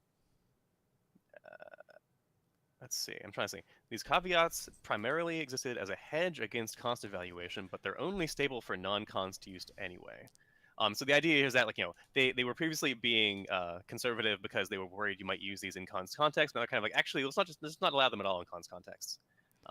Yeah, I think there's an example here of the pointer align offset method or function method, I suppose, which is a method on a pointer where you give it an alignment and it tells you how off the pointer is from that alignment, so that you can then add to the pointer to make it be aligned.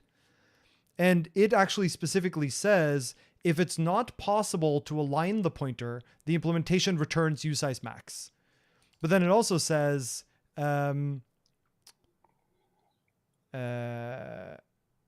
when this is called during compile time evaluation, which is unstable, the implementation may return usize max in cases where that can never happen at runtime.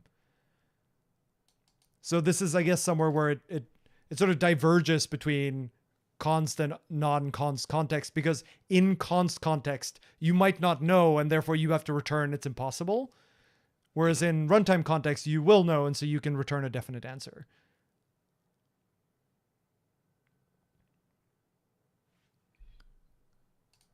Interesting.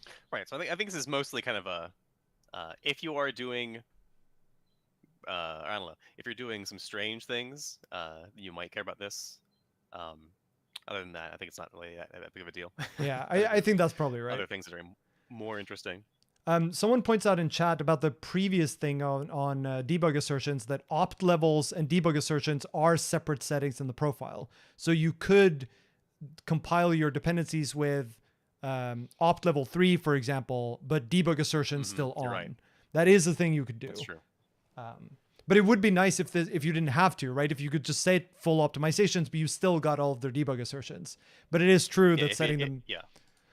Because the thing I guess you have to be careful about is that debug assertions could be pretty expensive, right? That's the reason why they're debug assertions. And so it might actually be... Like if you included them in a release mode build, the resulting release mode build might still be too slow if the debug assertions were on. Just because they're like expensive to compute, for example.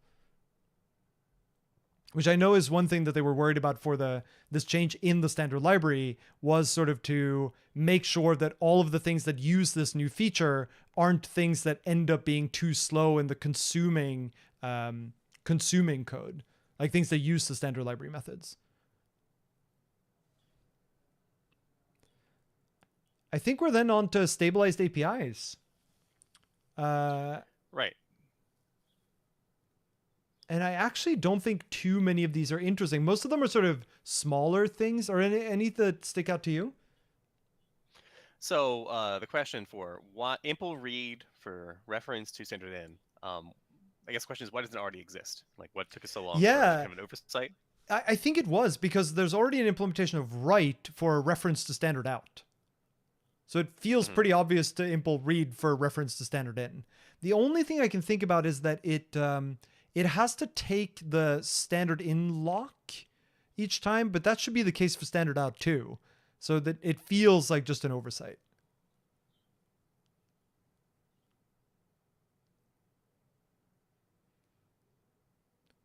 The other thing that was added here is there's a bunch of method or trait implementations for the standard library error type that just accidentally didn't specify a lifetime specifier and therefore got assumed to be static when they didn't need to be. And so a bunch of those have been sort of loosened up to allow returning boxed-in errors, for example, with arbitrary lifetimes as opposed to specifically with a static lifetime. And I think this is related to the fact that when you write boxed in and then a trait, if you don't specify like plus tick lifetime, then the compiler infers that to be plus tick static. Unlike everywhere else in Rust where if you don't specify a lifetime, it means it doesn't have a lifetime. For boxed in, it specifically means this thing is static. And so that sort of relaxation of a requirement is probably useful to someone. Although I don't immediately see where you would specifically want a non-static error, but I'm sure there are some. Someone's saying that the intrinsic that the compiler uses, that the standard library uses in core. Well, right. So core intrinsics is almost all unstable by design, right? So yeah, even but if it's not. there, it might be usable, but only on Yeah, Nightwing. it's not even listed as being. Oh no, it is. Assert unsafe precondition. The core macro is in nightly only. I wonder if the intrinsic it uses is as well. Core intrinsics. Oh, debug. No, it doesn't look like it. The underlying intrinsic is not. Just the sort of helper that the standard library uses to express unsafe preconditions. And then in compatibility notes, this is another release where Rust is increasing its minimum requirement for a bunch of targets, specifically Windows this time. So with Rust 178, Windows 7 and 8 and 8.1 are all unsupported. So the minimum requirement for Windows is now Windows 10. And I want to talk about that for a sec because there is an interesting thing when I started digging into the release notes that I thought was neat. So first, in the detailed release notes, one of the things that came up there is a replacement of the implementation of reader-writer locks on Unix systems to not use pthreads, but instead use a custom implementation. So they've written basically a faster reader-writer lock that uses thread parking and unparking under the hood, but other than that does not interact with the some OS level thing like pthreads, because the performance characteristics of not going through pthreads are actually quite good, and you get rid of some of the limitations of pthreads, like having to box the mutex or the reader-writer lock. On It's Linux, kind of like futexes. Sort of. So on Linux, you can use futexes, but on like generic Unix, there is no such thing as a futex. And so there it fell back to pthread mutexes, which are generally just worse. So this is actually a custom implementation of a reader-writer lock using like an intrusive queue. And I think it's based on the Windows design of slim reader-writer locks. But it's just it's a custom implementation. It's actually pretty cool to read the code. It's pretty well documented about how the algorithm works, but it truly is like implementing a reader-writer lock algorithm from scratch. The cool thing about this is that it enables us to use non-pthread reader-writer locks in all Unix settings. And in fact, all it really requires is that you have access to thread parking and unparking. And so one of the things that we're able to do with this change is actually improve the Windows 7 and 8 and 8.1 reader-writer locks, because one of the things they did in 178 was to switch the Windows implementation of mutexes to use a newer, better version of mutexes in Windows that's only available in Windows 10 and onwards. And people were worried that this meant that the reader-writer lock and the mutex on Windows 7, for example, would just be bad forever because it has some like known deadlocks and such. But because they had this improved reader-writer lock that only relies on parking, they could now take that implementation and also use it for the older versions of Windows. And so now the older versions of Windows, even though they're unsupported, still get a better reader-writer lock. But the reason I went down this path is because this example of moving the Windows mutex to a way better implementation that relies on APIs that were only standardized in Windows 10 is the example of why it is so important for Rust to be willing to drop old versions of targets over time. It's because if you were stuck with, we have to support, every target we've ever supported, not only is it hard to test for, but it also means that you can't as easily make use of these new APIs and new improvements because you need to keep all the sort of backports and fixes around, including things like working around broken implementations that might exist in certain versions of the operating system. So this is a cool example of Rust making use of a newer version of a target, and also an example of being able to re-implement a primitive and using it across multiple versions or multiple targets afterwards. That was a long rant, but I thought it was cool. Yeah, that's not even the only probably known here, which is the Rust 1.78 has upgraded its LLVM to version 18, which so okay, there's another thing here, which is that we talked about ABI previously, where an ABI is how, this library knows how to talk with this library if you call a function between here and here. And I mentioned before that kind of like, there is a de facto ABI for C that, both Clang and GCC agree on. There's actually a lie. Gankra has a great blog post, maybe even two, about, how ABIs are a lie and a big pain. And one of the biggest, most important differences between the ABI for Clang and GCC, even for just compiling C code together, is that 128-bit integers had a different ABI in Clang. Probably, I think everyone agreed that Clang had the wrong ABI, but it took a long time for everyone to agree it was time to break it. I'm not even sure if Clang. I know that. Okay, so Clang and LLVM are pretty tightly coupled, right? And so for a long time, Rust just inherited whatever Clang did. Because Rust uses LLVM behind the hood.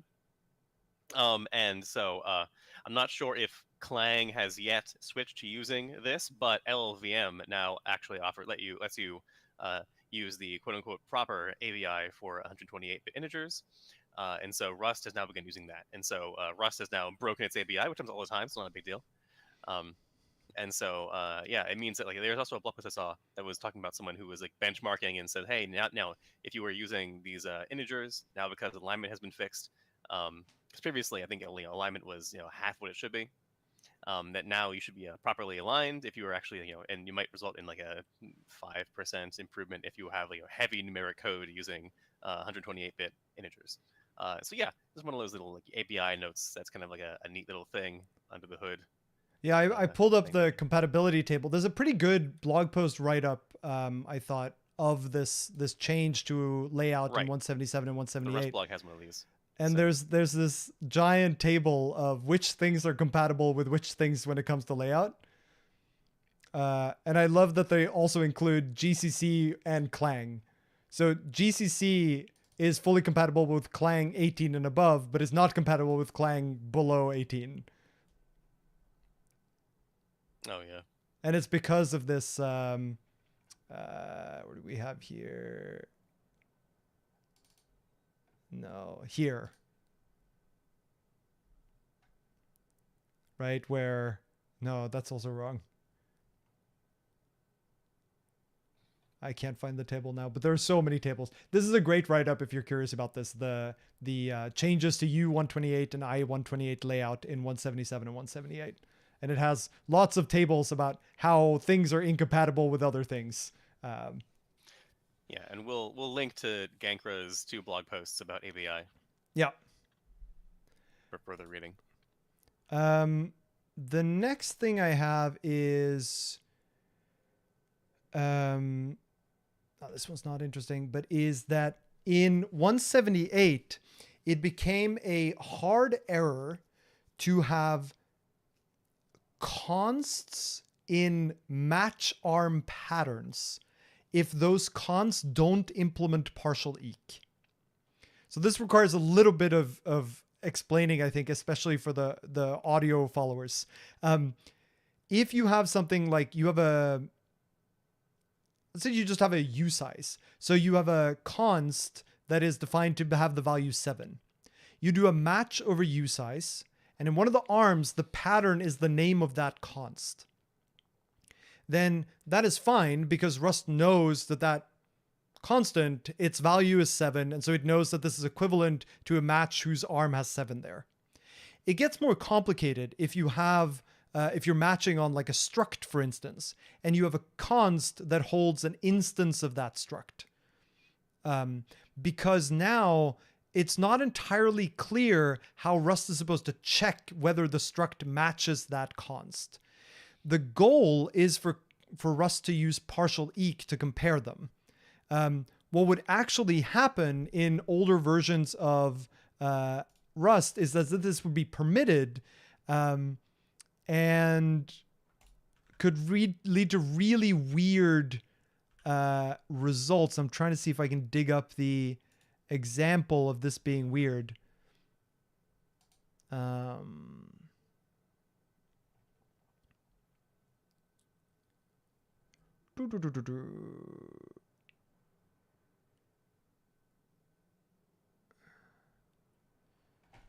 Oh, I can't find the write-up now. That's annoying. Constants and patterns, maybe?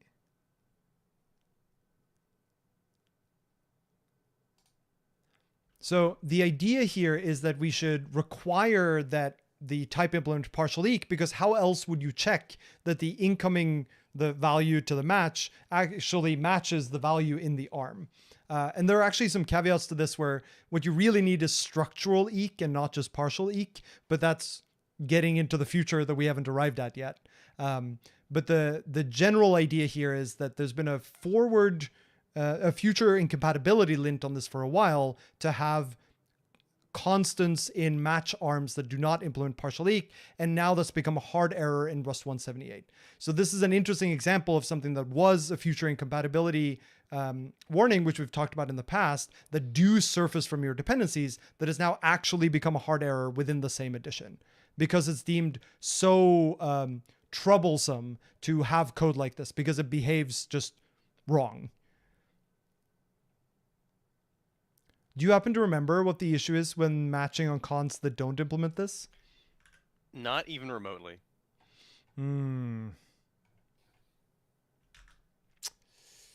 It's frustrating. I feel like I found it earlier and now I cannot find it again. I'm surprised it ever worked. Yeah.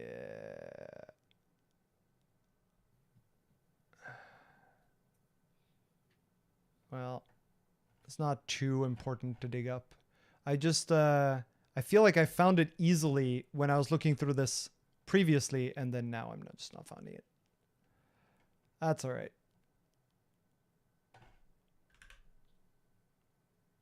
Like specifically why the forward compatibility thing even existed. But oh well, we can move on. Another thing I found was, and this is just a sort of improvement to the compiler errors that you get. So macro rules is a little bit weird in that, unlike basically every other item in Rust, you have to define a macro above where you use it. And above here meaning literally in the source code file, the macro rules has to be defined further up in the file than where you call it. This is not true for like anything else. You can define function foo and function bar, and function foo can still call function bar. But the same is not true for macros. And this can be really confusing because the error you get is there is no such macro, even if you have the macro right below the place you're calling it from.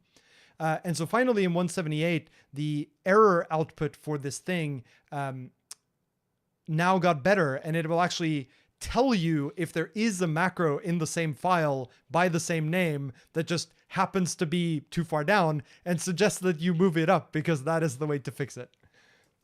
This feels like a long time coming. I don't know why we didn't have this until now, but it is a really nice improvement, I think.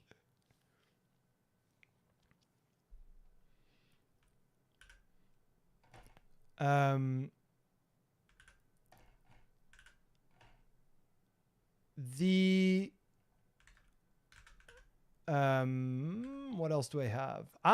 The cargo team also stabilized the version 4 of the lock file format. So cargo lock files do actually change their format over time. So we have had, well, now 4 different versions of it. And the difference is, like, cargo doesn't like to change the lock file format because it causes a bunch of churn in Git, right? Like now your entire lock file changed just because the format changed, not because your dependencies changed. The reason why they changed or incremented the new lock file format is specifically because they found that the way that they were serializing URLs into the lock file was lossy, or rather it wasn't encoding URLs correctly. And so some dependencies ended up with just the wrong encoding in the lock file. The problem is they can't fix this within the same version, because if they started writing encoded URLs into the lock file, older versions of Cargo that didn't know about this encoding would read it out and get the wrong value. And so they had to release a new version of the lock file. It's not on by default yet. The default is still version 3. But it seems like version 4 is sort of going to come pretty soon to fix the issues here, that I think is specifically related to things like if you have a Git dependency whose branch includes a plus in the name, then it's going to be encoded incorrectly because they don't escape it the way that the URL library wants them to.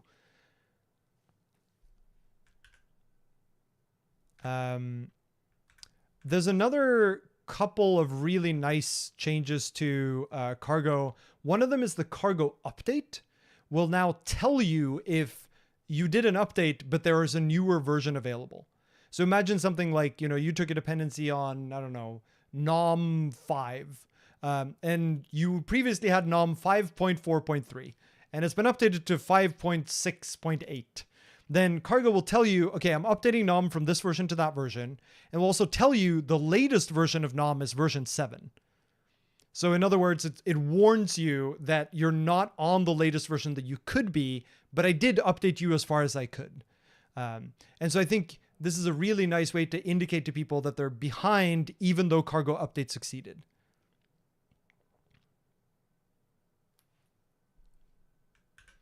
And then the other thing that happened is 178, and this has sort of been a long time coming as well, is that Cargo a long time ago decided that they want to use toml for configuration files, and they want those toml files to have the .toml extension. But they still accepted both. So you could have a .cargo/config, and you could have a .cargo/config.toml, and if you had both, the toml file would sort of win out. But with 178, they've now officially deprecated the support for non-extension files. And so at this point, you now actually get a warning if you have a config file that doesn't have the toml extension. Again, not really that big of a difference because this has already been the case for a while, but at least now it's made visible, sort of similar to the Cargo update thing, that it's visible that you're not getting quite what you wanted. And I think that's all I really wanted to talk about for 178. There's a Clippy lint, actually, that I noticed. I don't normally look at all the Clippy lints because there are so many, but there was one last one that I saw that struck me as interesting, which is if you have code that does something like foo equals bar.clone, where foo is a value you already have, like you're not creating a new foo, then Clippy will now lint you telling you instead of doing foo equals bar.clone, use clone from. So if you don't know what clone from is, the clone trait actually has two methods, not one. The clone trait has the clone method, which we all know and love and use all the time, but it also has the clone from method, which specifically is, it takes a mutable reference to self and a shared reference to another instance of self, and then it clones from that other one into self. The idea here being that for a bunch of types, you can actually avoid some allocations this way by reusing the values that already are stored in self, things like vectors. And so this might save you some allocations, but if you do foo equals bar.clone, you can't make use of those because the foo is never given into the cloning process. And so in general, for those, you should always prefer to clone from bar. So foo.clone from bar, rather than just reassigning a new clone. And so I thought that was an interesting Clippy lint that I'm happy to see land. It is probably going to trigger a lot for people, which is why I thought it was probably worth highlighting. On the topic of Clippy lints, there's another one called incompatible MSRV here. Where it's actually beginning to, MSRV is the minimum supported Rust version, and the idea here is that a crate can, in their current toml file, say, hey, I only want to, this crate only supports Rusts of this and above, the minimum version. The idea here being that if you say, Standard Library comes out with new APIs all the time, if you want to use that new API in your library, but one of your downstream users, isn't on a version of Rust new enough to actually have the API in their version of Rust. Previously, they get like kind of a pretty bad error, and this way, the idea of MSRV is that you can say, hey, like downstream users, it looks like you're trying to compile with version of Rust some old thing, but it requires at least this version. So upgrade your compiler if you want to compile my library. And so this new Clippy lint now actually enforces it in your library, right? I think that's what this does, right? So this lint checks that no function newer than the defined MSRV is used in the crate. And so when your crate defines an MSRV, previously it was kind of just like, as a crate author, I kind of just happen to know what MSRV is correct, but now is actually a way to check it for you. And so I think this is a good next step for actually enforcing MSRV. Yeah, and I think it reads it out of the Rust version field of your package in your cargo toml, right? Mm-hmm. Yeah. Is there anything from the Reddit thread that we should talk about?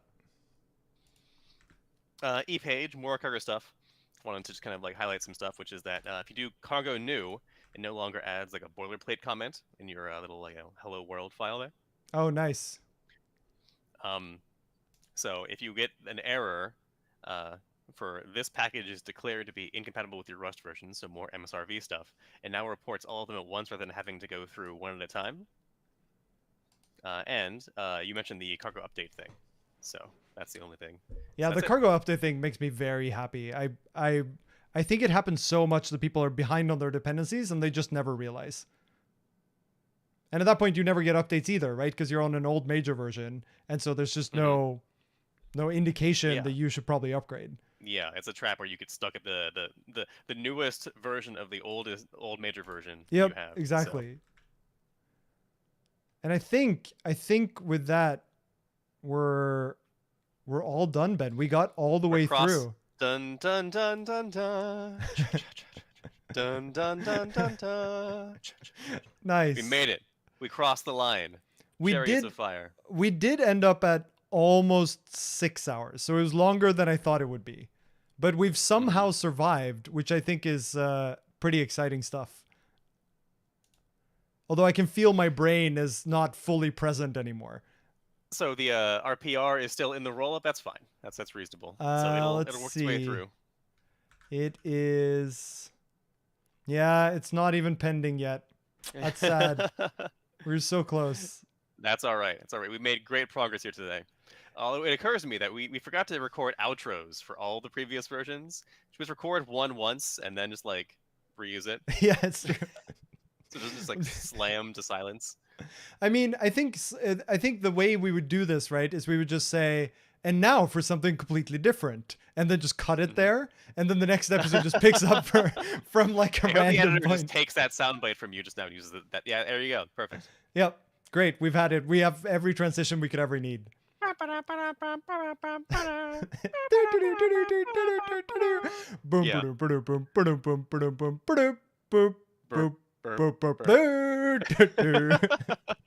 Oh, so good. So good. Okay. We made it. I think we can call it there then. I'll monitor this PR in the background. I'll switch so that people can't see my screen. Now they can just see our faces.